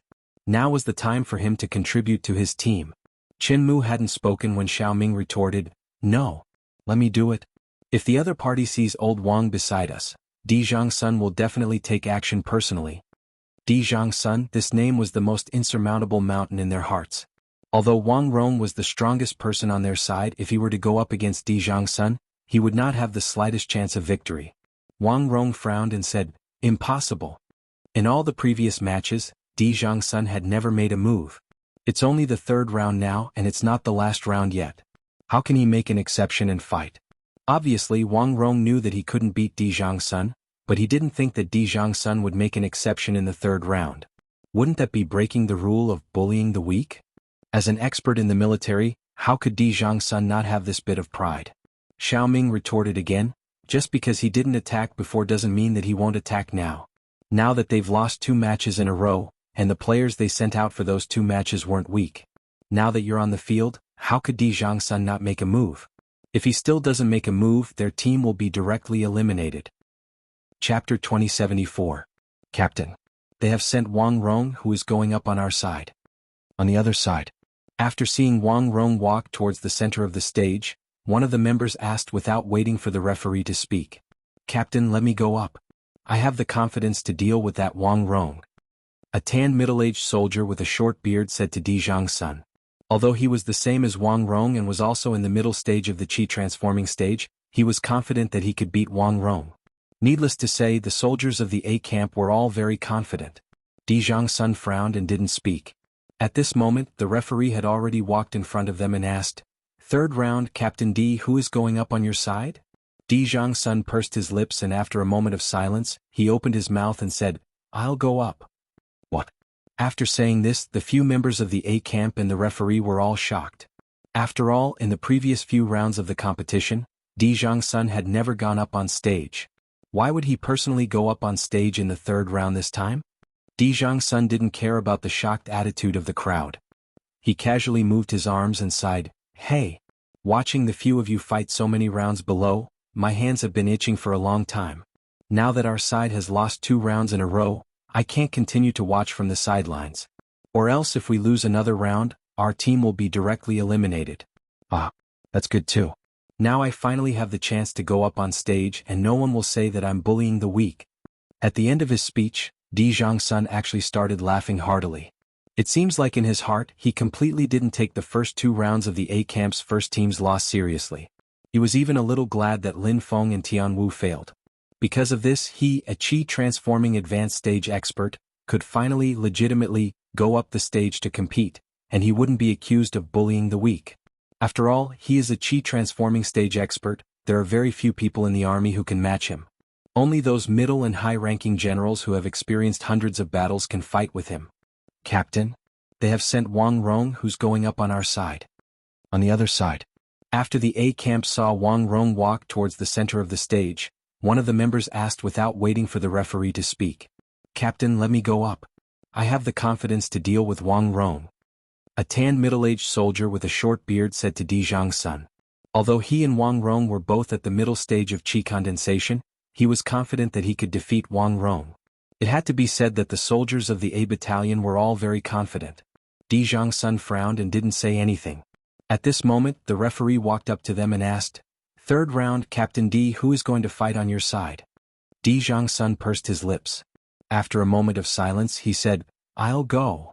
What? When those words were spoken, the members of the A camp's first team and the referee were all greatly shocked. After all, in the previous rounds of the competition, Di Zhangsun had said the same words. The members of the A camp's first team and the referee were all greatly shocked. After all, in the previous rounds of the competition, Di Zhangsun had said the same words. The members of the A camp's first team and the referee were all greatly shocked. After all, in the previous rounds of the competition, Di Zhangsun had said the same words. Chapter 2075. Be careful. In the arena of the black armored troops, Di Zhangsun spread his legs slightly and assumed a defensive stance. It was obvious that he wanted Wang Rong to make the first move. Wang Rong knew that Di Zhangsun was stronger than him, so he didn't hold back. He cupped his fists and his eyes narrowed. With a flash he charged towards Di Zhangsun. Wang Rong didn't throw any punches or kicks. He didn't use any physical moves. He simply used his body as a weapon, and used the mountain lean to slam into Di Zhangsun's waist. Di Zhangsun narrowed his eyes and didn't dodge. He bent his legs slightly and lowered his center of gravity. At this moment, Wang Rong was already charging towards him. Bam! The two of them collided with a dull sound. Di Zhangsun frowned and took a few steps back. He couldn't help but look at Wang Rong and exclaim, "Not bad." This sentence came from the bottom of his heart. Before he planned to take Wang Rong's move head-on, he didn't think that Wang Rong would be able to move him. After all, his lower body skills were very solid. But now he was actually pushed back several steps by Wang Rong's move. This showed that Wang Rong indeed had some strength. Wang Rong didn't know what Di Zhangsun was thinking.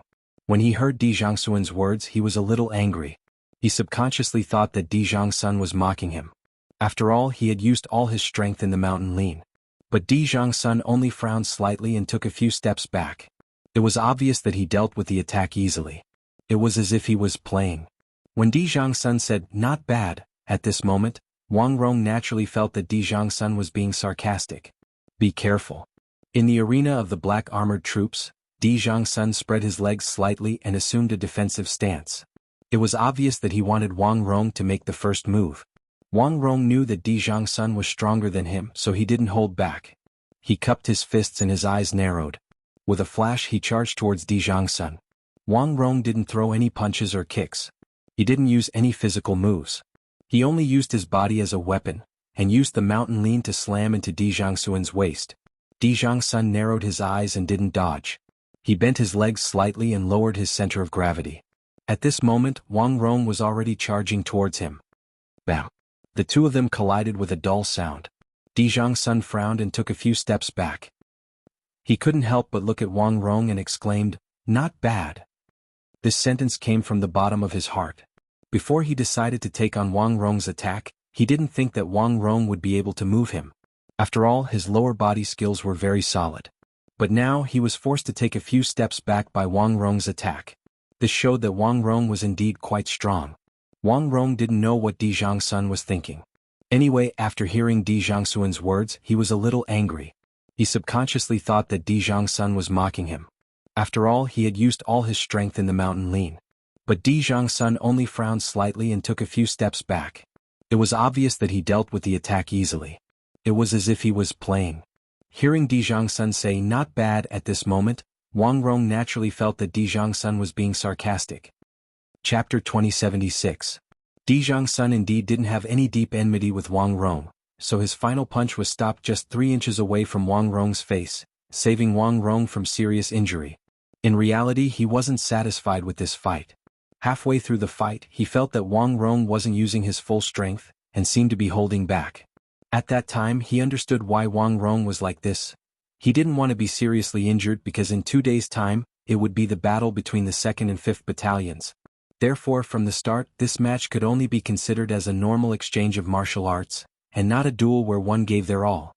Wang Rong wouldn't be like Cheng Chumo and Bao Lin, who didn't care about anything on the stage. Even at the risk of being seriously injured, he would still try his best to win the match. While he was attacking, he still reserved a portion of his strength for defense, to prevent himself from being seriously injured. It was because of this reason that Di Zhangsun didn't feel satisfied. He even felt that fighting with Wang Rong wasn't as interesting as fighting with Cheng Chumo and Bao Lin. At least Cheng Chumo and Bao Lin would give their all and exchange injuries with him, while Wang Rong wouldn't.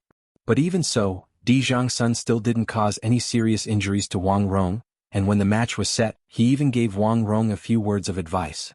1st Battalion First Team, 3rd round, Di Zhangsun wins. The referee's hearing was good. After hearing Wang Rong admit defeat, he hurriedly opened his mouth and announced loudly. The result of this round, at least it wasn't out of my expectations. The referee secretly sighed in his heart. 2 days later, when your battle with the 2nd Battalion ends, you will have to fight with me again. Di Zhangsun indeed didn't have any deep enmity with Wang Rong, so his final punch was stopped just 3 inches away from Wang Rong's face, saving Wang Rong from serious injury. In reality, he wasn't satisfied with this fight. Halfway through the fight, he felt that Wang Rong wasn't using his full strength, and seemed to be holding back. At that time, he understood why Wang Rong was like this. He didn't want to be seriously injured because in 2 days' time, it would be the battle between the 2nd and 5th battalions. Therefore, from the very beginning, this competition could only be regarded as a normal exchange of pointers in martial arts, and not an all-out duel. Wang Rong would not be like Cheng Chumo and Bao Lin, who were fearless in the ring. Even at the risk of being seriously injured, he would do his best to win the match. While he was attacking, he would also reserve a portion of his strength for defense to prevent himself from being seriously injured. It was precisely because of this reason that Di Zhangsun was not satisfied. He even felt that fighting with Wang Rong was not as interesting as fighting with Cheng Chumo and Bao Lin. At the very least, Cheng Chumo and Bao Lin would go all out and trade injuries with him, but Wang Rong would not. Even so, Di Zhangsun didn't go overboard and didn't inflict any serious injuries on Wang Rong. Moreover, he even gave Wang Rong a few words of advice when victory was certain. 1st Battalion First Team, 3rd round, Di Zhangsun wins. The referee's hearing was pretty good. After hearing Wang Rong admit defeat, he quickly opened his mouth and announced loudly. The result of this round is finally within my expectations. The referee secretly sighed in his heart. 2 days later, when your battle with the 2nd Battalion ends, you will have to fight with me again. Di Zhangsun indeed didn't have any deep enmity with Wang Rong, so his final punch was stopped just 3 inches away from Wang Rong's face. Chapter 2077. Before the start of the match between the 1st team of the A Battalion and the 1st team of the E Battalion, no one had expected that it would be such a stalemate. At first, almost everyone thought that the 1st team of the A Battalion would take away the 1st team of the E Battalion with a score of 3-0. But unexpectedly, the 1st team of the E Battalion actually won 2 matches in a row, with a huge advantage. Therefore, everyone thought that the 1st team of the E Battalion would make a big upset in this match and eliminate the 1st team of the A Battalion. But who would have thought that the 1st team of the E Battalion would actually lose 2 matches in a row, completely destroying the lead that they had obtained previously.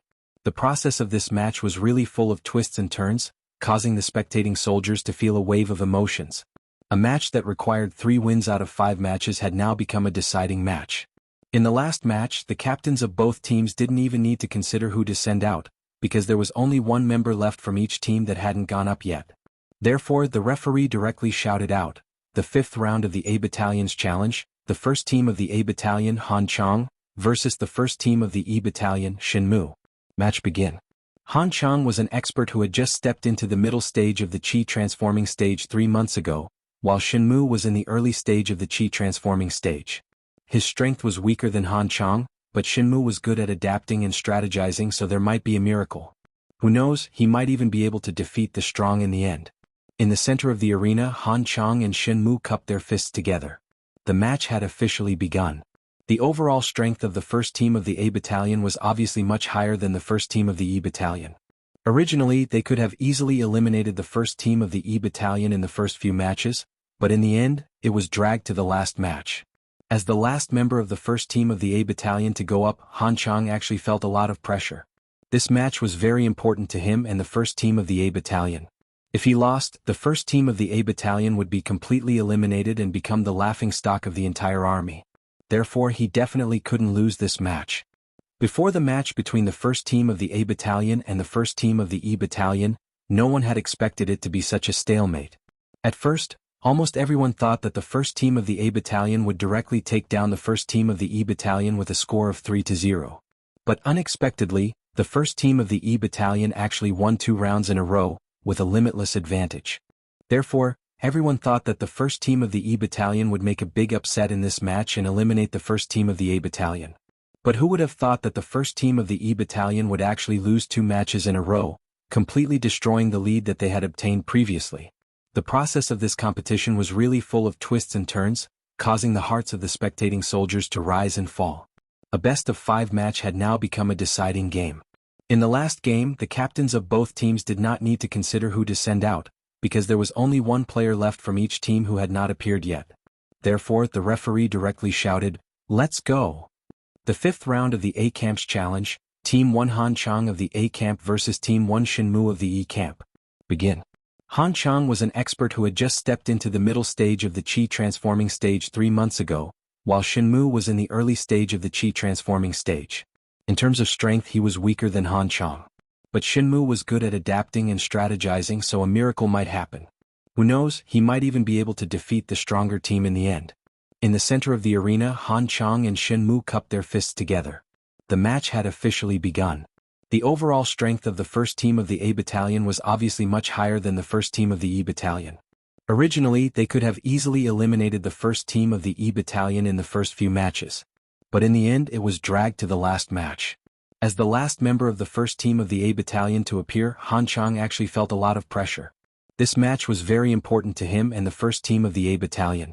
If he lost, the first team of the A Battalion would be completely eliminated and become the laughingstock of the entire army. Therefore, he definitely could not lose this match. Chapter 2078. Shin Mu was not related to Li Zixuan in any way, and he was not a student of Yanhuang College.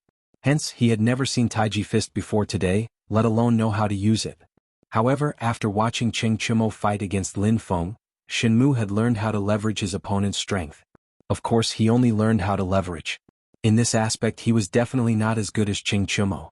However, even if he only learned a little, it was enough to deal with Han Chang in front of him. At that moment, Shin Mu was forced to the edge of the ring. If he took half a step back, he would fall out of the ring. How could Han Chang miss such a good opportunity? He channeled all the true qi in his body into his right arm and fiercely smashed it towards Shin Mu's chest. He was confident that even Shin Mu at his peak would not be able to withstand this punch, not to mention that Shin Mu was injured and his true qi was almost depleted. The final result was that Shin Mu would very likely be directly blasted out of the arena by this punch. At that time, he would win the match and become the hero of the A Battalion's glory. Thinking of this, Han Chang's face flushed with excitement. Looking at his fist moving forward, getting closer and closer to Shin Mu's chest, he could almost see Shin Mu falling out of the ring. But at that moment, something strange happened. Facing Han Chang's fierce and overbearing punch, Shin Mu's eyes focused. He stretched out his hands like lightning and met Han Chang's fist. In fact, from the beginning, Han Chang's punching speed was not particularly fast in Shin Mu's eyes. Shin Mu could keep up with Han Chang's speed, but he could not block Han Chang's moves because Han Chang's strength was too strong. Now, although Han Chang's fist was very close to Shin Mu could reach out before Han Chang's fist arrived. Shin Mu was not related to Li Zixuan in any way, and he was not a student of Yanhuang College. So, before today he had never seen Taiji Fist, let alone know how to use it. However, after watching Cheng Chumo fight against Lin Feng, Shin Mu had learned how to leverage his opponent's strength. Of course, he only learned how to leverage. On this point, he was definitely not as good as Cheng Chumo. But even if he only learned a little, it was enough to deal with Han Chang in front of him. At that moment, Shin Mu was forced to the edge of the ring. If he took another half a step back, he would fall out of the ring. How could Han Chang miss such a good opportunity? He poured all his true chi into his right arm and punched toward Shenmu's chest. He was confident that even if Shenmu in his peak condition, he would not be able to withstand this punch, not to mention that Shenmu was injured and had his true chi was almost depleted. In the end, Shenmu was to fall out of the ring punched. By then he would become the hero, to the A battalions, But at that moment there was a sudden change. In the face of Han Chang's ferocious and overbearing punch, Shenmu's eyes narrowed. He stretched out both his hands at lightning speed to meet Han Chang's fist. In fact, from the beginning, the speed of Han Chang's punches was not particularly fast in Shenmu's eyes. Shenmu could keep up with Han Chang's speed, but he could not withstand Han Chang's moves because Han Chang's strength was too strong. Now, although Han Chang's fist was very close to Shenmu, Shenmu was able to reach out before Han Chang's fist arrived. Chapter 2079. Shenmu and Han Chang were both judged to have failed, which meant that the first team of the E Battalion and the first team of the A Battalion would be eliminated at the same time. The second team of the E Battalion that hadn't had a chance to fight had won without a fight and became the champion of this combat tournament. This kind of result couldn't be described as unexpected anymore. Before the start of the finals, no one would have thought that the final result would be like this. I have no objections. Facing Duan Zhishuan's judgment, Shenmu was the first to reply. From his point of view, although this result was out of his expectation, it was still something he could accept. After all, the members of the second team of the 5th Battalion were also members of the 5th Battalion. No matter which team won first place, all the soldiers of the 5th Battalion would share in the glory. Speaking of which, if he didn't die together with Han Chang, then the final result might be different. Because after they were eliminated, Team 1 would become the new champion of the arena. At that time, even if all the members of Team 1 were injured, Team 2 would have no chance of winning. If that was the case, the champion of the competition would be Team 1 of Team 1. Therefore, Shenmu naturally had no objections to Duan Zhishuan's judgment. But Han Chang had an objection. He clearly remembered that he landed on the ground one step later than Shenmu. He didn't think too much about it and subconsciously thought that Shenmu would fly out of the arena before him. Just as he was about to refute, someone spoke first. We have no objections. It was Di Zhangsun. He saw that Han Chang was slightly unconvinced and even wanted to refute.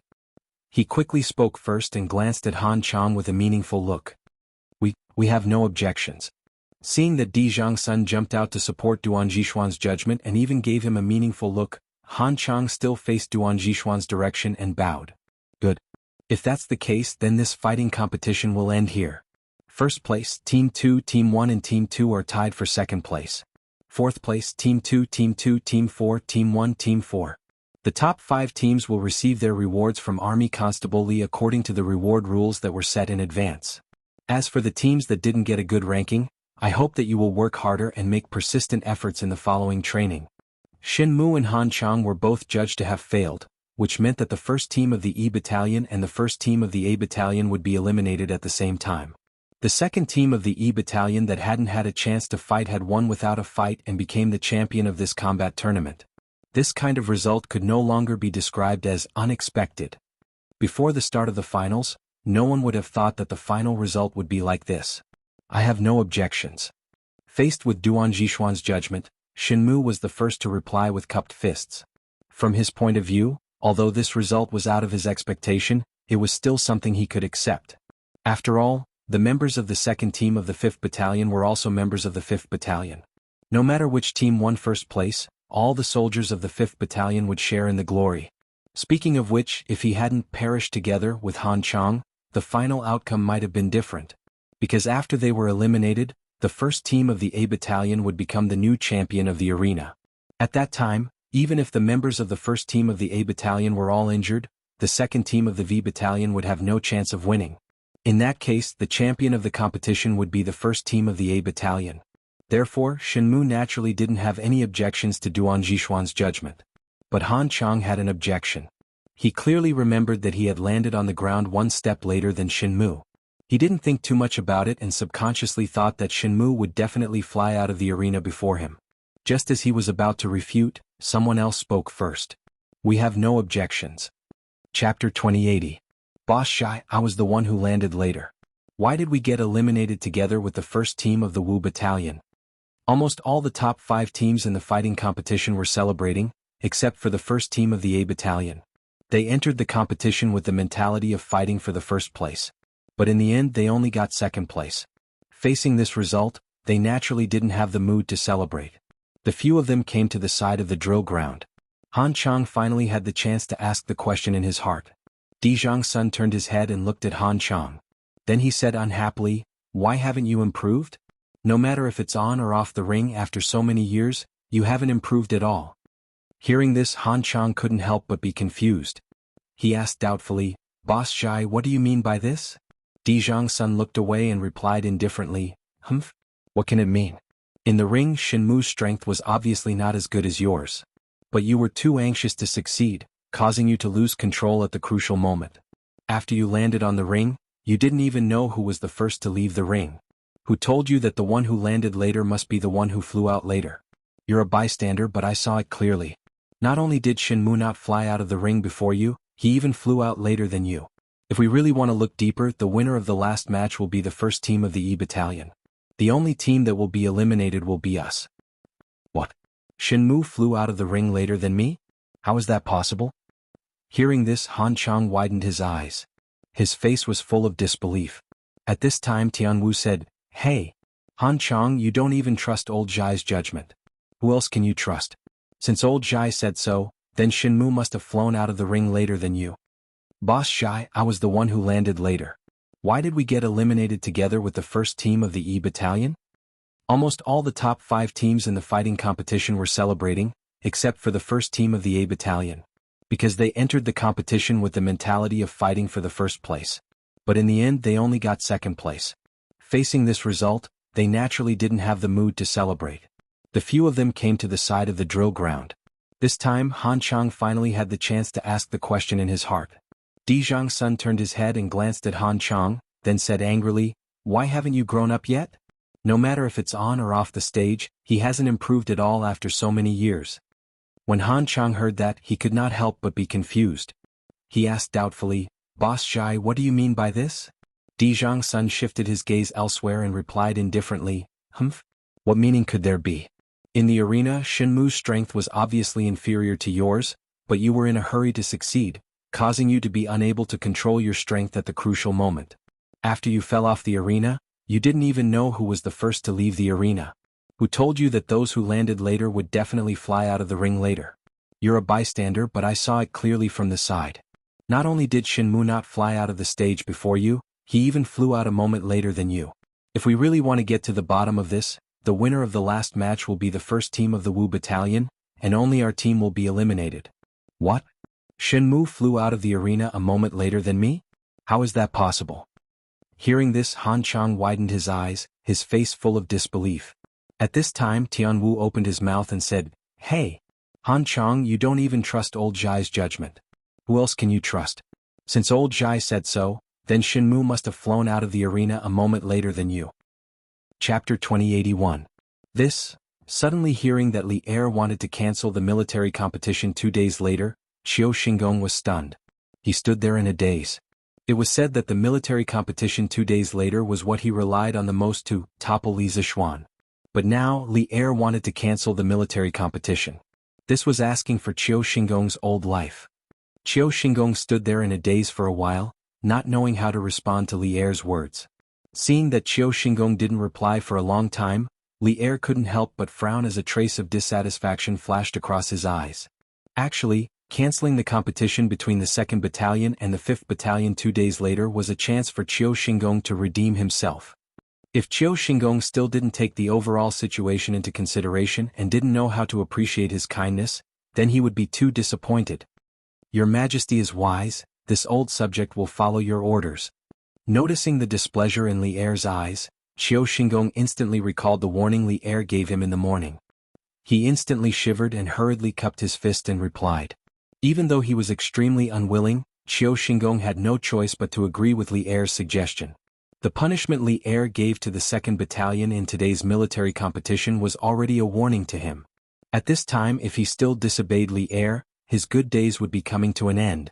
Qiu Xingong, who had been in the imperial court for many years, still had this bit of political awareness. Li Er nodded his head in satisfaction. Just as he was about to speak, Li Zishuan's voice of objection sounded from the side.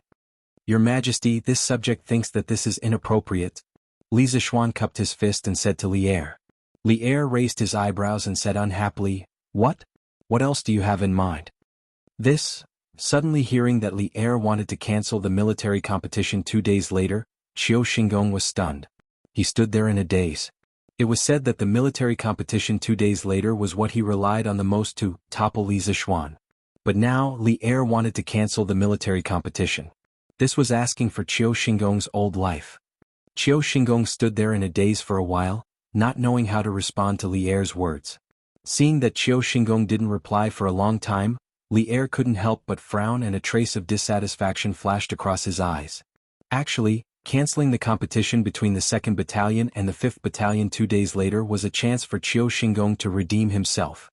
If Qiu Xingong still didn't take the overall situation into consideration and didn't know how to appreciate his kindness, then he would be too disappointed. Your Majesty is wise, this old subject will follow your orders. Noticing the displeasure in Li Er's eyes, Qiu Xingong instantly recalled the warning Li Er gave him in the morning. He instantly shivered and hurriedly cupped his fist and replied. No matter how unwilling he was, Qiu Xingong had no choice but to agree with Li Er's suggestion. The punishment Li Er gave to the 2nd Battalion in the military competition today was already a warning to him. At this time, if he still disobeyed Li Er, his good days would be coming to an end. Qiu Xingong, who had been in the imperial court for many years, still had this bit of political awareness. Li Er nodded his head in satisfaction. Just as he was about to speak, Li Zixuan's voice of objection sounded from the side. Your Majesty, this subject thinks that this is inappropriate. Li Zixuan cupped his fist and said to Li Er. Li Er raised his eyebrows and said unhappily, "What? What else do you have in mind?" Chapter 2082. Li Zixuan had never led an army before, but Li Zixuan had. Furthermore, he was more experienced than most of the generals in the imperial court. Thus, while Li Zixuan might not be able to see the superiority of the new drill code, Old Man Song could see it clearly. However, since Li Zixuan insisted on pushing for the competition between the 2 battalions, Old Man Song could not say much. After all, there were only 2 days left before the competition. It would be good to let Qiu Xingong give up completely through this competition. However, Old Li had also prepared a backup plan for Duan Zixuan and Qiu Xingong in advance. That was, even if the Wu battalion lost in the military competition, they couldn't completely abolish the new drill in the Black Armored Army. At most, they could make some improvements on the existing foundation, but they couldn't completely abolish it.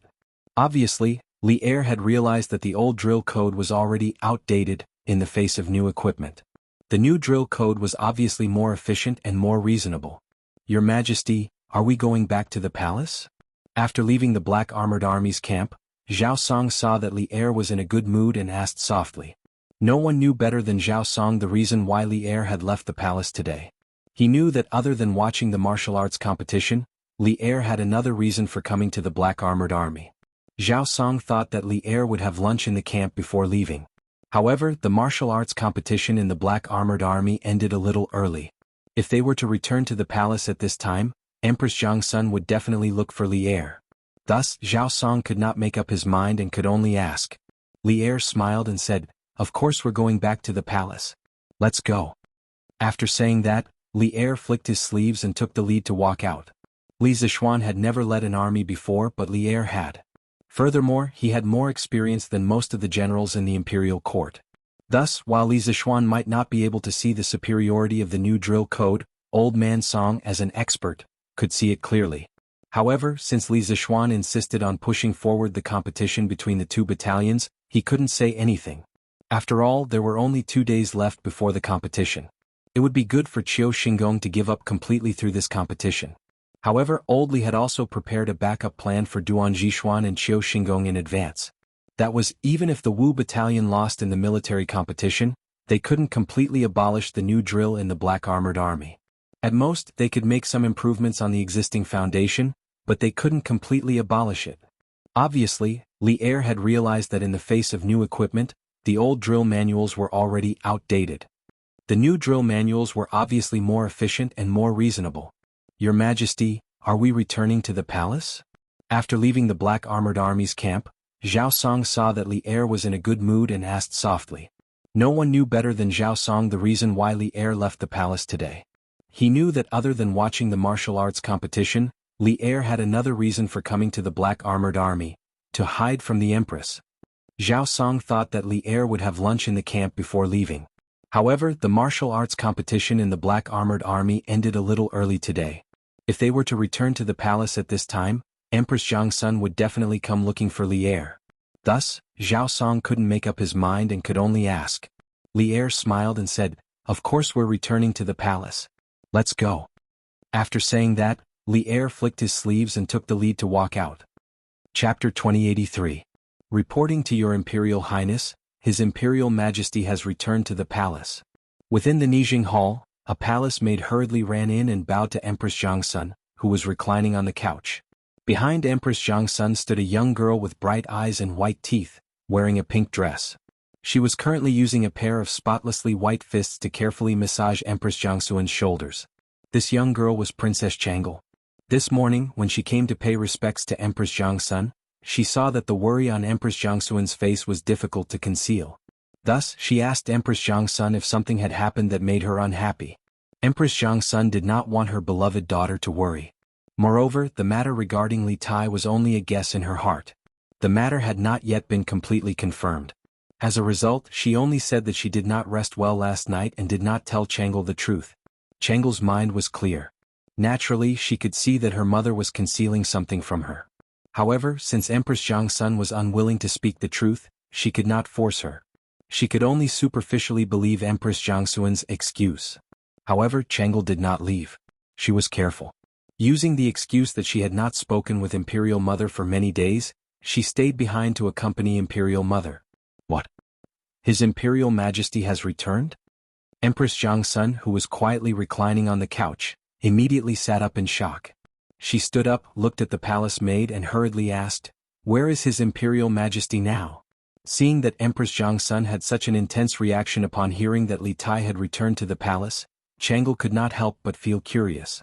Her eyes suspiciously looked at Empress Zhangsun's back, a pensive expression on her face. Hearing the anxiety in Empress Zhangsun's voice, the palace maid promptly replied, "Reporting to Your Imperial Highness, His Imperial Majesty has just entered the Gate of Heaven Influence. It seems that he is going to the Hall of Sweet Nectar." This servant saw that His Imperial Majesty had returned to the palace and hurried back to report. As for where His Imperial Majesty is now, this servant does not know. This palace maid was not monitoring the Emperor's movements. In fact, under normal circumstances, even if she had 10 times the courage, she would not dare to do so. However, this was what Empress Zhangsun had instructed her to do. She did not dare to disobey. "Reporting to Your Imperial Highness, His Imperial Majesty has returned to the palace." In the Lijing Hall, a palace maid hurriedly ran in and bowed to Empress Zhangsun, who was reclining on the couch. Behind Empress Zhangsun stood a young girl with bright eyes and white teeth, wearing a pink dress. She was currently using a pair of spotlessly white fists to carefully massage Empress Zhangsun's shoulders. This young girl was Princess Changle. When she came to pay respects to Empress Zhangsun this morning, she saw that the worry between Empress Zhangsun's brows was difficult to hide. She asked Empress Zhangsun if there was something that made her unhappy. Empress Zhangsun didn't want her beloved daughter to worry. Besides, the matter of Li Tai was only a guess in her heart. The matter hadn't been completely confirmed, so she only said that she didn't rest well last night and didn't tell Zhangla the truth. Changle's mind was clear. Naturally, she could see that her mother was hiding something from her. However, since Empress Zhangsun was unwilling to tell the truth, she couldn't force her. She could only believe Empress Zhangsun's excuse on the surface. However, Changle didn't leave. She was careful. She made an excuse that, "I haven't talked to my mother for many days. I want to stay and accompany my mother." She stayed. What? His Imperial Majesty has returned? Empress Zhangsun, who was quietly reclining on the couch, immediately sat up in shock upon hearing this. She stood up, looked at the young palace maid and hurriedly asked, "Where is His Imperial Majesty now?" Seeing that Empress Zhangsun had such an intense reaction upon hearing that Li Tai had returned to the palace, Changle couldn't help but feel curious.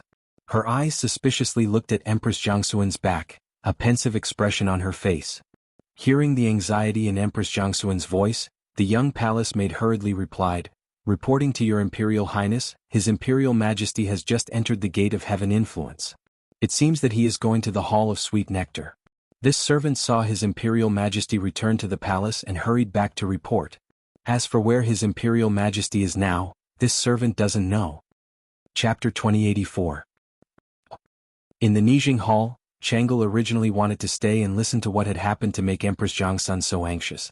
However, she didn't expect Li Er to rudely order her to leave as soon as he arrived. Even though Chang'e was extremely unwilling, she didn't dare to openly disobey Li Er. She could only curl her lips in displeasure. After bowing to Li Er, she turned and left the hall. Your Majesty, can you tell me what happened last night? Chang'e left the palace and the door was closed again. Empress Zhangsun could not wait to ask. Last night, she and Li Er were already asleep, but Zhao Song came in a hurry, saying that there was urgent news. Li Er went out to talk to Zhao Song alone for a while before returning to the room. She asked Li Er what had happened, but Li Er only said that someone in the army was causing trouble. Then he said that he was sleepy and fell asleep. Although Li Er said so, her woman's intuition told her that things were not so simple. However, Li Er was already asleep and she could not continue to ask.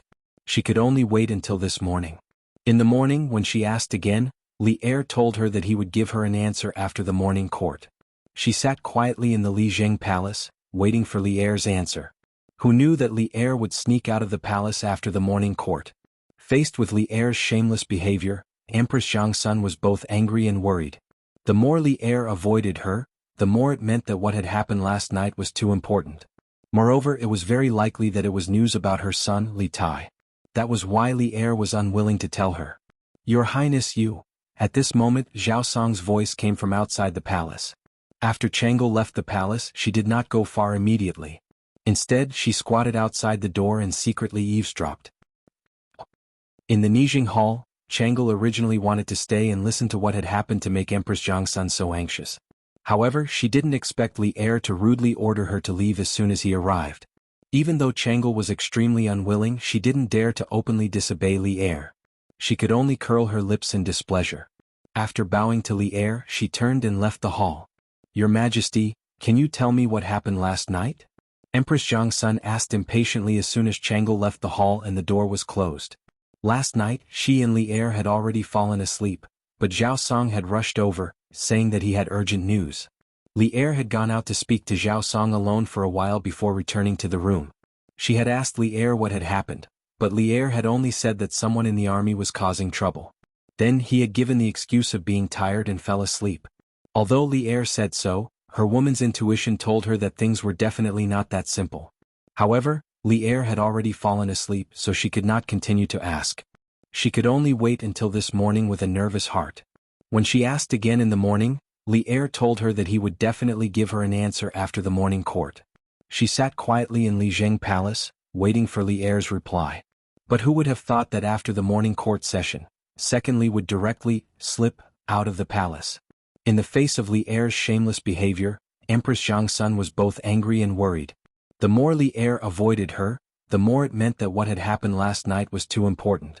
Moreover, it was very likely to be news about her son, Li Tai. Therefore, Li Er had been unwilling to tell her clearly.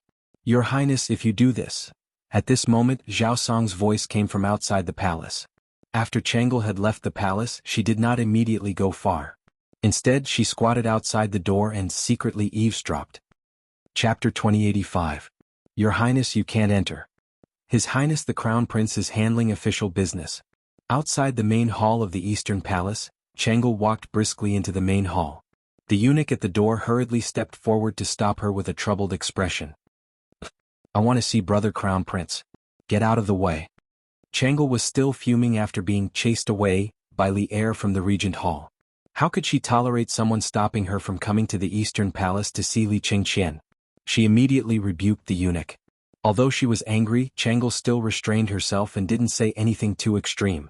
It had to be said that this young lady's upbringing was really good. Even if she was in a bad mood, she wouldn't bully her servants. If it were any other unruly princess, they would be so angry that they would stretch out their legs to kick the eunuch. The eunuch didn't dare to get close to or touch this great aunt. He was forced back by Chang'e and said with a troubled expression, but His Highness ordered, all of you leave. Let Chang'e in. At this moment, Li Qingqian's voice came from inside the hall. The eunuch felt as if he had heard a heavenly voice and was pardoned. He hurriedly bowed in the direction of the hall, then turned to Chang'e and said respectfully, Your Highness, please. Chang'e raised her chin and snorted discontentedly at the little attendant. Then she lifted her skirt and quickly ran into the hall. Inside the room, Li Qingqian was sitting in front of a desk and writing something with a brush. In front of him was a large stack of small booklets. Seeing Chengel walk in, Li Qingqian looked up and smiled. He greeted, "Chengel, you're here?" Brother Crown Prince is getting more and more arrogant. Only today did Chengel find out that I have to report in advance to see Brother Crown Prince? Chengel snorted and walked towards Li Qingqian while complaining in dissatisfaction. Li Qingqian shook his head and laughed. Others have to report when they come in. Of course you don't have to report when you come in, Chengel. It's my fault for not disciplining them well. I'll definitely explain it to them later. Your Highness, you can't enter. His Highness the Crown Prince is handling official business. Outside the main hall of the Eastern Palace, Chengel was about to walk briskly into the main hall when the eunuch at the door hurriedly stepped forward to stop her. This consort wants to see Big Brother Crown Prince, get out of the way. Having just been chased away by Li Er from the Nijing Palace, Chengel was still fuming. Now that she had come to the Eastern Palace to see Li Qingqian, how could she endure it? He immediately scolded the eunuch angrily. However, even though she was angry, Chengel still restrained herself and didn't say anything extreme. It had to be said that this little girl's upbringing was really good. Even if she was in a bad mood, she wouldn't bully her servants. If it was any other unruly princess, she would have been so angry that she would have stretched out her leg to kick him. The chamberlain didn't dare to get close to or touch the lady in front of him. He was forced to retreat by Chengel. With a troubled expression he said, "But His Highness ordered, all of you back down. Let Chengel in." At this moment, Li Qingqian's voice came from inside the hall. When the eunuch heard this, it was as if he had heard heavenly music and was pardoned. He hurriedly bowed in the direction of the hall, then turned to Chengel and said respectfully, "Your Highness, please." Chengel raised her chin and snorted discontentedly at the little attendant. Then she lifted her skirt and quickly ran into the hall. Inside the room, Li Qingqian was sitting in front of a desk and writing something with a brush. In front of him was a large stack of booklets. Seeing Chengel walk in, Li Qingqian raised his head and smiled. He greeted, "Chengel, you're here?" Chapter 2086. Brother Crown Prince. What's wrong? Did you think of something? In front of the desk, Li Qingqian's complexion suddenly changed. Just a moment ago the sky was clear and boundless, but now it was covered with dark clouds. Chang Lu was shocked by Li Qingqian's sudden change and couldn't help asking. After a few moments of silence, Li Qingqian sternly said, "During the morning court session, Minister of War Li Jing reported to Imperial Father that the soldiers who recently arrived in Chang, and should have been soldiers from Bing Province, but Taiyuan City has been sealed for the last few days, and no one has been able to enter or leave. Thus, the soldiers from Bing Province might not be able to reach Chang, and in the next few days." Taiyuan City is sealed? Why would Taiyuan be sealed? Chengel asked curiously when he heard that. Taiyuan was the place where the Li clan had raised its army. After Li Yuan seized the world, he had established Chang and as his capital, but Taiyuan was still the most prosperous city in the north of the Great Tang. When Li Qingqian said that Taiyuan had been sealed, Chengel's first reaction was naturally curiosity and confusion. Li Qingqian turned to his sister and reminded her. The hundreds of officials in the morning court were all shocked by this news, but Imperial Father told them that a large number of Turkic spies were discovered in Taiyuan City several days ago and that he had already dispatched 100 cavalry to Taiyuan to capture them. Thus, Taiyuan City has been under martial law for the last few days. Once the storm has calmed down, the soldiers of Taiyuan City will naturally come to Chang'an. But Chengel, don't forget that Qin Ke and the teachers and students of Yanhuang College went north to build a telegraph relay station. Based on their normal speed they should be in Taiyuan right now. There are Turkic spies in Taiyuan City? Brother Qin Ke is also in Taiyuan. Brother Crown Prince, are you saying that something might have happened to Brother Qin Ke? Chengel was not stupid. On the contrary, she was extremely quick-witted, and she quickly understood what Li Qingqian was saying and covered her mouth in shock. Li Qingqian put down his brush and solemnly stood up, his hands held behind his back. I actually hope that my guess is wrong. Qin Ke is not only shouldering the hopes of the teachers and students of the academy, he is also shouldering the heavy responsibility of ensuring the communications of the Great Tang's northern expedition. Nothing can happen to him. Brother Crown Prince. What's wrong? Did you think of something? In front of the desk, Li Qingqian's complexion suddenly changed. Just a moment ago the sky was clear and boundless, but now it was covered with dark clouds. Chang Lu was shocked by Li Qingqian's sudden change and couldn't help but ask. Li Qingqian was silent for a moment and then said in a deep voice, "During the morning court, Li Jing, the Minister of War, reported a piece of news to Father. The soldiers from all over the country who have recently arrived in Chang, and should have come from Bing province. However, the city gates of Taiyuan City have been closed for the past few days and no one has been able to enter or leave. Therefore, I'm afraid that the soldiers from Bing province will not be able to arrive in Chang, and in the next few days." Taiyuan sealed? Why would Taiyuan be sealed? Chang'e asked curiously when he heard that. Taiyuan was the place where the Li family rose. Back then the Li family had raised their troops from Taiyuan. After Li Yuan had seized the world, although he had set the capital at Chang, and Taiyuan was still the most prosperous city in the north of the Tang Empire. Hearing Li Qingqian say that Taiyuan had been sealed, Chang'e's first reaction was naturally curiosity and confusion. Li Qingqian turned to his sister and reminded her. The hundreds of officials in the morning court were also shocked when they heard this news, but Father told them that a large number of Turkic spies were discovered in Taiyuan City several days ago and that he had already dispatched 100 cavalry to Taiyuan to capture them. Thus, Taiyuan City has been under martial law for the past few days. Once the storm has calmed down, the soldiers of Taiyuan City will naturally come to Chang'an. But Chang'e, don't forget that Qingke and the teachers and students of Yanhuang College went north to build a telegraph relay station. Based on their normal speed they should be in Taiyuan right now. There are Turkic spies in Taiyuan City? Brother Qingke is also in Taiyuan. Brother Crown Prince, are you saying that something might have happened to Brother Qingke? Chang'e was not stupid at all. On the contrary, she was extremely quick-witted, and she quickly understood Li Qingqian's words and covered her mouth in shock. Li Qingqian put down his brush and solemnly stood up, his hands behind his back. I actually hope that my guess is wrong and that Qingke isn't just shouldering the teachers and students of Yanhuang College. Chapter 2087. Qingqian, how did you know that something had happened to Qingke? In the Nijing Palace, Li Er told Empress Zhangsun the news he had brought back from the Black Armored Army's camp. After hearing this, Empress Zhangsun relaxed slightly. Just as Li Er was about to leave, Li Qingqian and Chang'e arrived together. Moreover, as soon as they arrived, Li Qingqian asked him if something had happened to Li Tai in Taiyuan. Hearing this, Li Er couldn't help but raise his eyebrows. Only a few people in Chang, and knew that Li Tai had been kidnapped by Turkic spies. Because Li Er had ordered for the news to be strictly sealed, Li Er was rather surprised to hear this from Li Qingqian. I don't dare to deceive Imperial Father. This son heard from Chang'e that Imperial Mother was in a bad mood today and was filled with worry. Combined with the news Duke Wei presented during the morning court session, this son deduced that something might have happened to Qingke in Taiyuan. Worried, this son came to seek an answer from Imperial Father. Li Qingqian cupped his hands and replied. Li Er nodded. After a moment of silence, he looked at Li Qingqian and asked thoughtfully, If something happened to Qingke, what would you do? If nothing happened to Qingke, what would you do? This was a small test he had for Li Qingqian. Li Qingqian said solemnly, this son naturally hopes that Qingke is safe, but if something happens to Qingke, this son and Qingke are brothers. If something happens to Qingke, this son will do his best to help Qingke escape. Li Qingqian's words were sincere and his gaze was firm. Even when he met Li Er's scrutinizing gaze, he showed no fear. Seeing this, Li Er inwardly nodded. He knew that Li Qingqian's words were sincere and couldn't help but sigh inwardly. The relationship between these brothers was finally on the right track. Qingqian, how did you know something happened to Qingke? In the Lijing Palace, Li Er reported the news he had brought back from the Black Armored Army's camp to Empress Zhangsun. After hearing this, Empress Zhangsun relaxed slightly. Just as Li Er was about to leave, Li Qingqian and Chang'e arrived together. Moreover, as soon as they arrived, Li Qingqian asked if something had happened to Li Tai in Taiyuan. Hearing this, Li Er couldn't help but raise his eyebrows and ask Li Qingqian.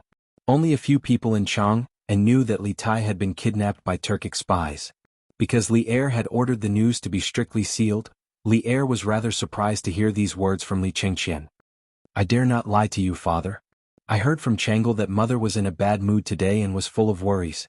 Combined with the news presented by Duke Wei during the morning court, I speculated that something might have happened to Qingke in Taiyuan. Worried, I came here to seek an answer from you, father. Li Qingqian cupped his hands and replied. Hearing this, Li Er nodded. After a moment of silence, he looked at Li Qingqian and asked thoughtfully, What will you do if something happens to Qingke? What will you do if nothing happens to Qingke? This was a small test he had for Li Qingqian. Li Qingqian said solemnly, your son naturally hopes that Qingke is safe, but if something happens to Qingke, your son and Qingke are blood brothers. If something happens to Qingke, your son will do everything in his power to help Qingke escape. Li Qingqian's words were sincere and his eyes were resolute. Even when he met Li Er's scrutinizing gaze, he showed no fear. Seeing this, Li Er inwardly nodded. He knew that Li Qingqian's words were sincere and couldn't help but inwardly sigh. The relationship between these brothers was finally on the right track. Chapter 2088. Madam, quickly ask the kitchen to make some good wine and dishes. This old man wants to have a good drink at noon. Duke Lu's mansion. Qing Yaojin was dressed in military attire. As soon as he stepped into the mansion, he shouted loudly. This old man was born with a loud voice. Coupled with the fact that his voice was infused with internal energy, it was not only the entire Duke Lu's mansion, but also the other mansions near the Duke Lu's mansion could hear the old man's loud roar. Qing Yaojin's wife, Madame Sun, was enjoying the cool air in the backyard at this moment. After hearing Qing Yaojin's crazy roar, Madame Sun helplessly rolled her eyes.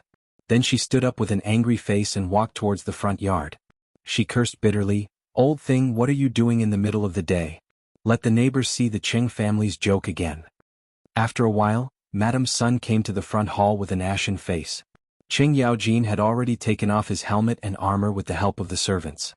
He was sitting at the head of the table and drinking a mouthful of herbal tea. When he saw Madame Sun come in, he quickly put down the teacup and laughed. Madam, quickly ask the kitchen to prepare good wine and dishes. There's good news and it's great news. This old man wants to celebrate. Madame Sun was originally a little unhappy because Qing Yaojin went crazy for no reason. Now that she heard Qing Yaojin say there was great news, she couldn't help but wonder, great news? What great news? At this time, Qing Yaojin kept her in suspense. He said to Madame Sun, hey, Madam, first ask the kitchen to prepare some good wine and dishes. It's best to make a pot of immortal intoxication. We'll talk about it later while eating. Madame Sun didn't buy the old demon's words at all. She rolled her eyes and said, knowing that you're coming back for lunch, the kitchen has already prepared the food. We can start eating in a while. But immortal intoxication, don't even think about it. Recently, you've been in charge of the training of the soldiers in the army. Drinking is prohibited in the army. Do you think a woman like me doesn't know this? Madam, quickly ask the kitchen to prepare some good wine and dishes. This old man wants to have a good drink at noon. Duke Lu's mansion. Qing Yaojin was dressed in martial attire. As soon as he stepped into the mansion, he shouted at the top of his voice. This old man was born with a loud voice. Coupled with the fact that his voice was infused with internal energy, it was not only the entire Duke Lu's mansion, but also the other mansions near the Duke Lu's mansion could hear the old man's loud roar. Qing Yaojin's wife, Madame Sun, was currently enjoying the cool air in the backyard. After hearing Qing Yaojin's crazy roar, Madame Sun helplessly rolled her eyes. Then she stood up with an angry expression and walked towards the front yard. She cursed hatefully, old thing, why are you acting crazy in the middle of the day? The neighbors are laughing at the Qing family again. Not long after, Sun Shi came to the front hall with an ashen face. Qing Yaojin had already removed his helmet and armor with the help of the servants. He was sitting at the head of the table, wolfing down a mouthful of herbal tea. Seeing Sun Shi come in, he quickly put down the teacup and laughed. Madam, quickly ask the kitchen to prepare good wine and dishes. There's good news and it's great news.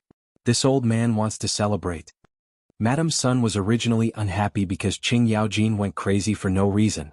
Now that she heard Qing Yaojin say there was great news, she couldn't help but wonder, great news? What great news? At this time, Qing Yaojin kept her in suspense. He said to Madame Sun, hey, Madam, first ask the kitchen to prepare some good wine and dishes. It's best to prepare a pot of immortal intoxication. Chapter 2089. Over in Chang, and Qing Chumo and Yuchi Baolin were displaying their talents in the army, bringing glory to the Cheng and Yuchi clans. Over in Taiyuan City, their good brother Li Tai was still suffering in his cage. Strictly speaking, Li Tai wasn't suffering much. The little fatty was currently feasting at Tongfu Inn. On the first floor of Tongfu Inn, Li Tai was sitting at a square table. There were 4 or 5 dishes on the table, all of them emitting a warm aroma. Li Tai sat there alone and ate happily. The surrounding Turkic spies looked at the vegetables in their bowls and then at the fish and meat in front of Li Tai and found it hard to swallow. Comparing oneself to others is really infuriating, especially when Li Tai is now their prisoner. They are in charge of Li Tai's life and death. But the reality is Li Tai doesn't look like a prisoner at all. He eats better than all of them and he sleeps better than all of them at night. Second brother Qin, why do you think boss is accommodating this Prince of Wei? Right now, we're the ones holding his life in our hands.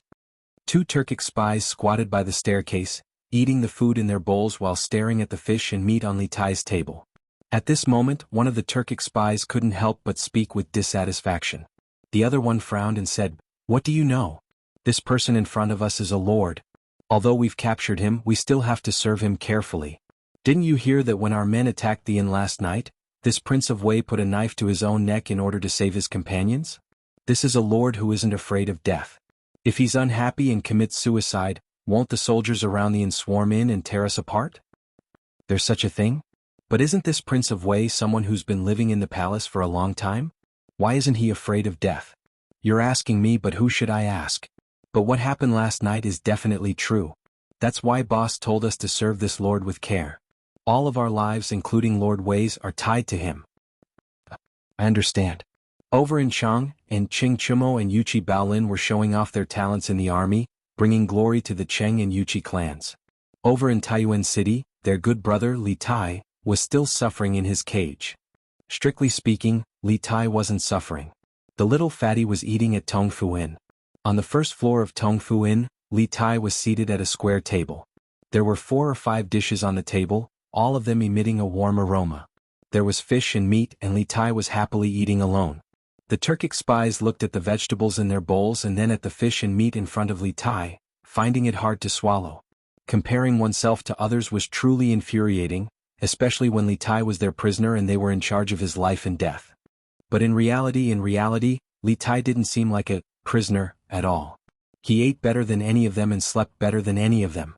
Second brother Qin, why do you think boss is accommodating this Prince of Wei? Right now, we're the ones holding his life in our hands. Two Turkic spies were squatting by the stairs, eating the food in their bowls while staring at the fish and meat on Li Tai's table. At this moment, one of the Turkic spies couldn't help but complain. Chapter 2090. Hurry! Hurry up! At noon, on the streets east of Taiyuan City, a group of bailiffs was escorting a dozen carriages of grain to the west. The leader of the bailiffs turned his head and urged the people behind him. These bailiffs weren't from the provincial governor's manor, but from the Jinyang County office in Taiyuan City. Taiyuan was part of Bing Province, and Bing Province had 13 counties under it. Both Jinyang County and Bing Province were in Taiyuan City. In the morning, Wang Liaoyuan had ordered the transfer of 10,000 dan of grain from the official storehouse. All the bailiffs in Taiyuan City had been mobilized, temporarily acting as the grain transport team. After all, 10,000 dan of grain wasn't a small amount. In this era, 1 dan was equivalent to 100 caddies of modern times. 10,000 dan of grain was equivalent to 1 million caddies of grain. Just transporting the grain to the carriages would take a lot of manpower and time, not to mention that the officials at the official storehouse had to make a detailed record of every grain moved out. The soldiers in Taiyuan City were busy guarding the city gates and maintaining order in the city. Thus, the task of transporting the grain could only be left to the bailiffs of the various offices in the city. At noon, under the scorching sun, the bailiffs pushing the grain carriages were all sweating profusely. Some of the weaker ones were already starting to feel weak in the legs and were complaining incessantly. "Leader Wang, can you let us rest for a while? We've already moved 3 times. A bailiff standing slightly in front couldn't help but ask the leader of the bailiffs at this time. That Chief Wang stopped in his tracks, frowned and scolded, "What rest? The provincial governor has ordered that a total of 10,000 dan of grain will be released from the official storehouse. There are 50 to 60 grain stores in the city, big and small. We and the other brothers from the Yamen have to deliver these 10,000 dan of grain to the major grain stores in the city before the sky turns dark. You want to rest after less than 3 trips? At this rate, we won't even be able to finish by tomorrow." The bailiff who spoke first felt embarrassed after being reprimanded by Leader Wang. He defended himself, "But it's already time for dinner and we're all hungry. Leader Wang, you have to let us fill our stomachs first, right? How can we work when we're hungry?" Hearing him say this, the other bailiffs all looked at Leader Wang. Clearly they also wanted to rest and eat. Leader Wang saw this and muttered to himself, "Good. After this trip is done, let's go back and have a meal first. After that, we'll continue." "Okay." Hearing this, the Yamen runners were greatly encouraged. Their tired bodies seemed to be filled with energy again, and their speed suddenly increased by 30%. The transport team is here. The grain transport team is here. When the grain transport team reached Gujiangfang, they were about to turn south when a group of people suddenly rushed out from the opposite alley. There were men and women, old and young. They were all holding cloth bags. When they saw the grain transport team appear, these people instantly became excited and rushed over. The provincial governor didn't lie to us. They're really opening the granary. Sir, can you sell me 5 buckets of this grain first? Since you're going to ship it to the grain store anyway, why not sell it to us now? That's right. Sir, please sell us some of the grain first. My family only has 1 day's worth of food left, and it looks like we're about to run out of food. This group of commoners swarmed forward and instantly surrounded the carriages. The bailiffs of the county government were all on high alert as if they were facing a great enemy. Chapter 2091. You're right. We can't let them transport the grain to the grain stores. Otherwise we'll starve to death. The officials are colluding with the merchants to drive up the price of grain. Taiyuan City will be closed for more than a month. If we can't buy any grain, we'll all starve to death. We can't let these grain be transported to the grain stores. Someone from the crowd surrounding the grain transport team quickly followed suit and shouted. If one were to observe carefully, one would easily notice that these people who were shouting were standing at the back of the crowd. They were all wearing navy blue short shirts made of coarse cloth and headscarves. At first glance, they looked like ordinary people, but their skin was paler and their bodies thinner. Some of them even had scars on their faces or arms. One look and one could tell that they were definitely not ordinary people. This was a premeditated robbery of grain. We can't let these grain be transported away. We want to buy grain. We want to buy grain. We want grain. As these people fanned the flames in the crowd, the ordinary people who didn't know the truth suddenly became restless. The huge crowd suddenly surged toward the grain carriage. Arrestor Wang and the other county yamen runners all drew the sabers at their waists as if they were facing a great enemy. How dare you! All of you, stop right there. What are you trying to do? Are you trying to openly rob the grain transport vehicles of the officials and openly go against the imperial court? Constable Wang held his sword in front of him. The aura of a martial artist suddenly erupted from his body as he shouted at the restless crowd with a ferocious expression. The sound of the yamen runners unsheathing their swords and Constable Wang's stern shout made the people who were charging at the front of the crowd freeze involuntarily. At the end of the day, the people of this era had a natural fear of the officials. Unless it was absolutely necessary and they couldn't survive, no one would be willing to go against the officials. Whoosh! Bam! Just then, a stone flew toward Constable Wang from the left. Constable Wang's attention wasn't focused behind him at all, so when he heard the sound, he couldn't react in time. The walnut-sized stone hit the back of Constable Wang's head directly to the left. Constable Wang's vision darkened and he almost fell down.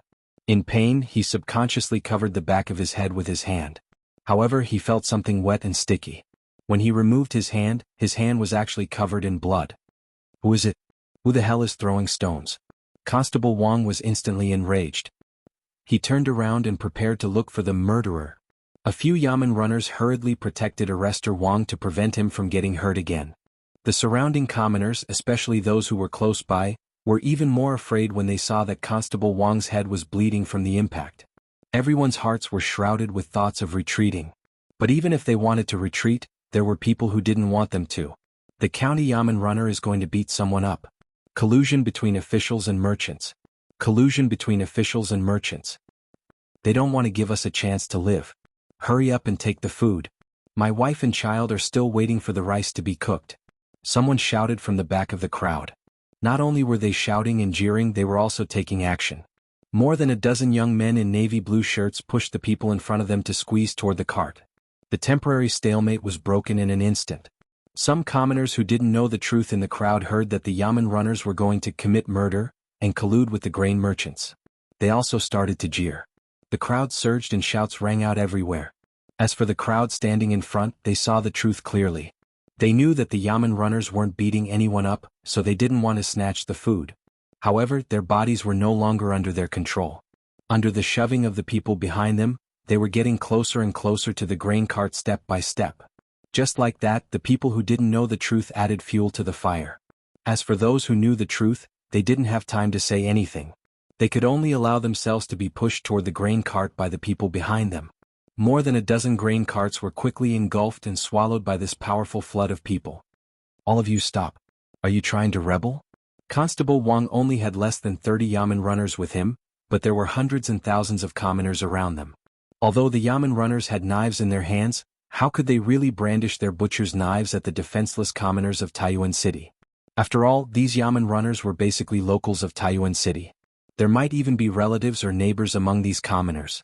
Besides, even if they really dared to brandish their knives, there were hundreds and thousands of commoners in front of them. They might be able to cut down one, but could they cut down hundreds and thousands of them? Even if they had the ability, they wouldn't be able to escape death if the higher-ups investigated the matter. After all, this was an era of peace, not a time of war. The laws of the Great Tang were strict. The imperial court would definitely investigate a vile case like the massacre of commoners by soldiers. At this time, Constable Wang's roars and threats had no effect at all. The commoners in front of them had almost gone crazy. Seeing the sacks of food on the grain cart in front of them and thinking of the rumors in the marketplace that Taiyuan City would be sealed off for at least a month, how could these commoners, who didn't have much food in their homes, not be tempted? Thus, the crowd surged forward while the Yamen runners were forced to retreat. The public's will was like a surging torrent that no one could stop. After seeing someone carry a sack of rice and run away, the rest of the people followed suit. The food on the grain cart became less and less, and the scene became more and more chaotic. Some commoners fought over the food, while others were pushed to the ground and trampled on by the people behind them. Faced with this crazy crowd, Constable Wang and the other Yamen runners were scattered. In this turbulent torrent, they could only go with the flow. Some of the Yamen runners even hid under the grain cart to avoid being crushed or trampled. Faced with this out-of-control situation, they had knives in their hands, but it was of no use. They could only watch helplessly as the food on the grain cart was snatched clean by these crazy commoners.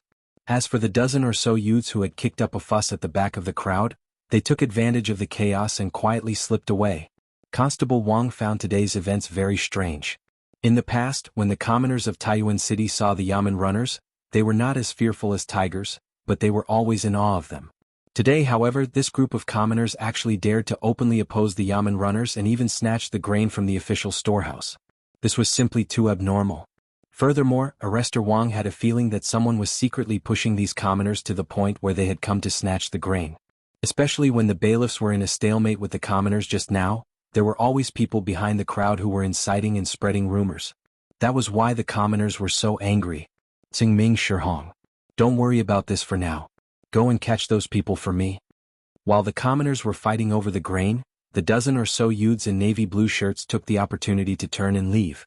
Constable Wang's eyes were like lightning, and he naturally sensed that something was wrong. He muttered to himself for a moment and guessed that the current situation was very likely instigated by these people. Thus, he hurriedly shouted at the two Yamen runners nearby. However, all around them were the commoners who had already fallen into a frenzy. It was very difficult for them to even take a step forward, let alone chase after them. They could only watch as these people disappeared at the end of the street. Chapter 2092. Lord Provincial Governor, bad news? Bad news. Constable Feng rushed into the back office of the provincial governor's residence and shouted at Wang Liaoyuan, who was resting on the table with one hand. Last night, the Turkic spies had attacked the courier station, causing Li Tai to be kidnapped. As the provincial governor of Bingzhou, Wang Liaoyuan had been busy until around 3 in the morning before going to bed. He had only slept for 2 hours before going to the courier station to discuss with Li Junxian how to rescue Li Tai. After returning from the courier station, Wang Liaoyuan heard that Taiyuan City was short of food. Thus, he ordered people to put up notices and move 10,000 dan of food from the official storehouse. He had been busy for the entire morning. After eating a careless lunch, Wang Liaoyuan was so tired that he fell asleep sitting down. Constable Feng's shout immediately woke Wang Liaoyuan up from his dream. He quickly stood up and asked nervously, "What's wrong? What happened? Is there news from His Highness?" Right now, news about Li Tai was what Wang Liaoyuan was most afraid of and also what he hoped to receive. He was afraid because he was afraid that Li Tai had met with misfortune and hoped that Li Tai had been rescued. No. It's the grain carts. Constable Feng ran all the way here. His face was covered in sweat. After saying a few words, he was out of breath. When Wang Liaoyuan heard that it wasn't from Li Tai's side, he let out a sigh of relief.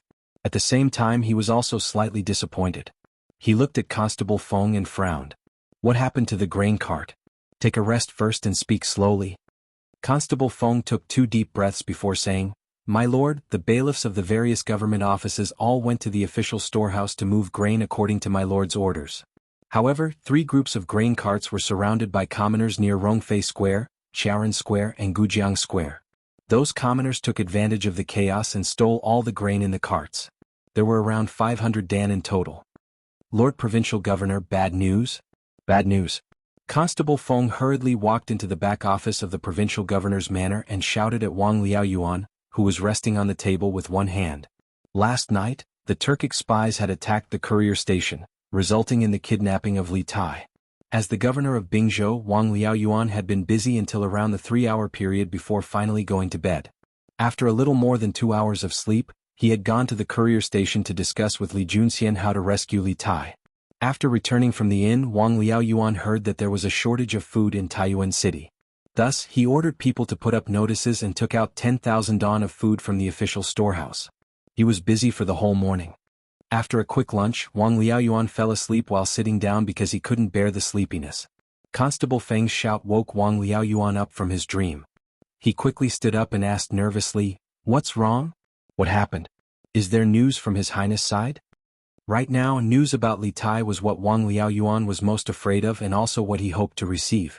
He was afraid because he was afraid that Li Tai had met with mishap and hoped that Li Tai had been rescued. No.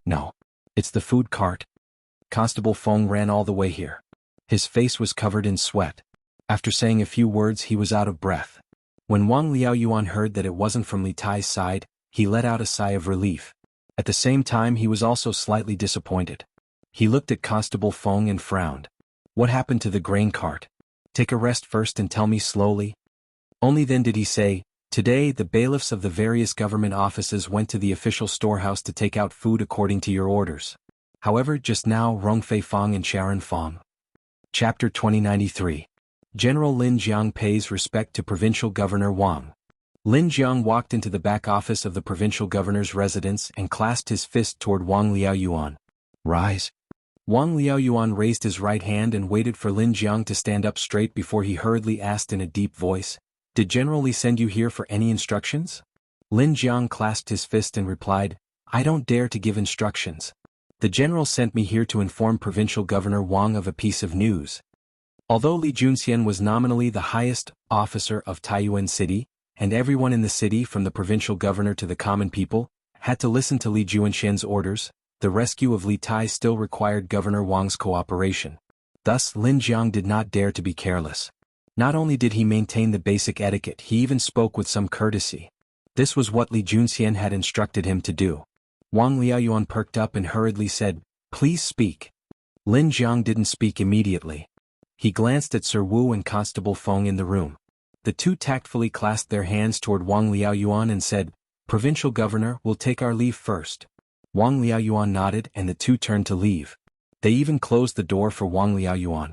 Lin Jiang finally spoke, "This matter is of great importance and involves a lot of people.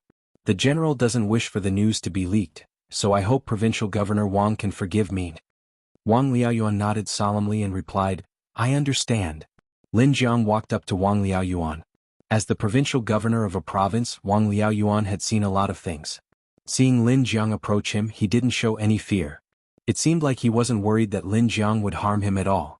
Lin Jiang whispered into Wang Liaoyuan's ear, "Provincial Governor Wang, the general sent me here to inform you that today in the city, General Lin Jiang pays respect to Provincial Governor Wang." Lin Jiang walked into the back office of the provincial governor's residence and clasped his fist toward Wang Liaoyuan.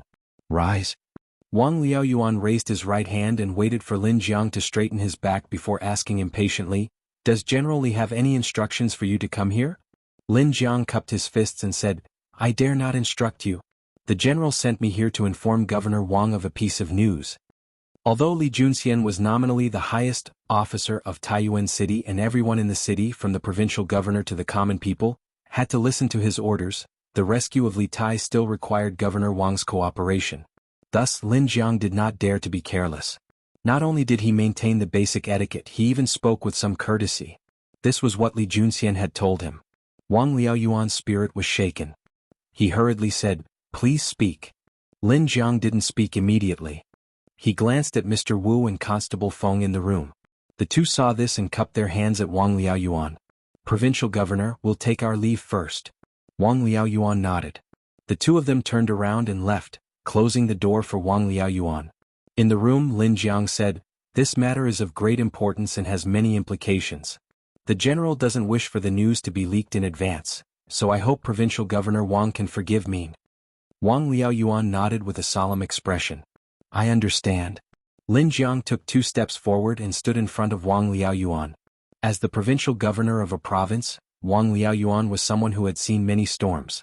Seeing Lin Jiang close in on him, he didn't show any fear. It seemed like he wasn't worried that Lin Jiang would harm him. Lin Jiang whispered into Wang Liaoyuan's ear, "Provincial Governor Wang, the general sent me here to inform you that today in the city." Chapter 2094. My lord, I think we should immediately stop distributing the grain to the grain stores in the city. Instead, we should inform the people that the government will directly sell a certain amount of grain to the people at a fair price near the official warehouse in the city. In the main hall of the provincial governor's mansion, Mr. Wu cupped his hands at Wang Liaoyuan as if he had a well-thought-out plan. "Oh, but there are millions of people in Taiyuan City. Won't it be more difficult for the people to buy grain?" Wang Liaoyuan said with a frown. "Not necessarily."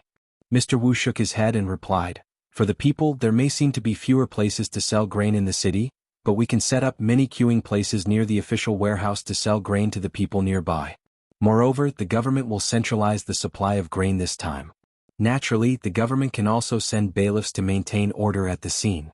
The people queuing to buy grain is much more efficient than a swarm of robbing in the grain stores. In addition, we will set a rule that each household can only buy a certain amount of grain. This way it will be fair for all the people in the city. When the people queue, they won't have to worry about running out of grain when it's their turn. Naturally, they won't be impatient and won't rob." It had to be said that Mr. Wu was indeed a good administrator. He saw the main point of the problem. The biggest problem with the grain sales policy in Taiyuan City was that it was not standardized. First, it was not standardized in the queuing. Second, it was not standardized in the distribution. After all, the owners and workers of the grain stores were only responsible for selling the grain. Why would they care about how much each household bought? Even if they wanted to, they couldn't because they didn't know how many people each household had. What was even worse was that some grain store owners even took advantage of the convenience and kept a portion of the grain for themselves as gifts. After all, in Taiyuan City now, grain could be considered a hard currency. Now, if the government took back the right of the grain stores to sell the grain and transferred it to the government would be in charge. My lord, I think we should immediately stop distributing the grain to the grain stores in the city. Instead, we should inform the people that the government will directly sell a certain amount of grain to the people at a fair price near the official warehouse in the city. In the main hall of the provincial governor's mansion, Mr. Wu cupped his hands at Wang Liaoyuan as if he had a well-thought-out plan. "Oh, but Source Peak City has millions of commoners. If that's the case, wouldn't it be even more difficult for the commoners to buy food?" Wang Liaoyuan said with a frown. "Not necessarily." Mr. Wu shook his head and replied, "For the commoners, there may seem to be fewer places to sell grain in the city, but we can set up many queuing places near the official warehouse to sell grain to the commoners. Moreover, this time, the government will provide grain in a centralized manner. Naturally, the government can also send bailiffs to maintain order at the scene. The commoners will line up to buy grain. It will be much more efficient than swarming in the grain store. In addition, we have to stipulate that each household can only buy a certain amount of food. This way it will be considered fair for all the citizens in the city. When the citizens line up, they won't have to worry about running out of food when it's their turn. Naturally, they won't be impatient and they won't fight for food." It had to be said that this scholar surnamed Wu was indeed a good administrator. He saw the main point of the problem. The biggest problem with the grain sales policy in Source Peak City was that it wasn't standardized. First, the queuing wasn't standardized. Second, the distribution wasn't standardized. After all, the grain store owners and workers were only responsible for selling the grain. Why would they care about how much each household bought? Even if they wanted to, they couldn't because they didn't know how many people each household had. Even worse, some grain store owners even took advantage of the convenience and kept a portion of the grain for themselves as gifts. Chapter 2095. Now the people in Taiyuan City are tempted. So far, there have been 3 cases of people robbing the officials' grain. The government's plan to use 10,000 dan of grain to pacify the people will soon be shattered. In less than 3 days, the people of Taiyuan City will not be able to hold back and will take the initiative to fight against the government. In the secret chamber of the Kong mansion, a servant came in and whispered a few words to Kong Chu. Kong Chu looked very happy and laughed loudly to everyone in the room. Ah, Bossen's move is really smart. Without grain, the government of Taiyuan City will lose the people's support. Under pressure, the government will not continue to seal the city. Kong Songping chimed in with a smile. A stout merchant sitting next to Kong Songping couldn't help but say, "Ha! When the city gate is opened, we can send people back to the Kong kingdom to inform His Highness of Brother Chang An's death. We can also protest to the Chang An court that the Taiyuan government is harming Brother Chang An. If the Tang court can't give Brother Chang An an explanation, we will let the Tang officials see the power of the Zhaowu 9 families." The atmosphere in the room was peaceful and jubilant. These people looked as if they had just won a big battle. Each of them looked proud and high-spirited. It was a sharp contrast to the dispirited and depressed look in the morning when they learned that the Taiyuan government was going to open the warehouse to release grain. And from what they said, the incidents of people robbing the officials' grain in Taiyuan City today were all secretly planned by them. Kong Chu waved his hand and everyone quieted down. After this incident, Kong Chu's prestige and status among the Kong Kingdom's merchants had increased a lot. This time it's our 9 families. Haha. Now the people in Taiyuan City are tempted. So far there have been 3 cases of people robbing the officials' grain. The government's plan to use 10,000 dan of grain to pacify the people's support will soon be shattered. In less than 3 days, the people of Taiyuan City will not be able to hold back and will take the initiative to fight against the government. In the secret chamber of the Kong mansion, a servant came in and whispered a few words to Kong Chu. Kong Chu looked very happy and laughed loudly to everyone in the room. Ah, Bossen's move is really smart. Without grain, the government of Taiyuan City will lose the people's support. Under pressure, the government will not continue to seal the city. Kong Songping chimed in with a smile. A stout businessman sitting next to Kong Songping couldn't help but say, "Hee hee. Once the city gates are opened, we can send someone back to Kong Kingdom to inform His Highness of the grievous news of Brother Chang An's death. We can also protest to the Chang An Imperial Court about Taiyuan's persecution of Brother Chang An. If the Tang Imperial Court can't give Brother Chang An an explanation, we'll let the officials of the Tang Empire see the power of the 9 families of Zhaowu." The atmosphere in the room was peaceful and cheerful. It was as if these people had just won a great battle. Each of them looked proud and high-spirited. It was a stark contrast to the dispirited and depressed look they had when they learned that the Taiyuan government was going to open the granary to release grain. Moreover, listening to the meaning of their words, the several incidents of the commoners robbing the officials' grain in Taiyuan City were actually all secretly planned by them. Kong Chu gestured with his hand and the crowd quieted down. It had to be said that after this incident, Kong Chu's prestige and status among the merchants of the Kong Kingdom had increased a lot. This time it's our 9 clans. Chapter 2096. The provincial governor has ordered that in order to catch the Turk spies, Taiyuan City will remain closed from today onwards. If the people in the city are short of food, they can go to the official warehouse in the west of the city and queue up to buy food. Each family can only buy 1 jin of food at most. However, the government guarantees that there will be sufficient food supply every day. As long as they queue up, they will definitely be able to buy food at a reasonable price. In addition, there are people in the city who gathered to rob the official warehouse of food. Considering that most of the people were bewitched, the provincial governor has announced to the whole city that as long as those who participated in the robbery return the stolen food to the county yamen or the provincial governor's mansion before dark, they will be let bygones be bygones. However, if there are people who secretly hide the stolen food, the government will investigate to the end and punish them severely according to the law of the Tang Empire. I hope that the people who robbed the official grain will behave themselves. If the people who did not participate in the robbery find that there are people around them who participated in the robbery, they can also report to the county yamen or the provincial governor's mansion. The government will also reward them with some food. While Kong Chu and the other Kong Kingdom merchants were feeling complacent in the secret chamber, the Taiyuan government had also begun to take action.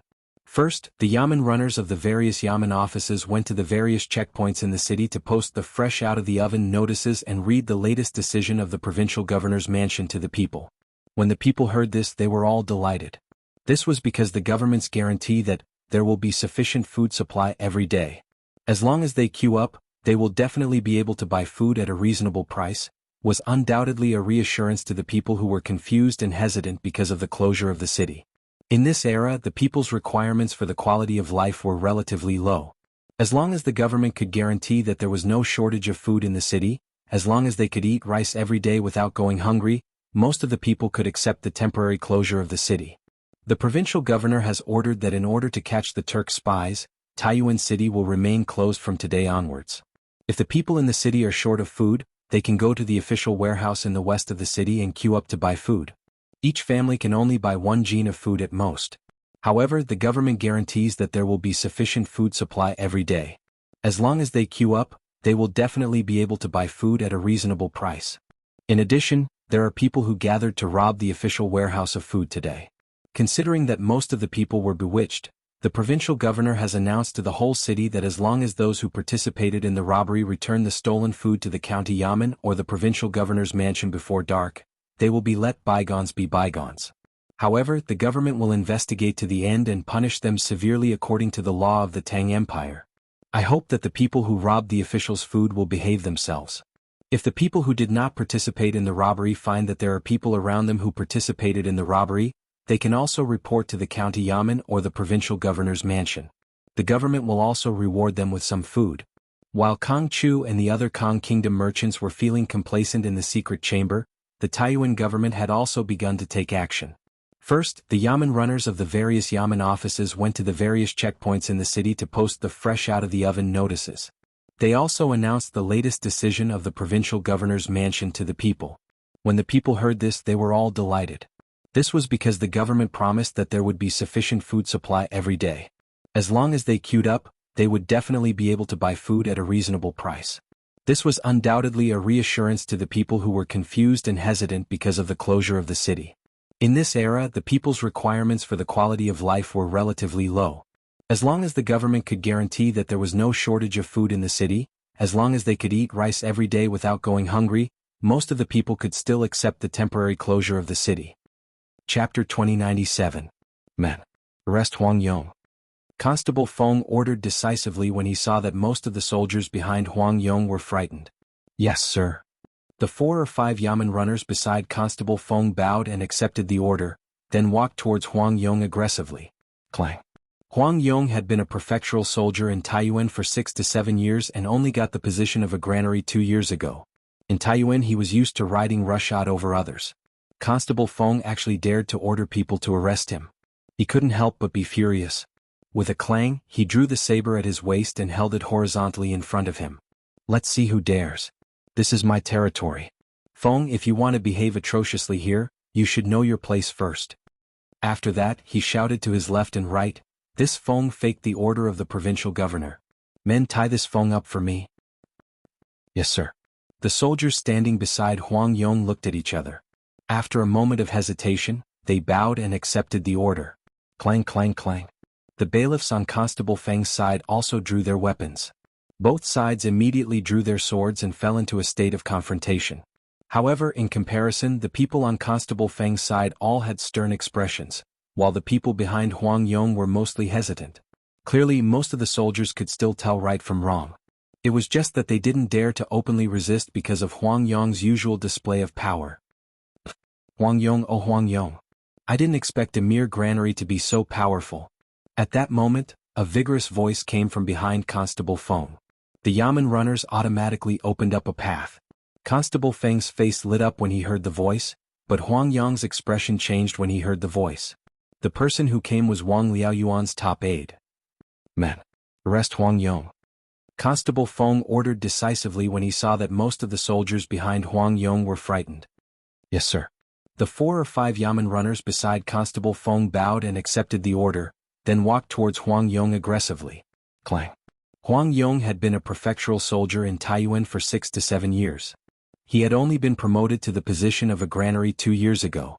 In Taiyuan he was used to riding roughshod over others. Constable Feng actually dared to order people to arrest him. He couldn't help but be furious. With a clang, he pulled out the saber at his waist and held it horizontally in front of him. Let's see who dares. This is my Huang Yong's territory. If you want to behave atrociously here, you should know your place first. After saying that, he shouted to his left and right. This Feng faked the provincial governor's order. Men, tie this Feng faked it for me? Yes. The soldiers standing beside Huang Yong looked at each other. After a moment of hesitation, they bowed and accepted the order. Clang clang clang. The bailiffs on Constable Feng's side also drew their weapons. Both sides immediately drew their swords and fell into a state of confrontation. However, in comparison, the people on Constable Feng's side all looked stern, while the people behind Huang Yong mostly looked hesitant. Clearly, most of the soldiers could still tell right from wrong. It was just that they didn't dare to openly resist because of Huang Yong's usual display of power. Huang Yong, oh Huang Yong. I didn't expect a mere granary to be so powerful. At that moment, a vigorous voice came from behind Constable Feng. The Yamen runners automatically opened up a path. Constable Feng was delighted when he heard the voice, but Huang Yong's expression changed when he heard the voice.